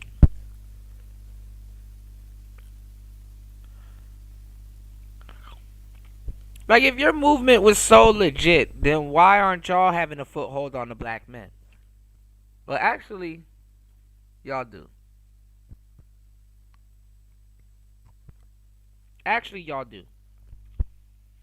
Because 80% of black men voted for Kamala. So I can't even... Y'all got a foothold on the black man. Shout outs to Chaos Reign in the building. What's going on, man? Good to see you.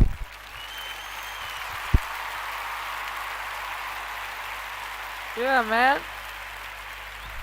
Shout outs to Chaos. I'll be catching some of your episodes later on, man.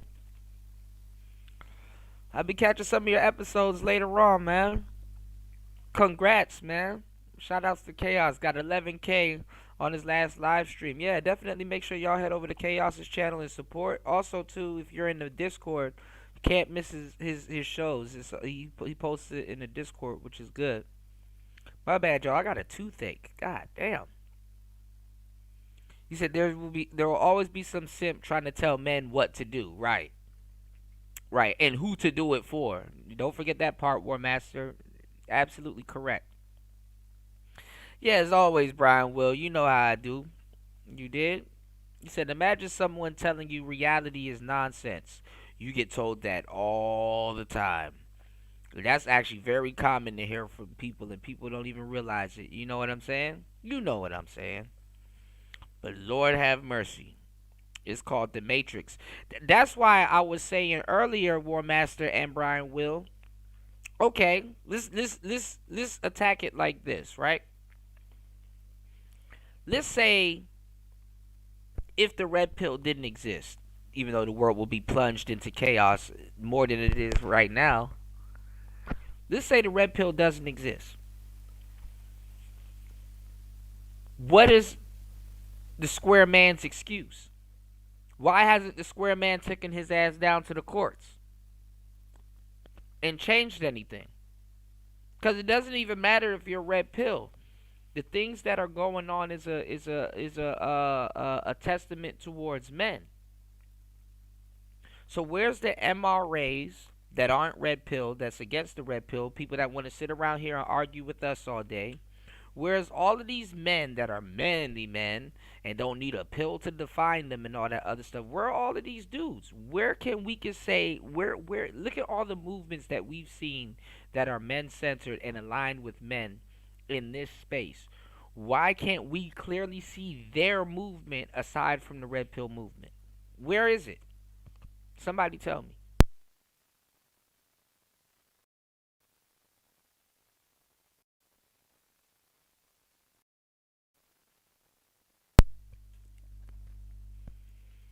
Because before the red pill, guess what? There was MRAs that ended up going red pill, but there was MRAs. You understand what I'm saying? You know, before the wall of silence, there were men that was like, hey, something's not right. They just didn't put belt to ass.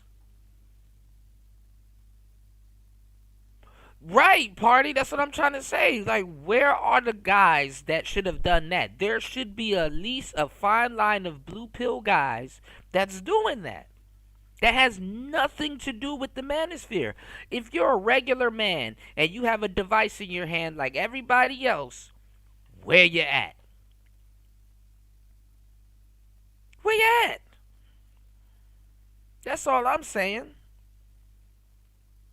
Y'all hit the like button, support the show. Where you at? Because I don't see no... I mean, red pill people ain't going over there and arguing with them. But they seem to come over here and argue with us. Or men that think that way. They're not pushing no envelope forward. They're not running. They're not pushing nothing to the limits. You said MRAs in the first MGTOW didn't even consider themselves red pill at first. Right. That's what I'm saying. Before the wall of silence. But see where I'm getting at though, fellas, and I'm dropping endless game. I'm giving y'all some real game with what I'm telling y'all. They existed though. So how comes in 2025 they don't exist? How comes? And you know who's stopping them too? The women. Because guess what? They're gonna call those dudes manosphere when they're not. And then guess what? After a while, those dudes will say, "Well, might as well be manosphere." They start listening to us. But what I'm saying is that no, that's the manosphere didn't stop a lot of guys from being blue pilled. Where are the blue pill guys that's doing that? You said they'd be in trouble if I make content. I feel you, man. Let's get it. This is goofy. I don't think I have to explain the red pill too tough for this. Like how comes the weirdo agenda like FD Simplifier, how comes the weirdo agenda got their blue pill goofies? Where's the men? This point, you pretty much probably already know if you're watching me, but for anyone not knowledgeable, the red pill is one of many names used to describe the manosphere, a loosely associated genre of misogynistic content that has been online for really well over a decade at this point, but saw exponential growth in the last few years, especially during the COVID lockdowns. From 2020 to 2023, there was a meteoric rise of people like Andrew Tate, Sneeko, Fresh and Fit, Jordan Peterson, the late Kevin Samuels, and plenty of others. You might think all those names can't be grouped together, but you'll be wrong, and I've already made 2 long-ass videos about it, so go watch those. I'm not going over it again. See, let me tell you why guys like this really want to be in the manosphere. You don't do long videos on that. On topics like that. That means you watch this space. And by default, when you pay attention to something like that and dedicate that much time to something like that, you're a fan. You're a fan. However, from 2023 to now, those ties have shifted somewhat. Fresh and Fit were demonetized, Sneeko was a weirdo, and people seem to finally be realizing this. Andrew Tate got arrested and has seemingly been trying to stay out of the spotlight. Jordan Peterson kind of lost his mind off benzos and shifted his focus to, supporting a genocide, so I guess it got worse. And Kevin Samuels died alone. How ironic. With these flag bearers, you would think that these are female talking points. Manosphere would shrivel up and die, and you be right for the most part, right? For the black manosphere in particular, Samuels was their one crossover superstar, and without him, they mostly returned to their musty basements and group chats on Discord and Zoom calls, doing the same debates they have been doing for the last decade and a half. White red pill spaces, for various reasons, have always struggled to maintain overt visibility, and while they're still very visible and being covered more by mainstream audiences, overall it felt like a lot of those consumers of red pill content between 2020 and 2023 started to realize they were being grifted, maybe went outside and actually tried to talk to women, and a lot of them began to move on. Another big factor is that Donald Trump won again. So how does that... Man, they just be pulling for straws. Everything that they're pulling. Anthony said, this nigga tripping.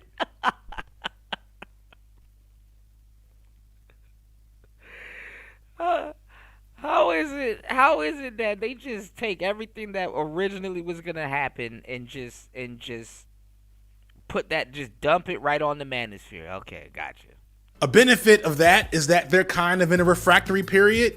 That's gross. But it is what it is. With their avatar in the White House right now, they just don't have as much energy to go out and be awful like they used to be. But this is also what scares me, because in this previous presidential election, a lot of data clearly indicates that young men for the first time seem to move right in their voting habits, not just in their professed ideology, which is something that's always happened, but it had a tangible effect on outcomes of elections nationwide. And although it's not by nearly the same margin, this also includes young black men. After years of being surrounded by these images and this red pill content, there were real consequences in the... Look at Black Savant coming out the cut. Man, what the fuck? What's going on, man? Political world, and this has not gone unnoticed by political actors on the right. Trump was very actively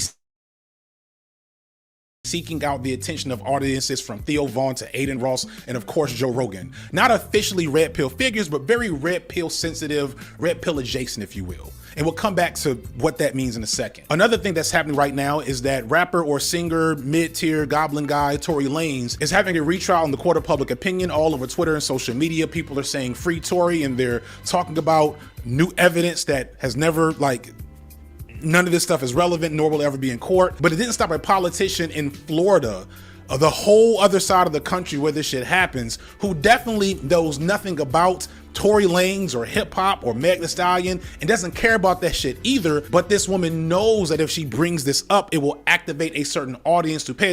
Dudette is always gonna forever be a funny fucking word. He said this dudette is a feminist. Feminists attack conservatives. Yeah. This is why you got to be careful with certain dudes, because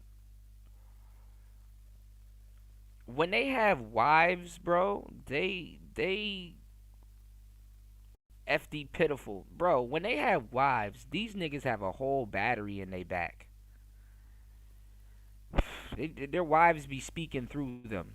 Attention to and undergird her politics. This woman jumped in the conversation, getting signed affidavits and alleged witnesses, stuff that will never make it to a courtroom, mind you. But it worked. It brought her attention. And we've seen Fox News and other conservative news sites report on some of this stuff in the same way, because what they're realizing is that the gender wars, especially the black gender wars, are useful for fueling right-wing agendas and improving upon their standing with young men who don't know any better. We're watching the red pill go through a very insidious and, to be honest, scary evolutionary process. One thing I've said on numerous occasions is that this whole idea of I got sucked into the red pill by accident is kind of bullshit. It's true to an extent, but it obfuscates an important fact that I need. This is not the red. He don't know what the hell he's talking about.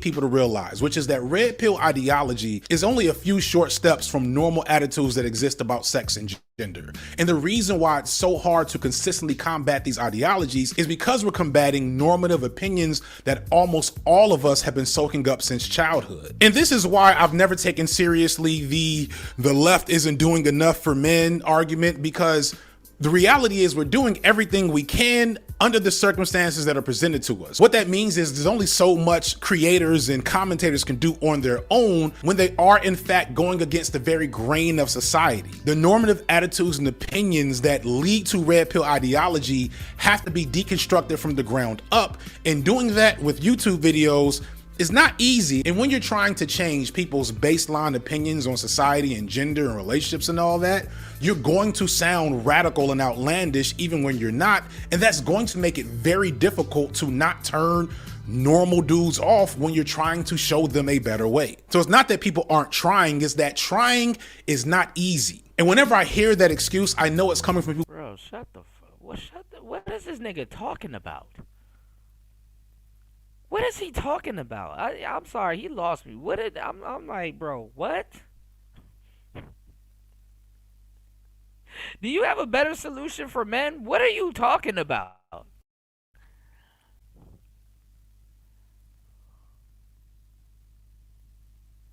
You're not trying? What are you talking about? Right, party? He said the left has an shout out to War Master. He said the left has an enemy. The big websites suppress us, and dudettes like this have to attack us. Right? They stay over here. They always have to attack your character, never your arguments. Yeah. And then another thing too. They ignore that the women that they are quote unquote protecting now is advocating for red pill stuff. Women now are looking at Halle Bailey, and it's like, oh, you got to give DDG back his kid. You got to, oh, it's starting to sound real manosphere-esque. Starting to sound real manosphere-ish. My.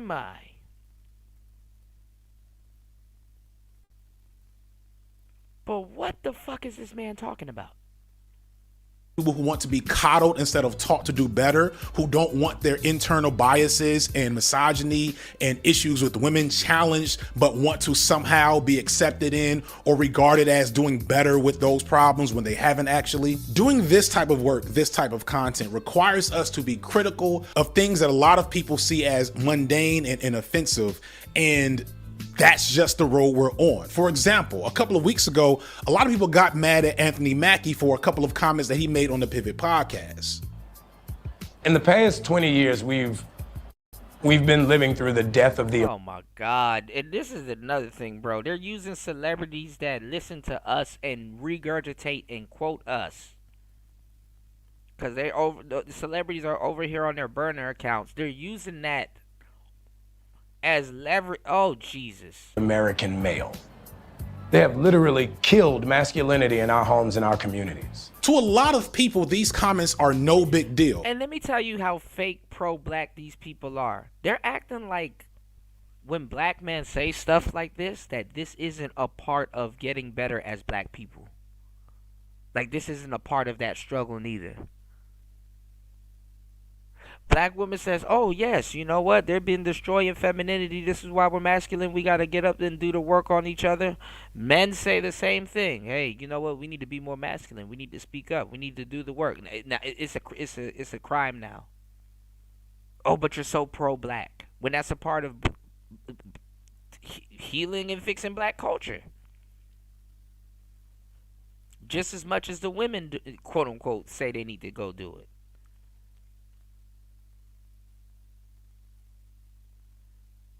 That too, Black Servant. They're benign. But see, the reason why they're mad about that is because he thought, see, when black people like FD and all these other weirdo fake feminist bitches, when they see shit like that, they think that he's on their team, and then he turned around and said something about masculinity, and then they get mad because they thought they had a representative. In fact, and I'm inclined to understand why they feel like this. And then the crazy part is that all of them, whether it's those women or gay men, want and need straight black men. Crazy as that sounds. However, what many people, myself included, people on the left know is that this type of worldview is rooted in patriarchal thinking, and these can end up being patriarchal dog whistles even when a person is not trying to be misogynistic or patriarchal. Because the phrases he used are just as normal in that podcast situation between men who have shown themselves to have... Raven said, I feel bad for Anthony. He tried to make moves to be welcomed into the elite. One nigga at a time. Everybody can't be Will Smith. Have sense and not be on red pill bullshit. Shout out to the Pivot podcast. We'll come there in a second. But that language is also just as common on the Worst Red Pill podcast. And it shows you how insidious this actually is. Those of us who've been involved in this discourse online recognize that. And he's actually in a barbershop. This is barbershop talk. Red Pill cornered it, but guess what? Even blue-pilled men, we're going to have barbershop talk anyway. Again, fellas, and I want y'all to ask this question. Give a nigga credit, though, when y'all do, too. Because y'all, man, shit been getting stolen from me left and right.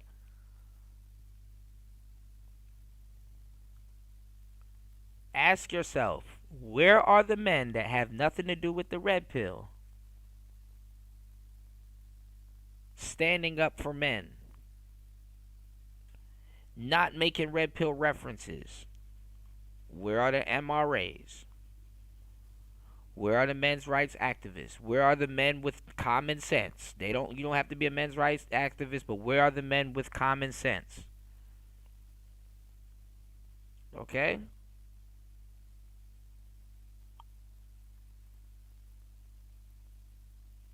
Where are the men with common sense?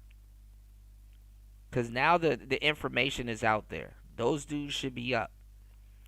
Alfred says, I don't understand why black men complain about women they don't want when there's so many for us. That's weird to me about the manosphere. That's the point, Alfred.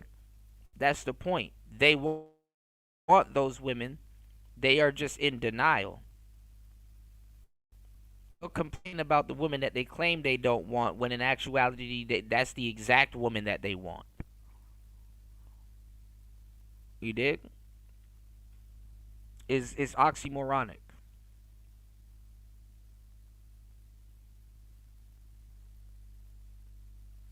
There are men out there in real life, not on YouTube. Actually, that's true too.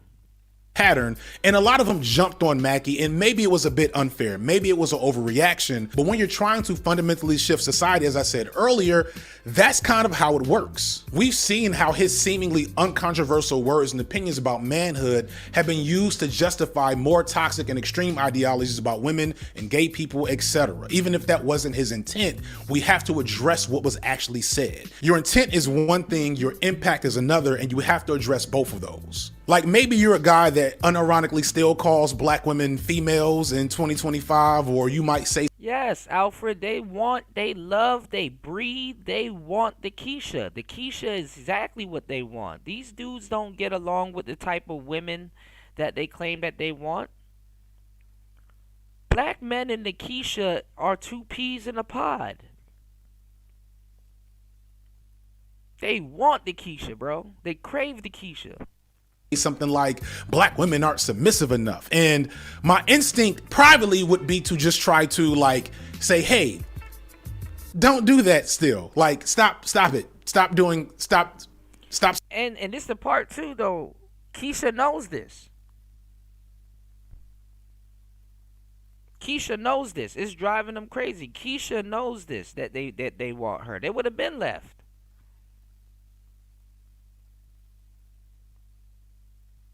Keep that in mind. Sounding like you're from 2004. I thought we fixed all this. I might just see you as a dickhead, right? Who hasn't learned to do better at this point. Or maybe you just got out of a relationship with a woman that disrespected you and was materialistic and emotionally abusive, and you're resorting to old frameworks of engaging with women as a coping mechanism. That's very much possible. But both of those things, like, you see how that still pulls you into a certain framework that has to be addressed, even if it's stemming from a place of hurt on your part. And so under those circumstances, if I have to correct you, are you going to roll with what I'm saying? Or are you going to be a bitch nigga and go listen to your favorite Kevin Samuels videos while you lick your wounds? I'm just being real with y'all. Maybe you blame Christianity, Ronald Reagan, hip hop, a lot of things. A lot of people are to blame for this. But the bottom line is, a lot of y'all hate women. You don't realize it. It's so funny because y'all are like caught up in these hate spirals online. I had a moment. I was gonna make a whole other video about this, but I'm gonna talk about this here. We off script right now.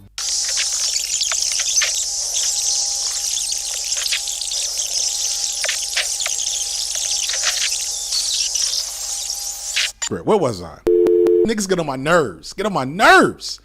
Somewhat connected to that, these red pill spaces know that y'all are addicted to this negative feedback loop, that if they show you things that make you angry and you don't like, that you'll share it, you'll keep watching, you'll comment, you'll engage, and thus you will get them paid. And that's why the manosphere was so successful for so long, and that's how they've taught these more evil entities to hook y'all in to following them to do worse shit to the world. Then I think, in my heart of hearts, I think y'all wouldn't really be about if you could take time to like figure out what's going on. Misogyny just means hatred of women.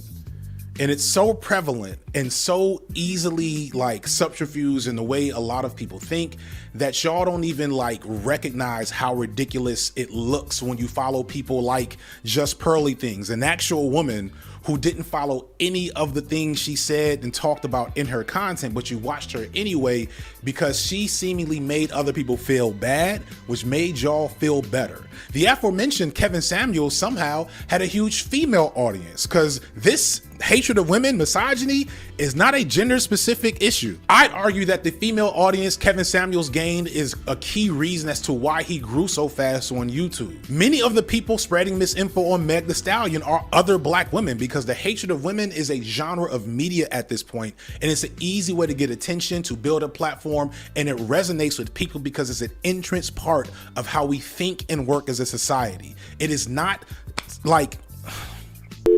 And as I said before, it's evolving. So a lot of those like overt manosphere figures are dying off, which is ironic because if you want to take some of the manosphere figures at their word, they're just trying to teach guys how to talk to girls and teach them how not to get played and how to dress and whatnot and have men's spaces where they can speak their mind, right? If that is what it is, it never was, but whatever. Let's say that was the case. All of the things that made those spaces possible are being subsumed into people like Asmongold and Aiden Ross and academics who regularly are dabbling and participating in red pill rhetoric and activating misogynistic hate movements. I saw a couple of weeks ago academics posting about Cassie after Cassie got on. Asmongold be going in on the red pill. He not even red pill, but niggas just throw whoever they beefing with into the pot, bro. Stand pregnant and talked about how Diddy beat and peed on her for 3 or 4 days straight. He had the nerve to focus on the fact that she, as a victim, told Diddy where Kid Cudi lived. Like Diddy wouldn't have beat her ass if she didn't tell him in the first place. And y'all fell for it because you're not smart, because you're not logical. Your only logic is, does what I'm saying right now make a woman angry? If yes, say it. I saw dudes on Twitter last week calling Deontay Kyle a panderer, and them same dudes are joking about killing women a week later. Hashtag pander at this point. Hashtag pander. I already made a video about it. You already know, but still, fuck y'all niggas. Anyway, back to Deontay Kyle. I'm really happy that he's emerged, and it's not just him, because there was a moment where I often felt like I was alone as a black voice talking this talk with a decent sized platform. I swear 2022, I sometimes felt like Jon Snow at the Battle of the Bastards with my sword in hand, watching the gross, nastiest, mustiest niggas and their weirdo channels coming toward me, standing like a boss, ready to go to battle. Of course, you have had folks like Foreman and Foreign Land, Lil Bill and Turb at the time, but now we're seeing an explosion of black men making anti-misogynistic, and really not even anti-misogynistic, because like, it doesn't even have to be that deep. It really is just dudes with common sense that have been around the whole time that don't hate women, grabbing the microphone from these lame ass niggas that got propped up by the algorithm. So yes, Deontay Kyle is blowing up on podcast land and TikTok. This type of content is aging itself out, so he has to grift. This dude been grifting ever since the beginning of time. This dude been grifting since the beginning of time. Where is Antisocial Socialite Podcast? Shout outs to Antisocial Socialite Podcast, wherever she may be. Shout outs to her. She warned me about this dude a minute ago. You said Player Talk have Mac-offs. They going forever a grift. Yeah, man. They've been grifting since we've been having Mac-offs back in the day with Angry Man and Platinum and everybody here, man. And shouts to my brother Prince P. You know? Man, listen. He said, I don't like the fact that he tries to be smarter than folks. And yeah, bro. Like I ain't gonna lie. I ain't gonna lie, man. He said, these are the guys that say letting your broad peg you or eat your ass isn't gay because it's a female. Yeah. This is exactly. That's a female. This is exactly the guys.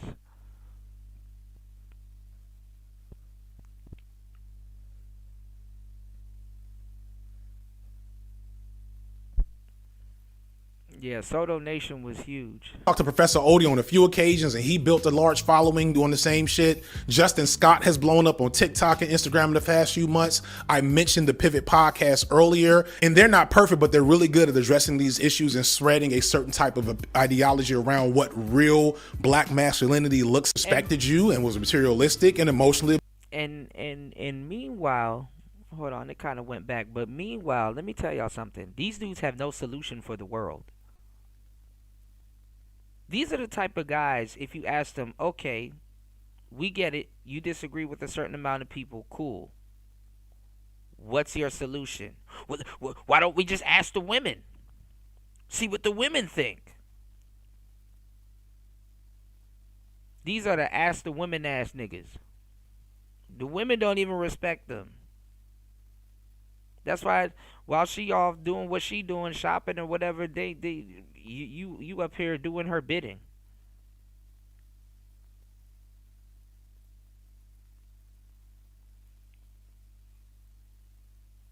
feminine dudes, man. Abusive, and you're resorting to old frameworks of engaging with women as a coping mechanism. That's very much possible.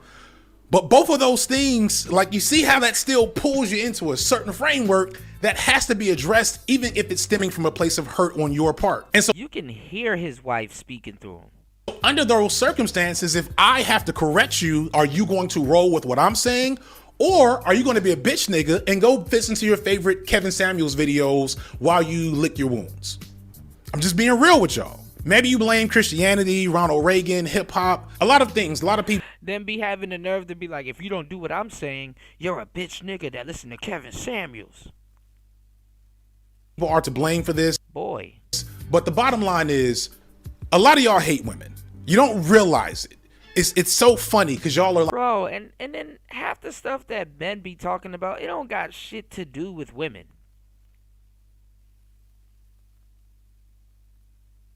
Oh, I want to vote for Donald Trump. Oh, that means you hate women. Oh, I don't want to get used on dates. That means you hate women.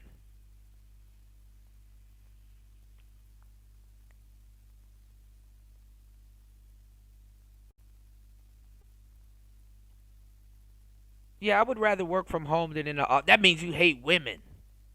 Because you're not trying to protect and provide for strange women and strangers that you don't know.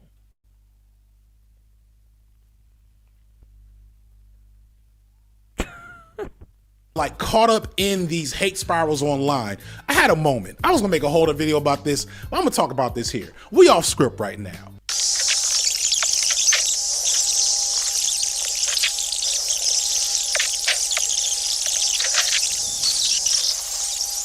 Where was I? Niggas get on my nerves. Get on my nerves. Somewhat connected to that, these red pill spaces know that y'all are addicted to this negative feedback loop, that if they show you things that make you angry and you don't like, that you'll share it, you'll keep watching, you'll comment, you'll engage, and thus you will get them paid. And that's why. Right. This is a L Gibbet. This is a L Gibbet play. Right, party. Why the manosphere was so successful for so long, and that's how they've taught these more evil entities to hook y'all in to following them to do worse shit to the world. Then I think, in my heart of hearts, I think y'all wouldn't really. What are manosphere men doing with the world, y'all? What are manosphere men doing with the world? Somebody tell me. Be about if you could take time to like figure out what's going on. Misogyny just means hatred of women. And it's so prevalent and so easily like subterfuge. And misogyny doesn't just mean hatred of women. Misogyny don't even mean hatred of women. What are you talking about? Way a lot of people think that y'all don't even like recognize how ridiculous it looks. And then you know what? The patriarchy protects women. And you're a simp going against the patriarch when you believe in protecting women damn near more, if not just as much as the patriarch. So when you follow people like... The term for this, y'all, is called intellectual dishonesty. Keep that in mind. He got a black eye. Pearly things, an actual woman who didn't follow any of the things she said and talked about in her content, but you watched her anyway because she seemingly made other people feel bad, which made y'all feel better. The aforementioned Kevin Samuels somehow had a huge female audience because this hatred of women, misogyny, is not a gender specific issue. I'd argue that the female audience Kevin Samuels gained is a key reason as to why he... Yo, I'm gonna talk about that too, New. We definitely got to talk about that because the patriarchy does produce white knights. They do. I'm not even gonna hold you. We do gotta talk about that, fellas. The patriarchy definitely produces feminists and white knights at the same time. It does produce another subclass of humans. I was thinking about that the other day.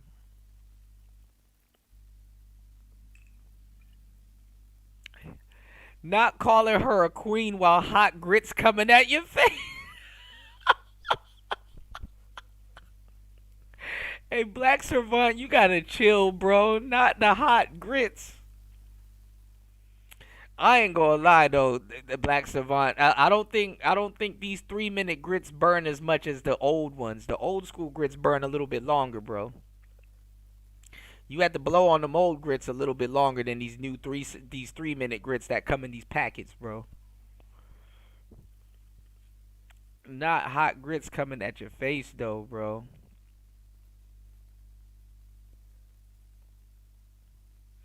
Party says Manosphere won the White House according to FD. What he's standing on. Look, 80% of men voted for Kamala. You know. 80% of men voted for Kamala, man. So, I'm not going to say we got work to do, but okay. You know, I don't know what he bitching about. America, not just the red pill, America voted for Trump. So to focus all your efforts in this little corner of the internet is ridiculous. You know, y'all hit the like button. Please support the show. Hit the Cash App. Let's go.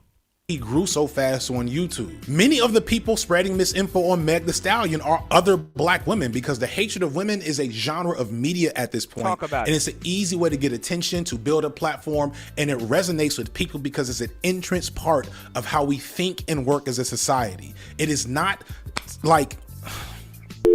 And as I said before, it's evolving. So a lot of those like overt manosphere figures are dying off, which is ironic because if you want to take some of the manosphere figures at their word, they're just trying to teach guys how to talk to girls and teach them how not to get played and how to dress and whatnot and have men's spaces where they can speak their mind, right?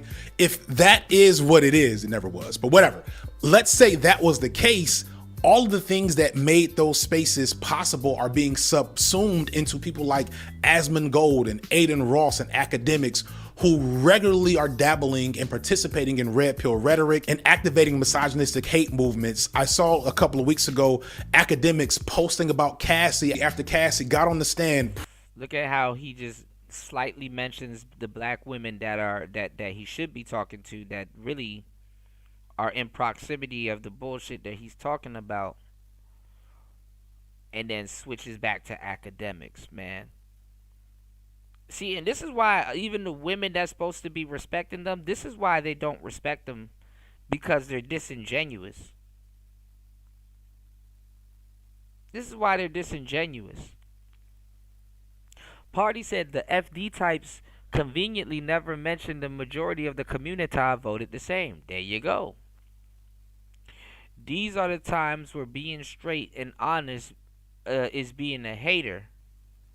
Anything other than that is celebrated. That's true. Hot macaroni would be worse. Hot cheese would cling to your skin. Yeah, you won't know if it's your skin or cheese.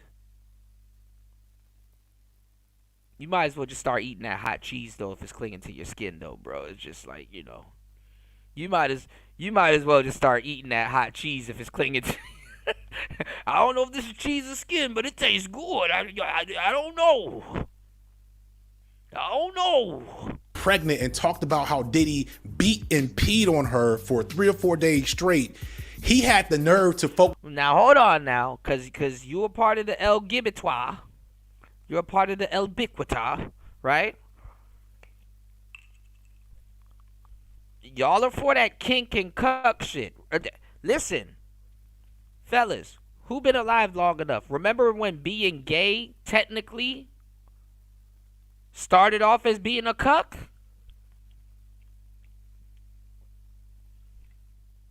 Remember when you started looking at niggas sideways a little bit? You were called what? What is the Q in LGBT qua? It's queer. Remember, there was a show called Queer Eye for the Straight Guy? How can you talk about Diddy? With a couple of steps, he's on your side of the fence.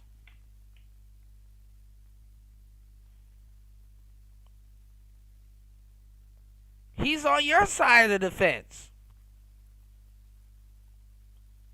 So how can you talk about Diddy when your movement props up pedophile PDF files? Huh? How? Shout outs to New dropping the huge $10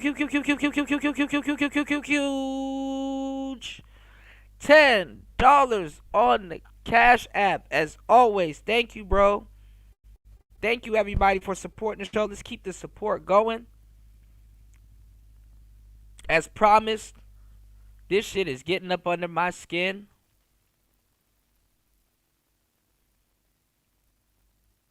Shout outs to New. Damn, what a big old ass. What's the mathematics? What's the mathematics? Your mama can a brother holler at you? Holler, holler, holler. Holler at you, holler, holler at you, holler at you, holler, holler, holler, holler, holler, holler, holler, holler. Oh my gosh, hey. Hey,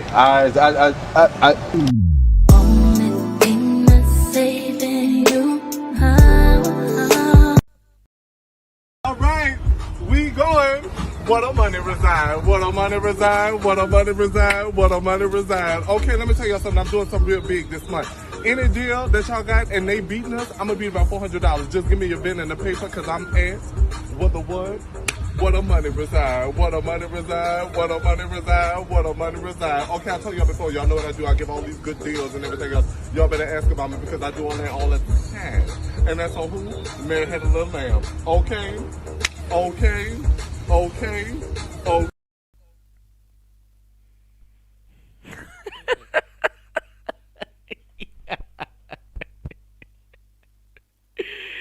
Shout outs to everybody here. Y'all hit the like button, support the show if you are enjoying it.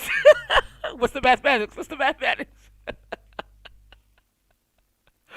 What's the mathematics, y'all? If you are enjoying yourself, man, hit the like button, man. Oh, Lord. Holla, holla, holla, holla, holla, holla. Holla, holla, holla, holla, holla, holla, holla, holla. Oh my God. Yeah, they call this queer eye for the straight guy. So how can y'all say anything about Diddy? Oh, let me tell y'all how. Let me tell y'all how. No, you know what? If y'all had the Dave Chappelle what first and second season DVD, the outtakes where he's like holla holla, holla, you know how like they have to film him, so they're telling him to say something. I don't think that part made it to the actual show new, but there's a outtakes, you know, the outtakes where they're like laughing behind the scenes when they're filming something, the behind the scenes joint, and I think that's where that came from because it was like 5 different outtakes with him. He's like holla holla holla holla holla holla holla holla holla holla holla holla holla holla, and they were like laughing in the background. So yeah, I think that part was on the outtakes. I think they got it somewhere on the internet. I might go get it and clip it. You know, I done got too much clips on here, y'all. It's ridiculous. I need to add to it. You know, I'm gonna add y'all that he got a black eye. He had a black eye.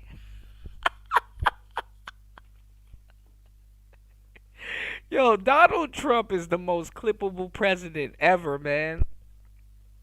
But no, what was I about to say? Do you know what El Gibbet and fake people hate the most? It turns out that they hate El Gibbet people pretending to be straight more than straight people hate El Gibbet people pretending to be straight. Listen to what I'm saying. Because, you know, if you're a straight man, you really don't think about shit like this. It has to be like a epiphany thought, or you got to put some thought into it. El Gibbet people hate men that pretend to be straight. Right? Yeah, Vader, you know, we got to codify it, you know. El Gibbet hate men that pretend to be straight more than straight men hate El Gibbet men that pretend to be straight. Those are the people that should be like, oh, damn, whole time Diddy is one of us. It should have kicked in the same way it kicked in when Doechii says, well, I don't want to date a G-Hay man. Well, that's what she said. But she look at how she had to, instead of alienate her fan base, she had to say it was a straight man. When it was a straight man pretending to be gay. I mean, when it was a gay man pretending to be straight. But the thing is that she didn't want to straight up say G-Hay, so she had to say it was a straight man that ended up being G-Hay. And the thing is that, like I said, and people be stealing my quotes, man. I've never seen an actual G-Hay man get called G-Hay. But I've seen plenty of straight men get called G-Hay. Alright? So y'all keep that in mind. Alright? Shout outs to everybody here. Please keep the support coming. It's Player Talk Radio. I am your gracious host, DJ Kuda. Let's go. All right, we going. What a money reside. What a money reside. What a money reside. What a money reside. Okay, let me tell y'all something. I'm doing something real big this month. Any deal that y'all got and they beating us, I'm going to be about $400. Just give me your pen and the paper because I'm asked. What the what? What a money reside, what a money reside, what a money reside, what a money reside. Okay, I told y'all before, y'all know what I do. I give all these good deals and everything else. Y'all better ask about me because I do all that all the time. And that's on who? Mary Had a Little Lamb. Okay, okay, okay, okay. All right, War Master, New, Raven, Vader, everybody here, y'all better take your asses down to the dealership and go get an EV from your boy. He probably put you in one for free. Free EV. Don't it look like he gonna put you in a hybrid Fiesta? Like, damn. Y'all go get y'all free EV, okay? New said the hypocrisy is that they acknowledge a man calling himself a female, but they draw a line when playing female sports. That's some mental chewing gum right there. Shout outs to everybody in the chat dropping some mental chewing gum on everybody. Okay? New said, yep, I was one of them first because I never wanted to be married and I have no kids. Yeah, they trying to say it's gay to have no kids. They trying to say if you fall asleep in the passenger seat while your homeboy is driving on the way back home, that's gay. There's a whole list of stuff that women are calling gays if they don't have gay male friends, which is horrible. Shout outs to Lord. What's going on, player? Welcome to the show. Shout outs to everybody here. Y'all hit the like button, show some love.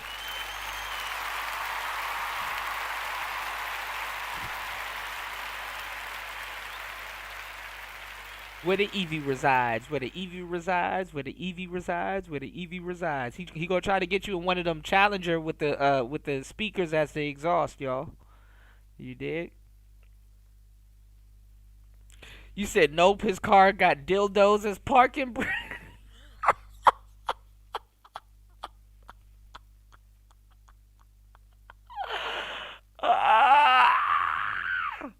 You said he gonna wants to juggle some balls first. You gonna be driving home from the dealership, he gonna come out the back seat. Nothing is free, young man. You just pay for the tags and titles. Shout outs to Quaffy. Quaffy says, salute. Who's the manosphere is evolving, rather? Whose channel is that? Oh, Quaffy, this is gonna burst a blood vessel, man. It's FD Signifier, man. He just cannot stop talking about no, it's not academics. It's FD Signifier. He cannot stop talking about the manosphere. All right, let's get back into it, y'all. Shout outs to Quaffy Nino, the legendary himself. The legendary Quaffy Nino in the building. Good to see you, man. Where's my manners?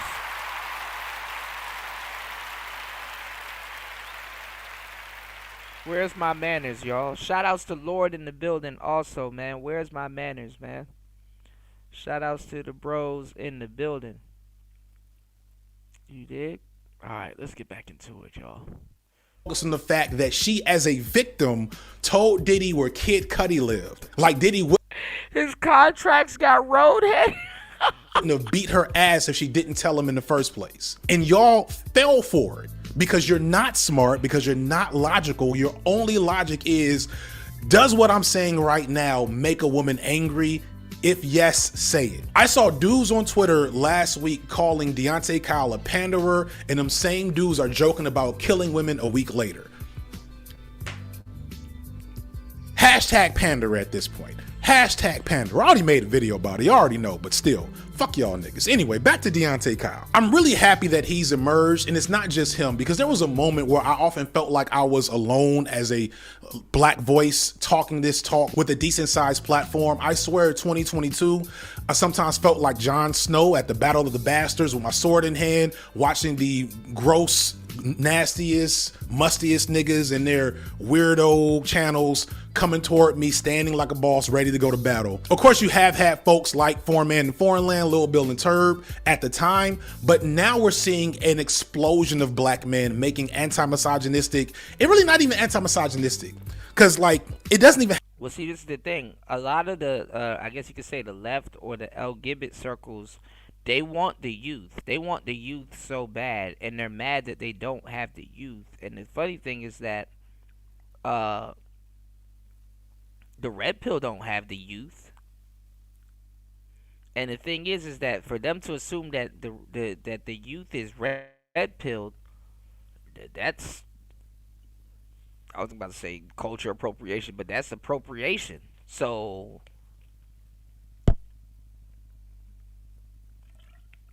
who's to assume that they wasn't a part of the LGBT anyway?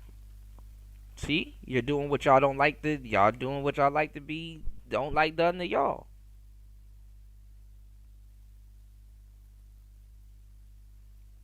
That is true, Coffee. I'm sick of it also, man. These people ain't even red pill to be talking like they do. And then I'm not gonna lie, shout outs to Hamp, but you got the Hamp camp on the way up next, making everything look bad.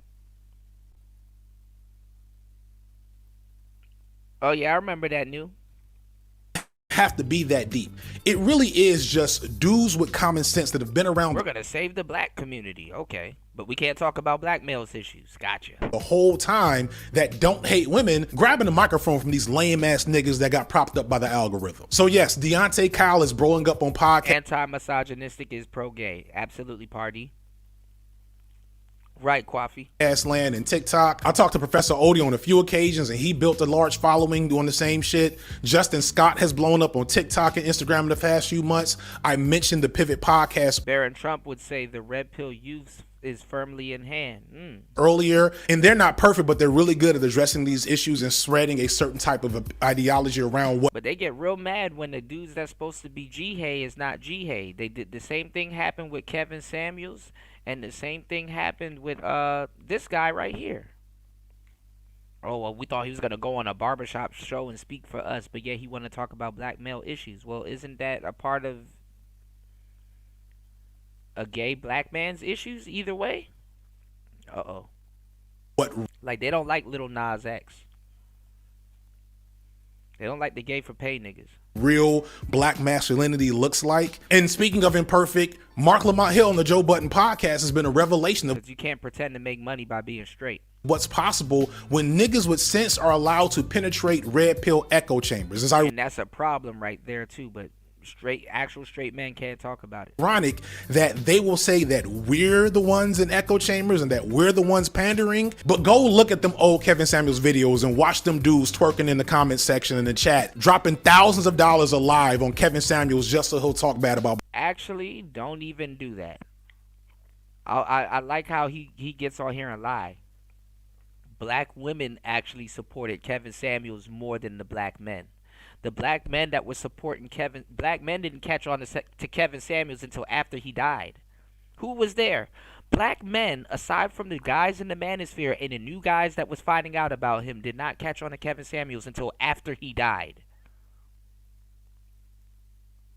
It was when he started going on No Jumper and all these other shows. Most black men didn't pick up on Kevin Samuels until after he died. The ones that was copying him were the ones here in the space. Black women supported him. This dude don't know what he's talking about, and he's lying his ass off.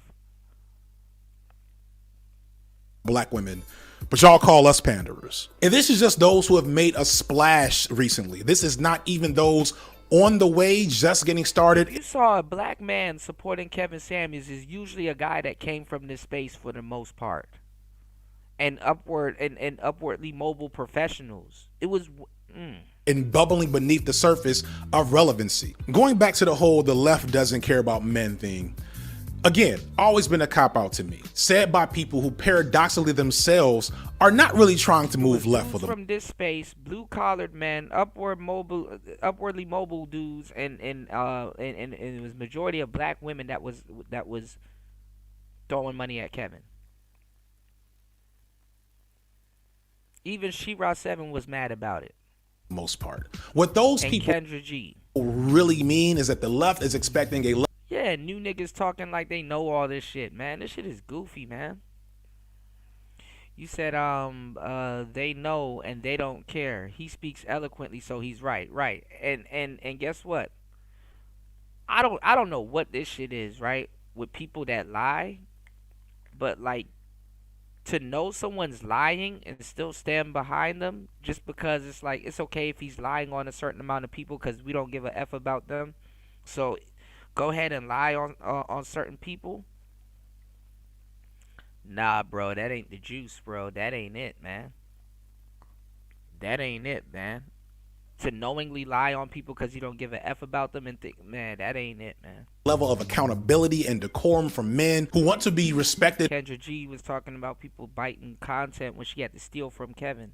In our spaces are respected in general online, but they aren't ready for that level of commitment yet. They want to be babied and coddled and not be checked on their toxic behavior. And they Kwafi said, I think we need to speak on men's issues regardless of preference. Even that's what I'm saying, Kwafi. That's what I'm saying. I'm like, okay, so what about even gay black men? Gay black men need to speak on black men's issues.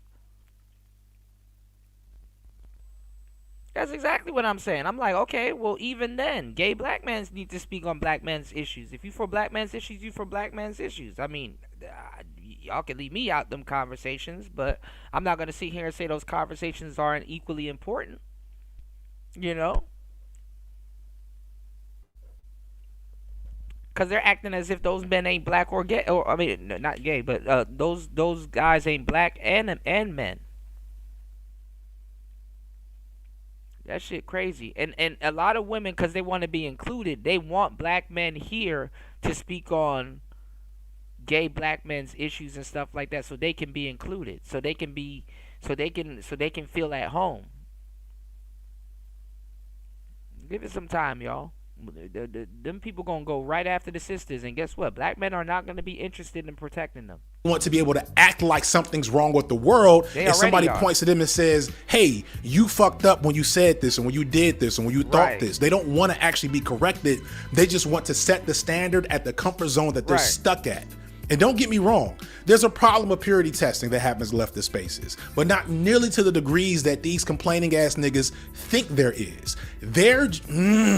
But even that is starting to shift because there are so many more men just owning the problem in better, more visible spaces. I mean, if he got thrown out of the closet, Diddy's on their side. But anyway. I've always believed that red pill ideology, the way those dudes move and look, at its core is unpopular.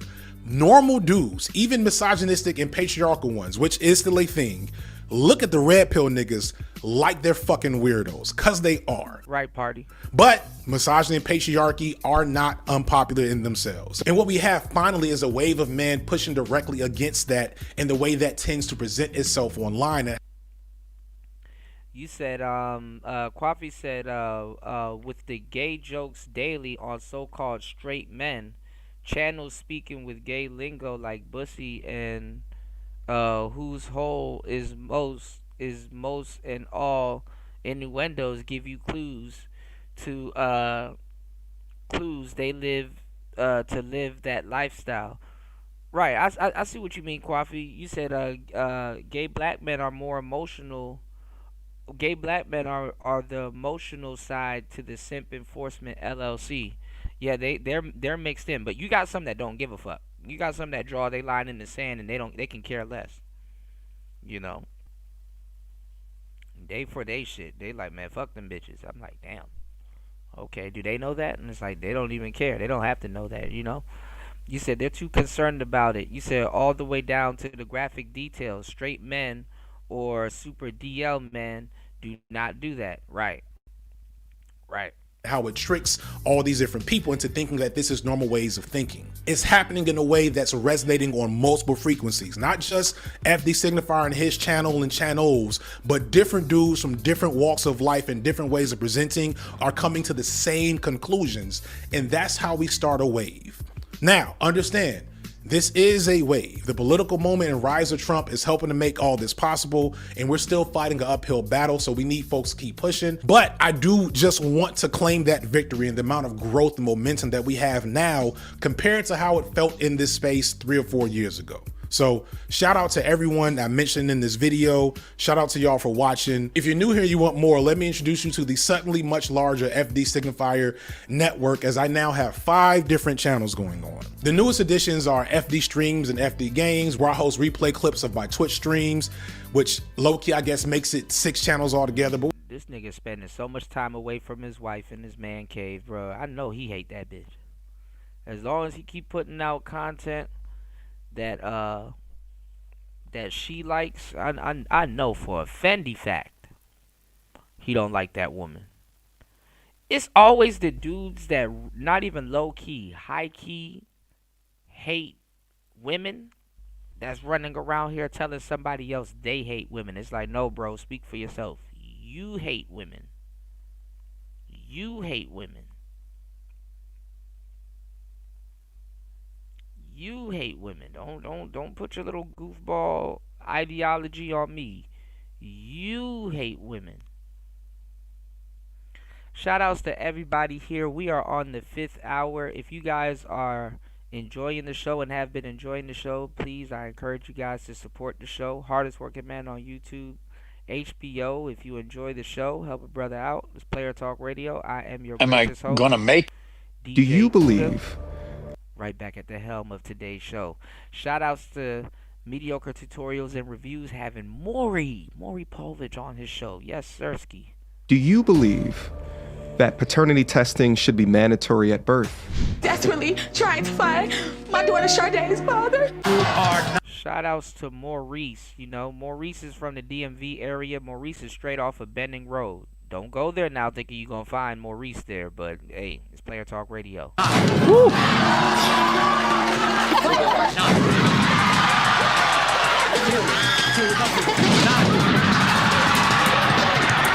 Right, Kwafi. Right, party. You said shit. They are so graphic when you ask them how they know about that. They fire back with gaslighting tactic, and they do everything that a woman do. Right. They're experts.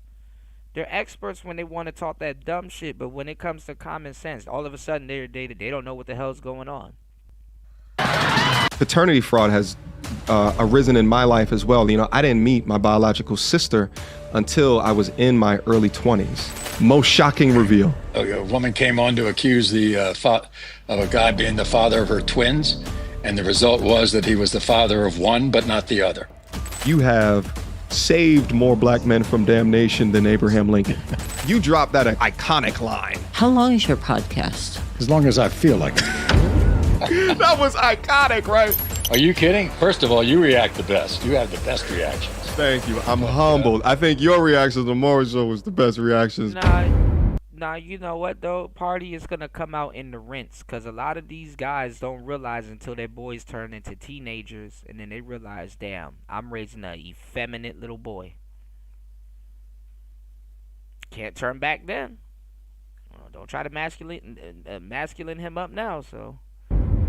All right. Well, I am super excited to be having this conversation with you here today. And to be honest with you, it is just surreal, right? I'm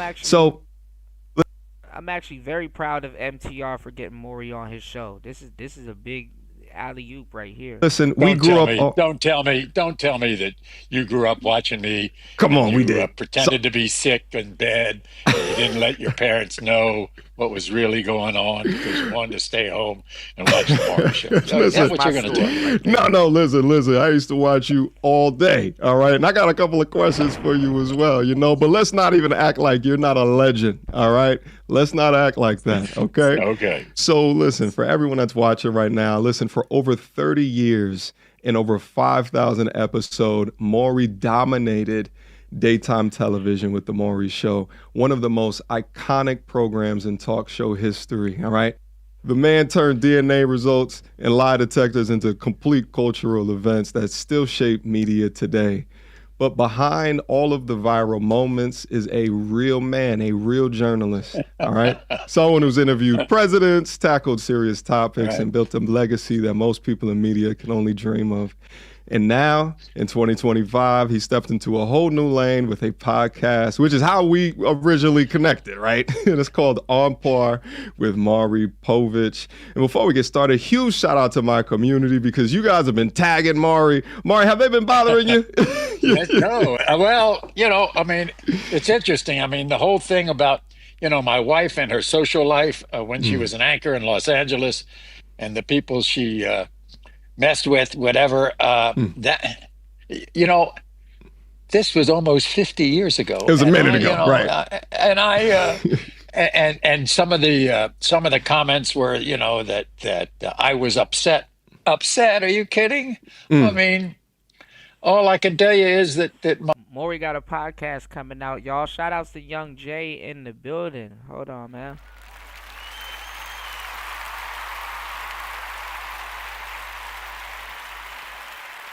Young Jay said initiation confirmed. Initiation confirmed, y'all. My wife was the best, and back in those days, we were just dating, and I was just surprised at who she was socializing with, and I had no problem with it. Are you kidding me? It was so long ago. Yeah. So it's so long ago, but also too, have you found that, having both of you guys are legends within media, within journalism, have you found it more difficult to, have a relationship or a marriage as long as what it has been with that particular? Yeah, Connie Chung is his wife. Yeah. Job that you guys currently do, a career that you guys do. Well, believe it or not, the fact that we were both in the media business, it really helped our relationship because we understood what was going on, and the fact that there would be many times during our marriage that we weren't around with each other because she was off globetrotting around the country and the world covering stories. And I was doing a talk show, and sometimes I would be traveling and I would be very busy. So I think it was the understanding of what the pressures were about our business that really kind of made it work. And I think there would have been more peril if one of us wasn't in the business.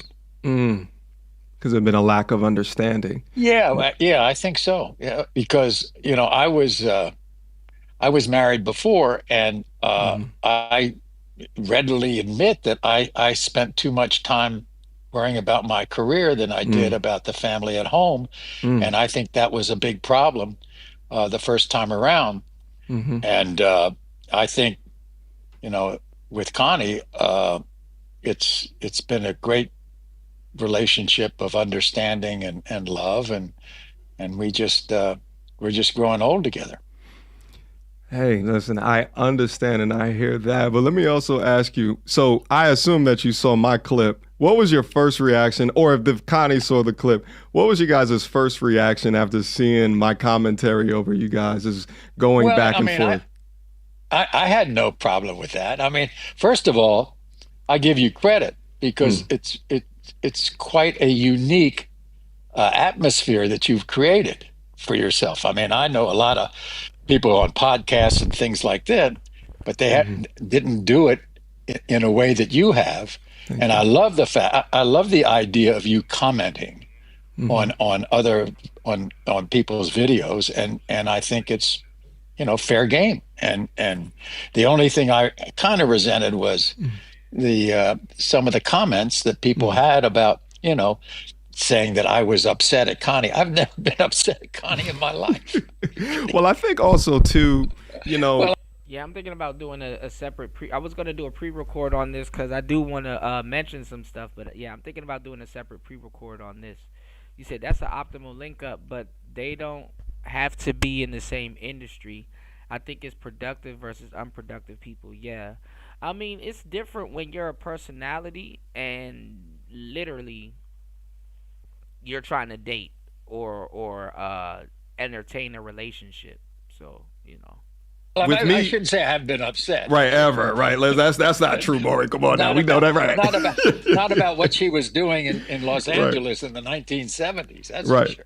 Right. Yeah, because you said it was non-exclusive at the time. So, but I think people have missed you so much, Maury, and I think commentating over that little bit of clip. And then people saying, oh, we didn't even know that Maury was creating more content. And then they went over and people started subscribing and checking you out. And I think I want to thank you for that, because we got some of your subscribers on my on Par podcast. And so I thank you very much for the promotion. It's terrific. You're absolute welcome. But listen, we've all missed you within this time. So it's good to see you just having real relaxing conversations. So we get to see the man behind the mic. Because like I said, so many of us grew up with you. I know. It's very interesting. It doesn't matter what I've done in my life, whether it be the talk show or whether it be the journalism career before. It was always couched in the feeling of being a storyteller. That's what I had done all my life. And on the show, those are stories that I reveal and the guests reveal on the show. And it's just another form of storytelling. Right. And I've been able, over the years, MTR, Lord knows I've had a lot of criticism from media people over the years that I was exploiting these themes, with the DNA testing and the lie detector testing and out of control teenagers, that I was exploiting them. And I rest my hat on this. If I can get a father, a man accused of being the father and proved to be the father in the child's life, that child has a better chance. If I can have people come on and pass lie detector tests where one significant other thinks they're cheating or lying and they prove that they're, so be it, so they can stay together. If I can get an out of control teenager, wants to run the streets at 13 and 14 years old, wants to get pregnant, things like that, and I can turn that child's life around, so be it. You want to call me exploiting that particular theme, so be it. I don't believe it. And the best part about it is, MTR, I was on for so long.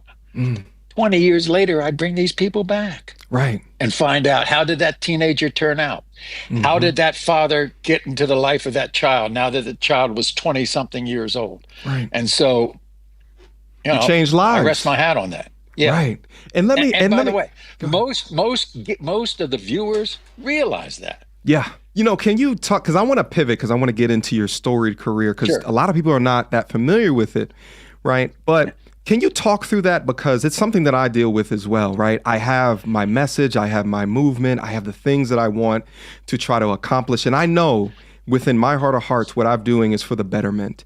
But how did you cut through the noise at the time? Because you had tabloid here talking about, this is like a bad show. How did you cut through the noise? Maybe it's because I had a thick skin. I always believed that whatever I was doing, it had a silver lining. And so I just didn't care, because I knew my guests knew what I was doing. I knew my viewers knew what I was doing. I knew my live studio audience knew what I was doing. By the way, was there entertainment value in those shows? Absolutely.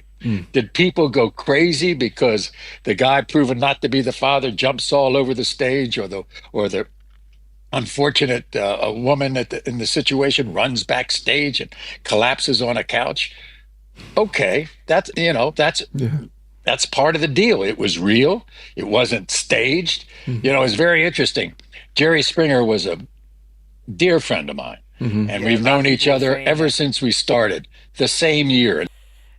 a lot of people were saying that he was talking about how Jerry said he was the WWE and Maury was more realistic, but Maury was exploiting some shit, but he was ahead of the show. Who cares, at that time, but hey.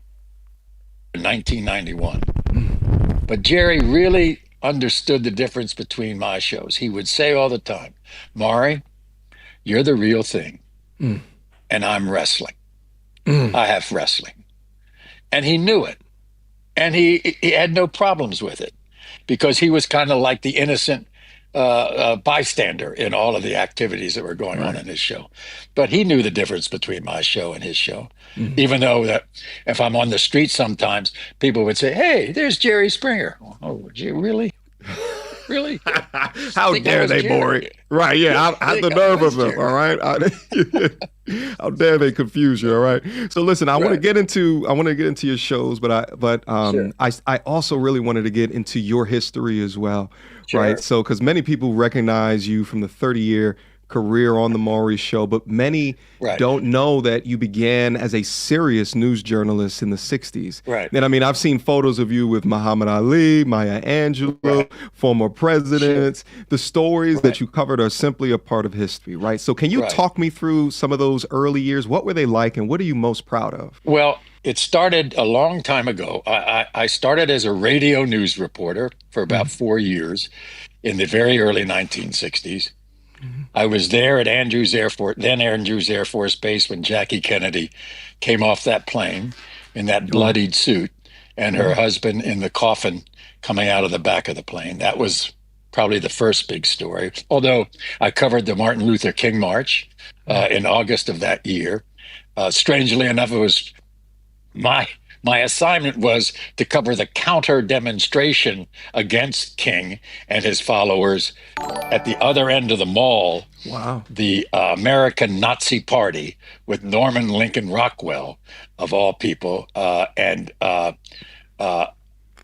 there were more cops than there were demonstrators. That was my initial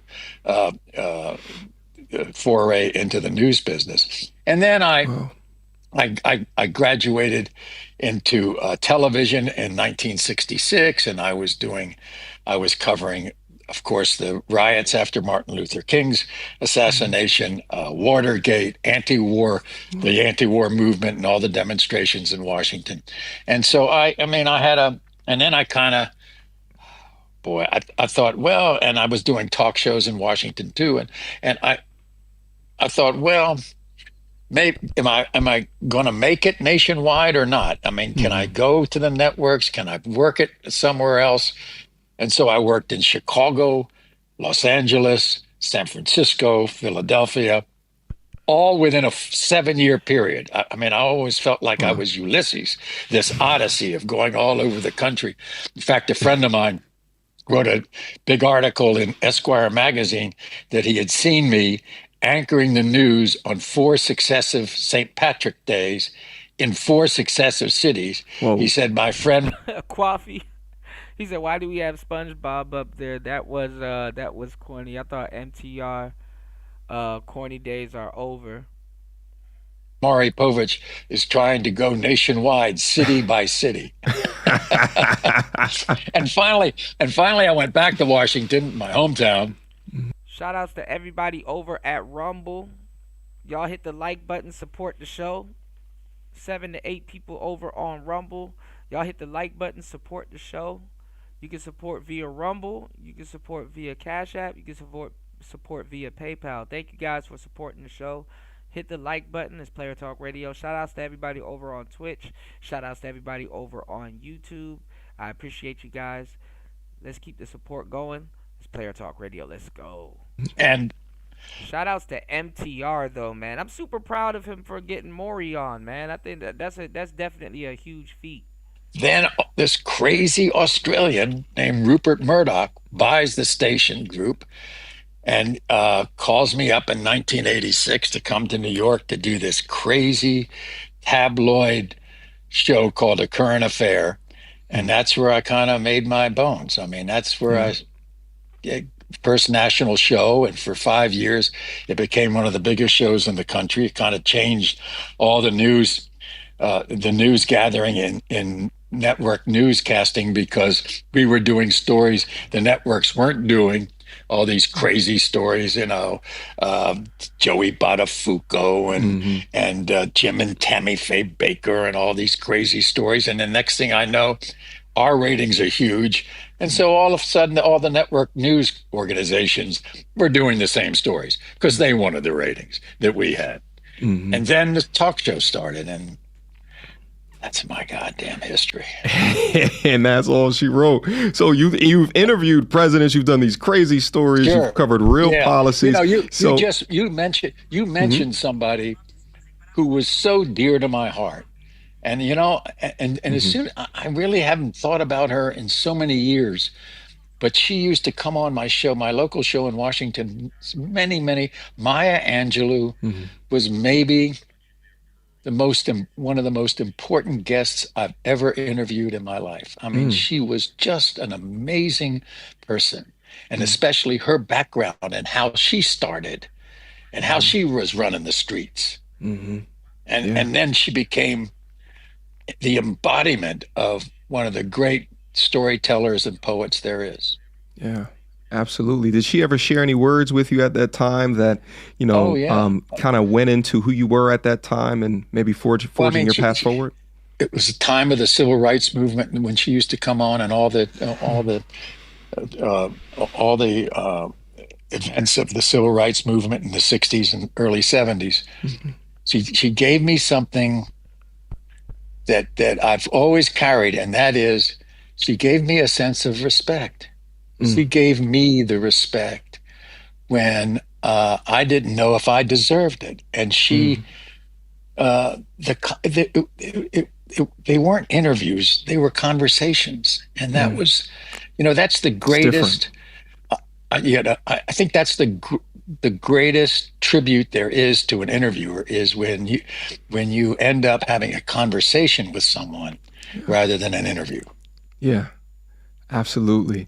And, also you've come from a time period where, right, you were creating content where there's only a couple of stations, right? This is before the internet, right? And now, now we're in a time period with, the internet has infinite stations and infinite options for people to pay attention to.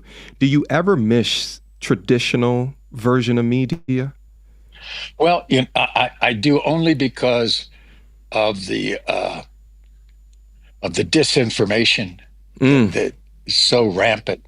That's the problem. It's the disinformation, and because of all these outlets, you're just bound to get it. And people ask me all the time, "What's the future, for instance, of news?"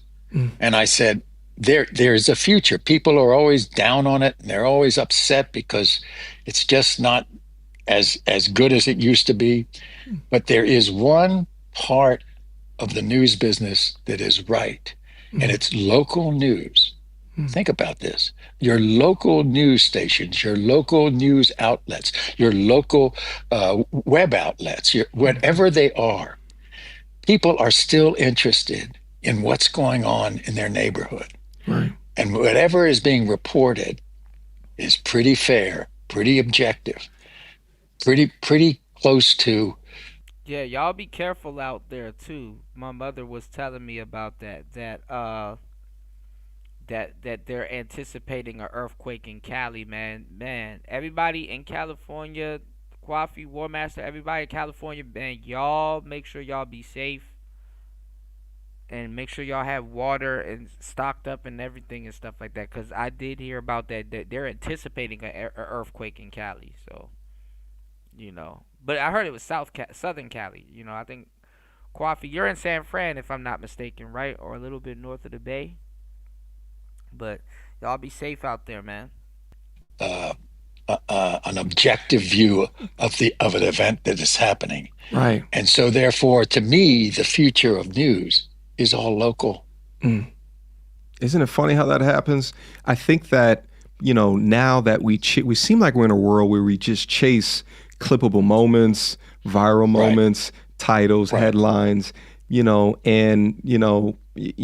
guess sometimes what is chased, people are just chasing the virality versus the truth of it. So it leads me to ask, at least at the mainstream level, it almost feels like the soul is just lost.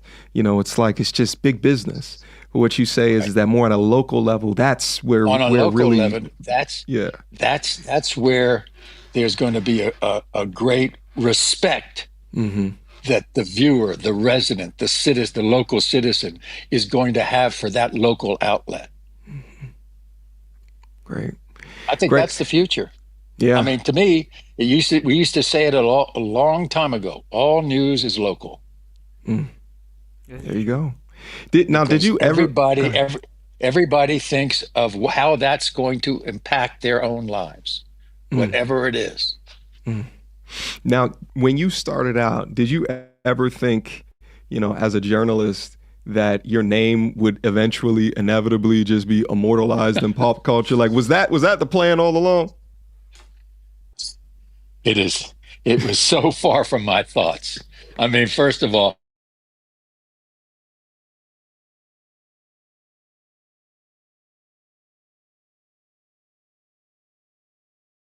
trying to make it at various cities. I knew that wasn't going to happen. My wife got it. She ended up sitting in half a Walter Cronkite seat. I never came close to that. But I am amazed at the reaction I've had over the years about the show and what it meant to people. I have had NFL players tell me they'd be in the locker room. My show is on in the locker room. The coaches are up on the field. They want them to get on the field. They won't come on the field until they find out who the father is.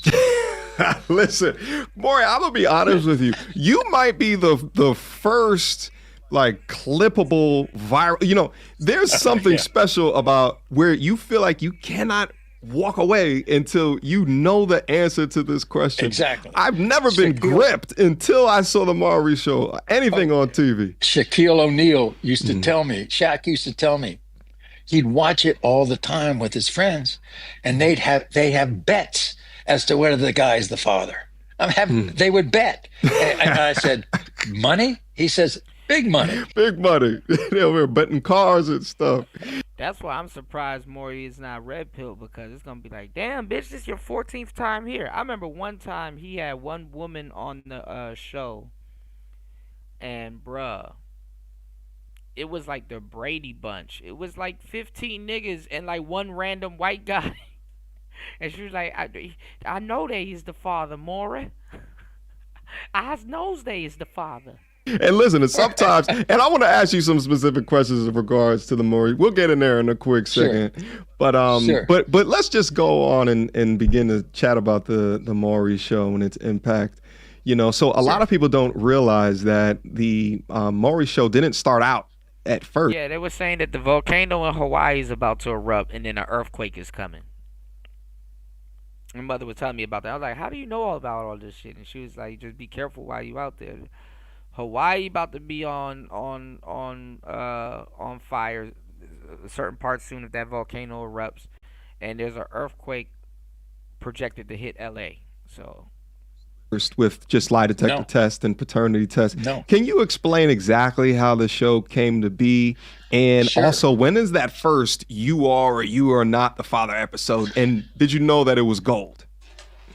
So my show started in the 1990s. People are around in the 1990s. You have to understand, it was the golden age of daytime talk shows. Yep. There were no less than 12 of us. There was Oprah, and there was Phil Donahue and Geraldo. Vader, them bitches used to run so far backstage that they end up on 106 in Park, bro. Those women used to run so far backstage, bro, that they ran out in the WWE. And the cameraman, bro, I know after a while Maury was like, we need more cord. That nigga had a whole television on his shoulders running after these hoes, bro. I know Maury had to order the 800 feet of cord.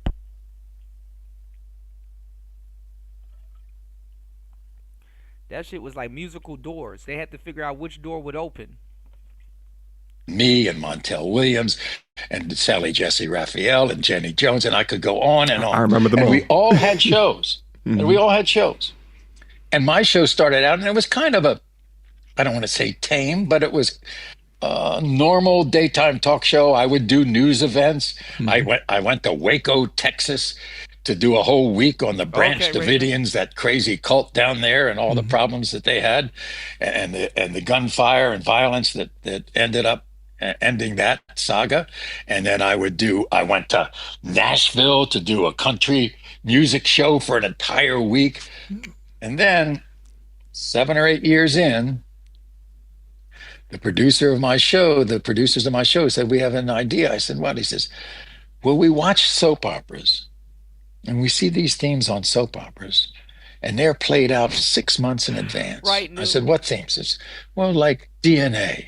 Is this guy the father of this child? 6 months in soap operas before they find out whether he is or isn't. We've got a DNA deal, and we can figure out in 12 minutes whether this guy is the father or not. I'm like, oh boy, this is different. Yeah. This is different. So we do the first show, and I think this ended up being the key to it. We did the first show, and the producer and I we do all the research on the guests and everything, and my producer right before the show briefing me, and she says, and the result, and I said, I don't want to know the result. I don't want to know anything more than my guests, my live audience, my audience at home. I don't want to know anything more than they know. And so that whole inflection of you are the father, you are not the father, is a real surprise for me because I don't know anything more than the rest of the people know. Wow. And if I had to say one thing about, not that I'm smart, but I think I know that it's good for a host not to know anything more than the guests, because I would skew the questions because I know something more than you know, and I'm as surprised as they are. Right. And it worked. You were the original reaction channel, right? We got the reaction channels up on YouTube. You were the original, Maury. you taking us back. So I guess we had these phobia shows on. When these people they're scared of like balloons and scared of balloons, pickles, rounds, olives. It was just crazy. It was crazy. He said, "Bring out the olives." The girl was like, "No."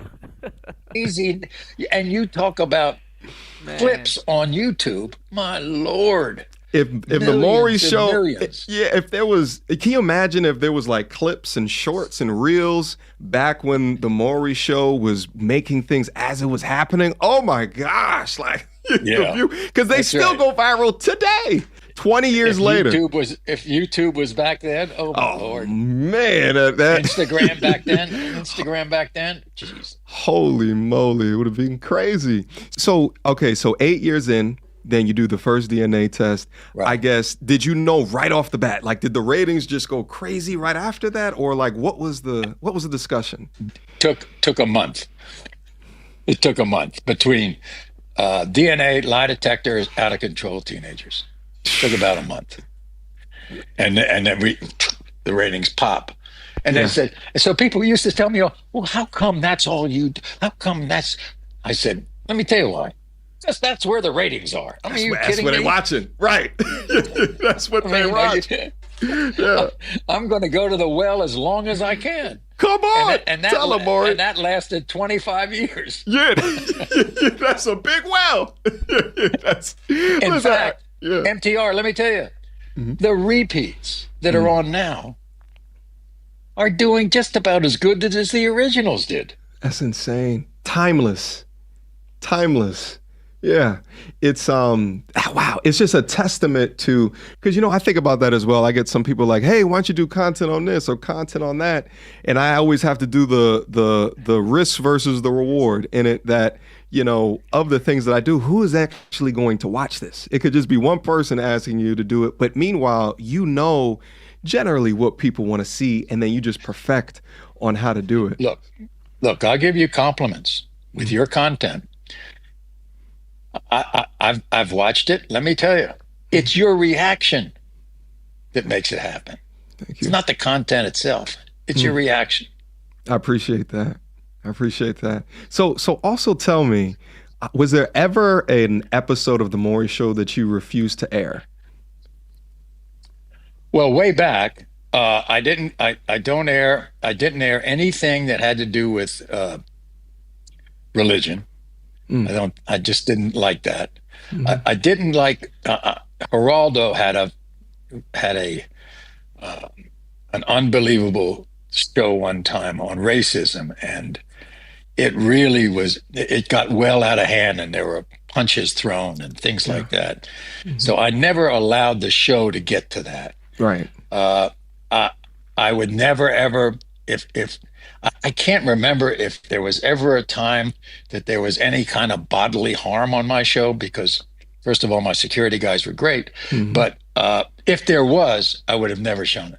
And I know Jerry would have shown it, but I would never have shown that. I mean, any kind of violence is verboten to me on television, because people take it out of context, and next thing you know, things happen. So never did that. Yeah. Similar on, this platform, there's content guidelines that is deemed inadmissible for advertisers. So what is that? So there's just certain rules, like, you can't show blood, you can't be, have overtly sexual topics. You can't show violence or anything like that. So, so we have to live up here to the content guidelines specific to, what are advertisers most likely to put ads on. But then also too, I completely understand you from like a social morality perspective. There's certain things that, you may or may not want to cover depending upon the context that you can wrap it up in. So I completely understand. So, and there also used to be a criticism on the show, because when I used to bring a woman back over and over again because they could not find the father of their child, and I know you've commented on this and things like that, and you can take two attitudes to that, what kind of a woman is she and things like that, or else I took the attitude of, she's showing courage.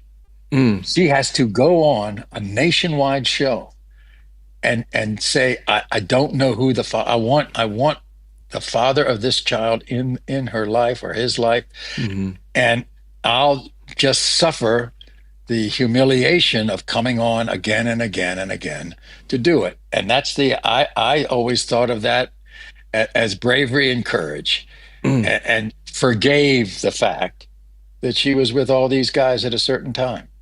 I actually have a clip that I wanted to show. Sure. Do you mind entertaining this clip? Because it's based off of this, because I wanted to ask this question too.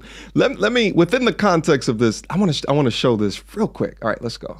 Desperately trying to find my daughter Shardae's father. You are not. Larry, you are not.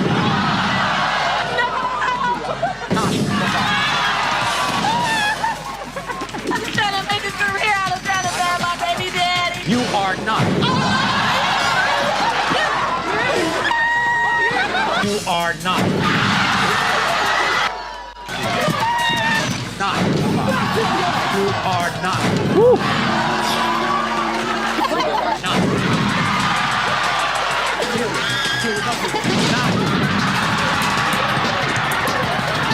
He got punishing me. I don't know what mistake I made, but I think he punishing me. The case of 4-year-old Shardae. Will, you are not.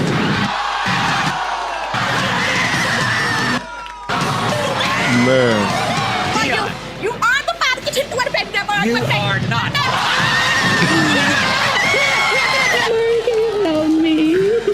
All right. So let me pause it right here. So Maury. All right, let's chat about this.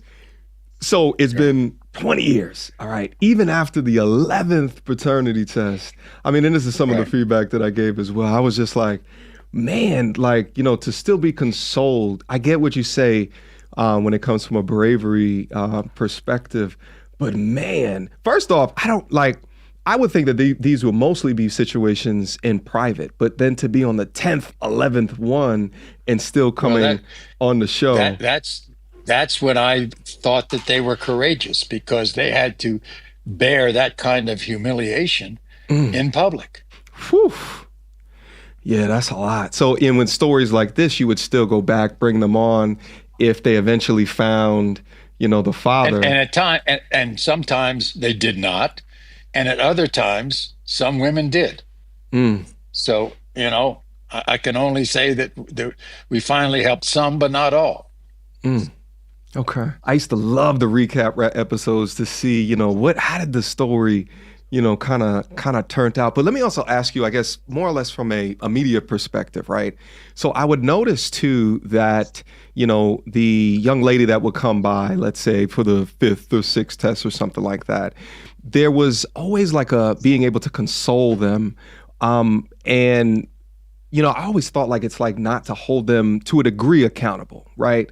But also, even though, potential fathers 1, 2, 3, 4, 5 would come through, oftentimes it seems like unless they were just down to be the child's father, like they would also be booed as well. Because, like I said, some guys are going to have to be stepfathers. And, listen, you even seen guys will be like, even though I know it's not my baby, I'm going to sit here with you and duke it out, and we're going to find, you don't have to go look for the father, because guess what? We're going to do this, we're going to do this together. Like niggas will sit there and be like, they can't get past their attachment to the kid. So it's like they're going to sit there and help her raise the kid. And then guess what? Be back on Maury for a whole different situation. So, hey, it is what it is. Can you talk through some of the reason for that? Sure. I mean, I know of many cases when I proved that this guy was the father after he denied it. And he'd say, well, I'm not getting in that child's life. I ain't doing that. I ain't doing that. I got my own life. I'm not doing that. And I got really pissed. I reminded him that this child is not going to have as the pappy as good a chance as unless he got into it. He didn't care. He didn't care. Yeah. And so, I criticized him, and then he would get booed by the audience, because the audience knew, the live audience knew that two parents were better than one. Yep. Yeah, and I think in this the conversation of whether or not the father knew or did not, and then it's completely different than if the father then knew and said, I don't want to be in that child's life. And on the flip side of the coin, you would also have fathers that either wanted to be in the child's life and the mother was like, no, I don't think that you are the father, or the father just didn't know. And I sympathize with those men who wanted to be the father and were proved not to be the father. Because heck, they were ready to take the challenge. They were ready to take a child on. They wanted to. They probably had a connection with that child. Yeah, very, very true. And this specific topic has actually reigned true within my life as well, because paternity fraud has arisen in my life as well. I didn't meet my biological sister until I was in my early 20s. And that was not a decision that my father had anything to do with. He just didn't know.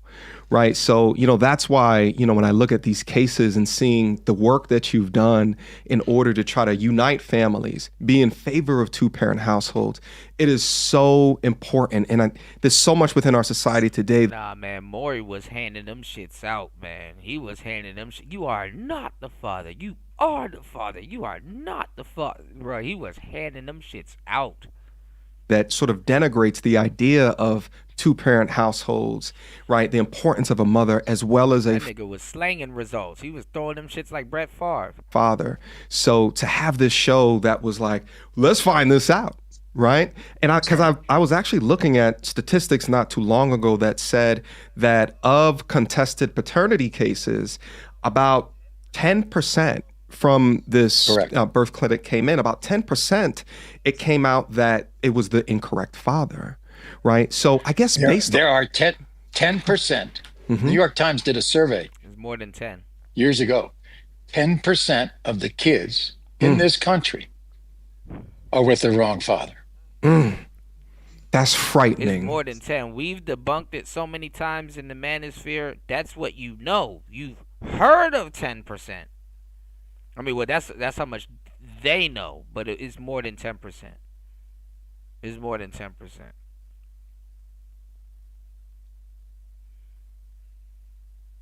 Right. And they get to taking off, too. That's terrifying. I guess off of the back of that, do you believe that paternity testing should be mandatory at birth? Oh, I never thought of it. You know, some people would get offended, I'm sure. How dare, of course that's my child, you know. But I'll put it to you this way. It should always be made available. I agree with that answer. I agree. I don't know if it's mandatory, but it's always should be made available. If there's any doubt. Yep. It should be made available. I kind of think like, you know, if there's a, a process that epidural can be made available, there should be also a process where, you know, a cheek swab should be made available. That's what I'm saying, though, DM. Like, they don't want to fix this because the thing is that the court is out for the same thing that the woman is out for, money. They benefit when you fuck yourself over. Like, you get taxed if you don't know how to deal with women. You get taxed. You know, if you don't know how to deal with women, they don't give a damn. It's like, well, better luck next time. But I think component of the process is that to in the back of the Social Security, just, you know, sign the father that's at the hospital name on the birth certificate, and that's presumed to be the father legally, you know, at that point forward. So it's very interesting. I guess a component of the answer to the question is that if it was mandatory at birth, that component of the Maury show may have never happened because that would never been a question. We'd be out of business. But that 10% rate would be down. But yeah, so good. You know, also on the idea of, you know, things that people saw within, I guess, backstage things, right? Was there anything that would always happen behind scenes or backstage of the Maury show that the audience would never know about? Well, I don't. We always had a psychological person on staff who would help if anybody or any guest needed the help, and we were there. Right, New. There were some crazy moments. I mean, I had people running not only off the stage, not only out past the green rooms, but outdoors. I mean, gone. I mean, they were just gone. Poor cameramen were trying to follow. You had to work on your cardio for that, right? They'd run out of line. They'd run out of rope. They couldn't get to them. Right. And there was a lot of that. I'll tell you one thing. It's very interesting. It just came to mind. You were in Atlanta, okay? So Tyler Perry, who I have a lot of regard for, has his whole studio in Atlanta, makes movies and everything else. And one of the Medea shows, one of the Medea movies, the theme was that they didn't know who the father was, and they wanted me to come down, and Medea was going to come on my show. And Tyler, I mean, he first of all, he watched the show a lot, so he knew. I was watching Taraji on the Breakfast Club. He absolutely recreated my entire set. Wow. To the point where there was a sofa backstage. Then when Medea found out it was she ran off the stage, right. collapsed on the couch, and I mean, it was unbelievable, and I give Tyler credit for making it as real as possible. That's awesome. Hey, listen, you got to stay true to the source material. All right. Right. So also too, and I kind of deal with this as well, is that sometimes, the content or the things that you're doing can kind of get to you. But so what did you do? I know you said that you had psychologists backstage for the guests, but what did you do to prep for dealing with so much intense personal conflicts on a daily basis? I mean, it's interesting. I always thought people came on the show because, frankly, they thought they could unburden themselves in my presence, and that I afforded them a safe space. Mm-hmm. And I tried to think about why people thought of me that way, because it didn't matter whether you were black or white or Hispanic, or it didn't matter who you were. It didn't matter what your social strata was, where you fit socially or economically in the country. But if they were going through this, not in my life. Right. And so I tried to think about why they felt the connection. And I think it's more than anything, it's just a human instinct that I had of them and that they had of me. I got you, Vader. Is mama's baby, father's maybe. You know what I'm saying? Like I said, women never had to ask themselves if that's their baby. You know what I'm saying? Let me tell y'all something, and I guess this is highly unlikely. If a pregnant, not even a pregnant woman, right? But just conceptualize it, right? Because they can't even conceptualize it, right? If a woman got into a car accident and she didn't know she was pregnant, and she was in a coma for the longest time, and she woke up, and they said that you didn't know that you was pregnant, but the whole time while you was in this coma for over a year or two, this baby is yours. Look how extreme that situation would be. That's the only way a woman would have to question, what? I'm pregnant? By who? What? That's if she has her senses. Men, we don't know if that's our kid, for the most part. Lining up months and dates and all kinds of stuff. And then also, too, you can't really trust somebody that says, hey, I'm taking birth control. You got to physically see them take the pill. Because, niggas be like, oh, I could be as nasty as I want to. No, you can't. Nice job, bucko, but no, you can't. Whether you call it humanity or whatever. Other than that, I have no idea why they trusted me, but they did. And I think the greatest part of it was that the audience knew that. Yeah. That they knew that I could get through to these people in some way, and that they could get through to me. Well, I think it speaks to the genius of your relatability. And I think that people, they want truth exposers, and you would expose the truth. And I think that, especially at that time, I think DNA. And that's crazy. Maury never got called a misogynist. Now, Jerry Springer, on the other hand, probably, But what was funny about Jerry, which is awkward, that he ended up turning into a judge. You know what I'm saying? He ended up turning into a judge. Speaking of judge shows that used to come on back in the day when I used to watch more, who was my boy? And I think that most judges should come from this background because I think it's dope. My boy, Judge Mills Lane. Yeah, a lot of people don't remember him, bro. Oh, that nigga would have got canceled in today's society just because he a dude and he's fair. It ain't even about your gender nowadays in the world, bro. It's really, if you're a fair person, bro, I'm telling you, be prepared to get put through shit. If you are fair, be prepared. Because if you're a fair person, you gonna get put through shit. Man, woman, cat, or dog. You dig? What's going on, Prime? Good to see you. Nah, my boy Judge Mills Lane.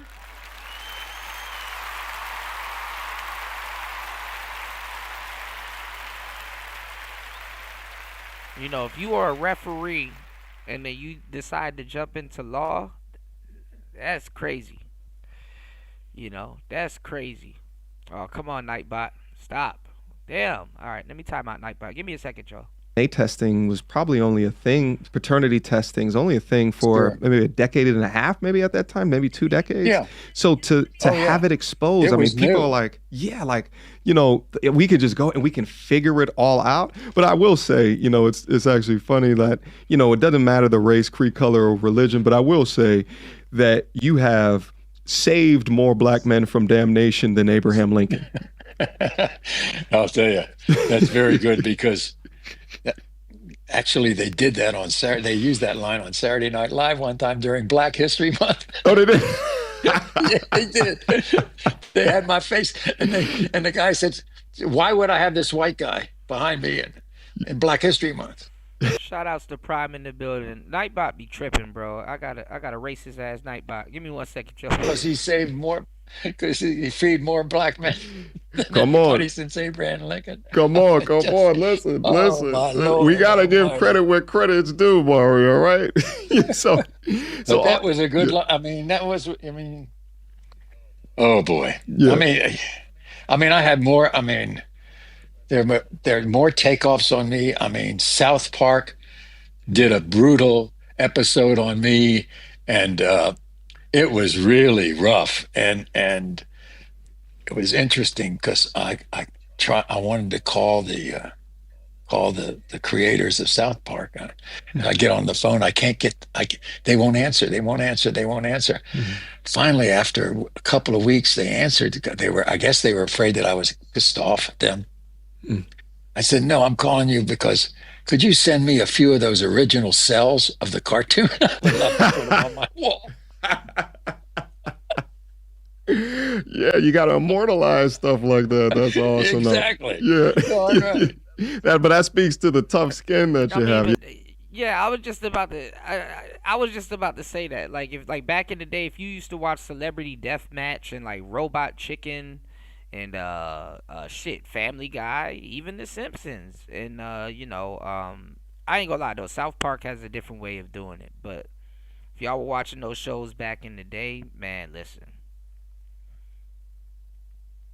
I think South Park is still going, if I'm not mistaken, man. I'm surprised that show ain't canceled, bro, to tell you the truth. Yeah, because they can be brutal, to say the least. They really were something, and I give them credit. Mm-hmm. Yeah, it's okay. Look, I'm out there. If you want to just tear me up, go ahead. So what? So what? As long as you're getting your message through and whatever you want to accomplish. Yeah. Well, see, this the thing though, DM. I think he don't care. People will say that he's been exploiting, people and black people and families and stuff like that. But people don't care. Even though because I remember when Maury was a different show. But I guess once and I remember when he really hit with with the paternity test, it's might as well that's your lane, just gas that shit up, you know what I'm saying? Because either way, because people get him mixed up, he even said when he go out, and we know Maurice, he from the DMV area, so but people say when they get him when they get him mixed up with Jerry Springer, Trash TV was taking over anyway, so he was gonna get lumped into the Jerry Springer, because a lot of those shows went down. I remember when Ricky Lake went down. I remember when Arsenio went down.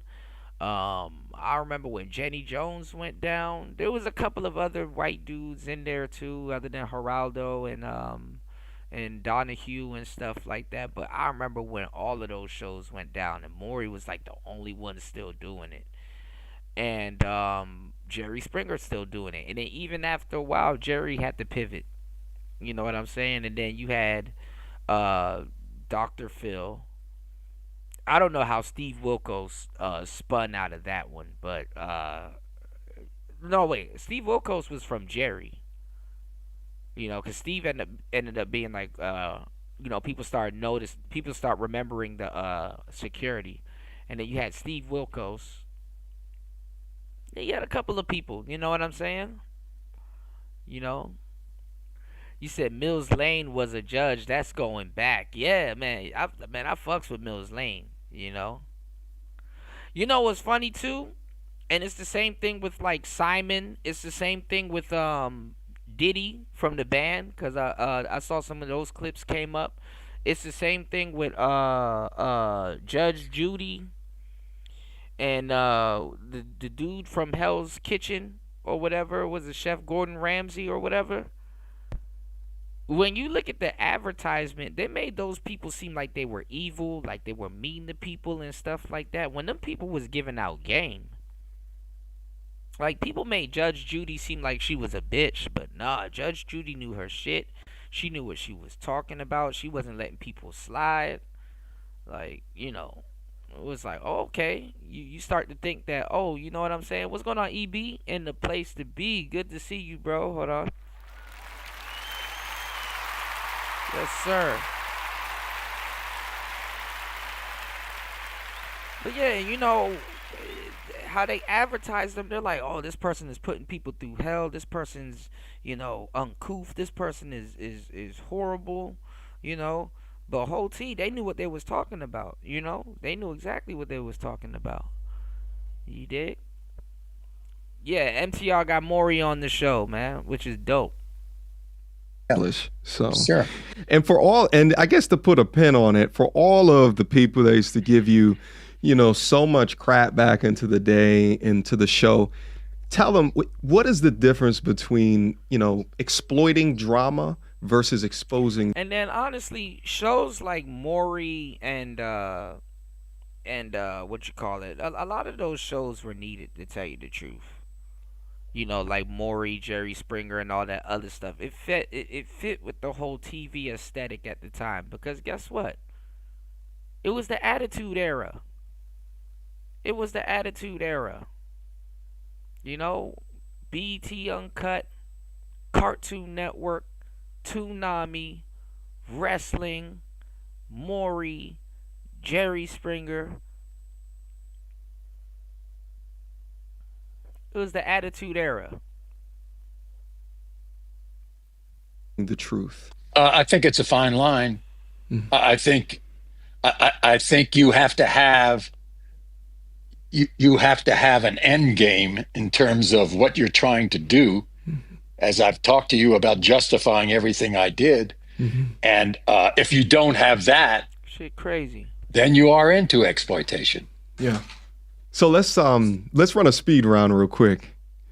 Okay. So I'll say a phrase, and then you tell me the first guess or moment that pops into your mind. Most shocking reveal.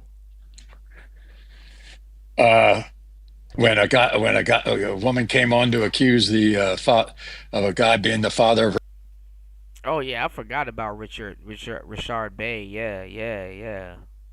Yeah, Ricky Lake was cool. I remember when Ricky Lake was fat and then she got skinny. You know what I'm saying? You had Jenny Jones. What's the other girl? Was her name Reba or Rebecca? I forgot, but she was bad. You know, I just really saw a video of her, and I didn't know. They were saying that she's been dancing the whole time, like she was on Soul Train and some other stuff back in the day. But you know, hold on, y'all. Yeah, I saw a little bit of that. I'm gonna do another show and talk about some space news and stuff like that. Reg has turned this show into a musical channel, so he's pivoting, but that's gonna be a hard pivot. You know what I'm saying? That's gonna be a hard pivot. You dig what I'm saying? That's definitely gonna be a hard pivot. Yeah, I saw what's his name did something on there. I think it was a Soul Provider. You dig? But yeah, that's crazy how he made how he let Super Slide come over there and destroy his channel. Niggas always wanted to talk about my channel is destroyed and shit like that. No, the hell it ain't. No, the hell it ain't. And I appreciate you guys, you know, rocking with me and supporting the show through thick and thin. Cause I'm telling you right now, no, the hell it ain't. You know, Player Talk Radio still alive. You know, and we going in a whole different direction. It's just low season right now.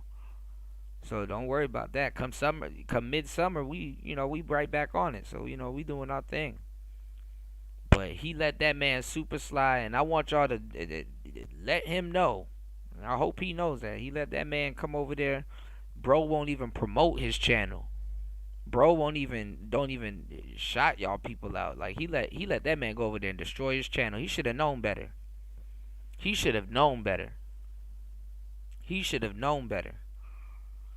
And that's what D riding gets you, man. Shout outs to my boy DS1. Like y'all, the niggas gotta learn that D riding is the worst form of transportation, my nigga.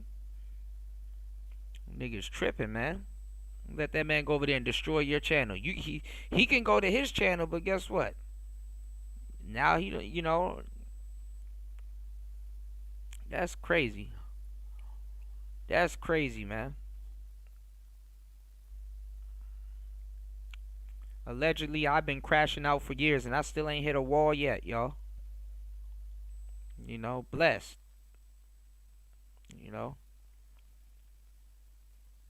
So. And the funny thing is that he's gonna be back. Like he don't got shit to do. Respectfully, because I like Reg, but he gonna be back. What he gonna do?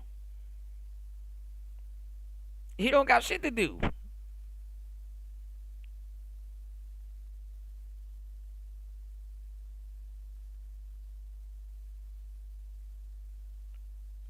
He didn't have second thoughts.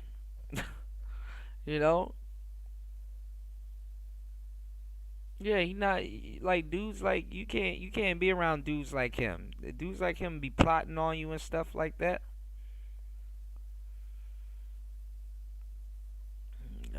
My channel is just one huge shit test. I'm not even super famous or nothing like that.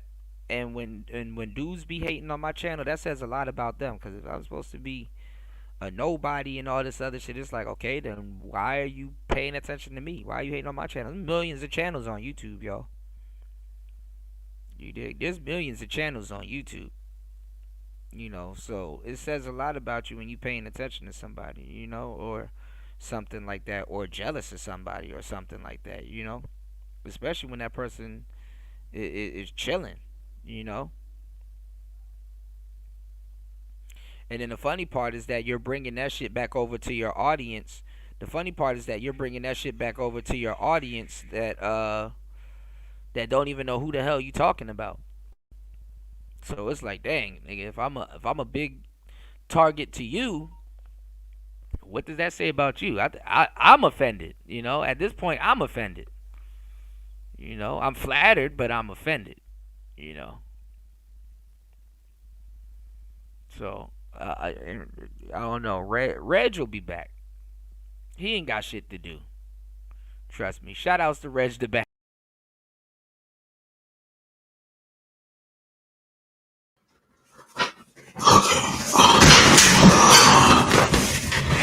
I'm gonna get this Colt 45, man.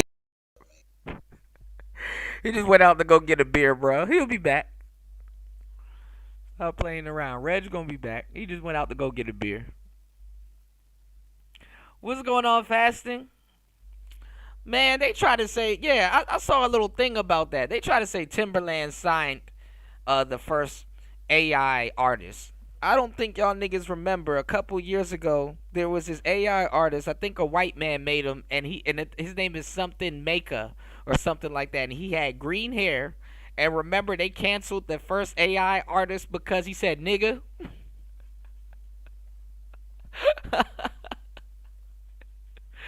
Like, come on, man. People's attention span is very fucking short. And I don't even know how, because my memory is shot, bro. But I got the memory of an elephant. You dig?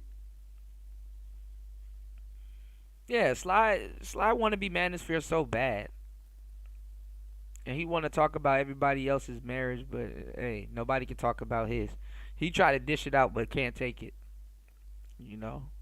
But I ain't gonna talk about him. I don't got no beef with Sly. He's just he beefing with himself.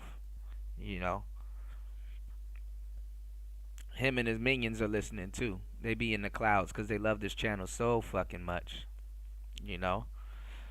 Every time these people, they every time certain people come on this channel, they always got something to say about me. It's like, dang, bro, if I didn't exist, what would you talk about? You know, what would be your content? But like I said, it's just messed up how he went over there, destroyed Reg's channel, and then left out. And Reg probably got spun around so much, he's so confused, he probably don't even know. He probably didn't even notice it. You know? Reg's so confused, he probably don't even realize it. You know, but yeah, he went out to go get some beer. Okay? Reg will be back. He went out to go get some beer. All right?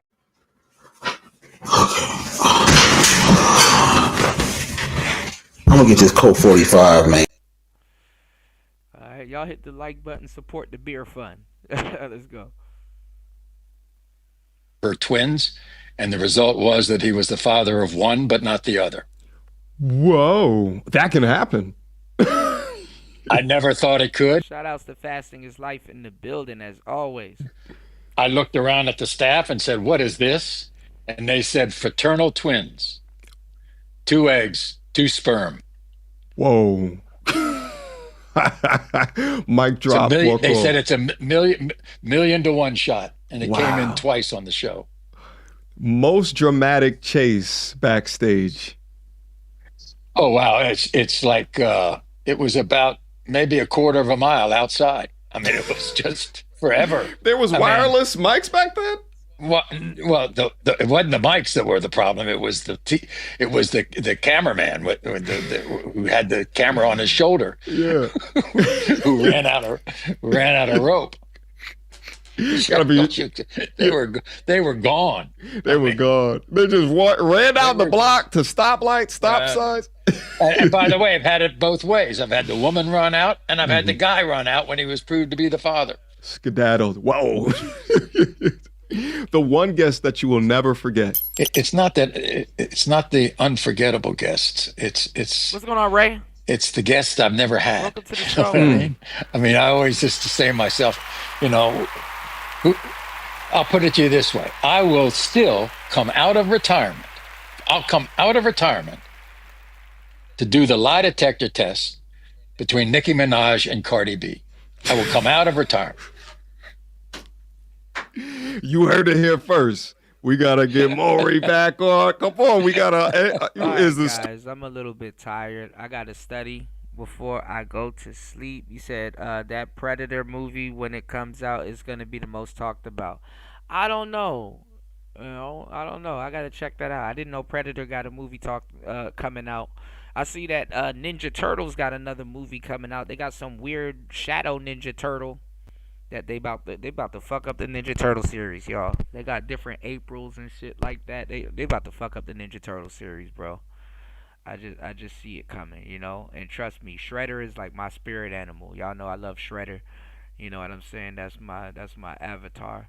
But listen, y'all. I appreciate you guys. Thank you guys for kicking it with me. We're going to pick this up on the next show in the next couple of hours. Thank you guys for hitting the like button. Thank you, everybody, for supporting the show. Please support the show on air, off air. You support the show because you care everywhere. And remember, he had a black eye. You know what I'm saying? Go check my last show, you know, to get that inside joke. All right, my last live, man. Binge watch the lives, support the show, share the show. I am your gracious host, DJ Kuda, right back at the helm of today's show.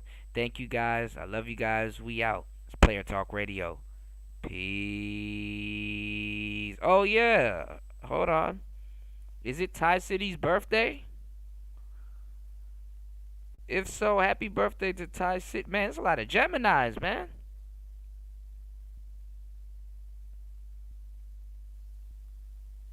It's a lot of Geminis, y'all. Anyway, it's Player Talk Radio. I'll see y'all on the next one. Peace. It's Player Talk.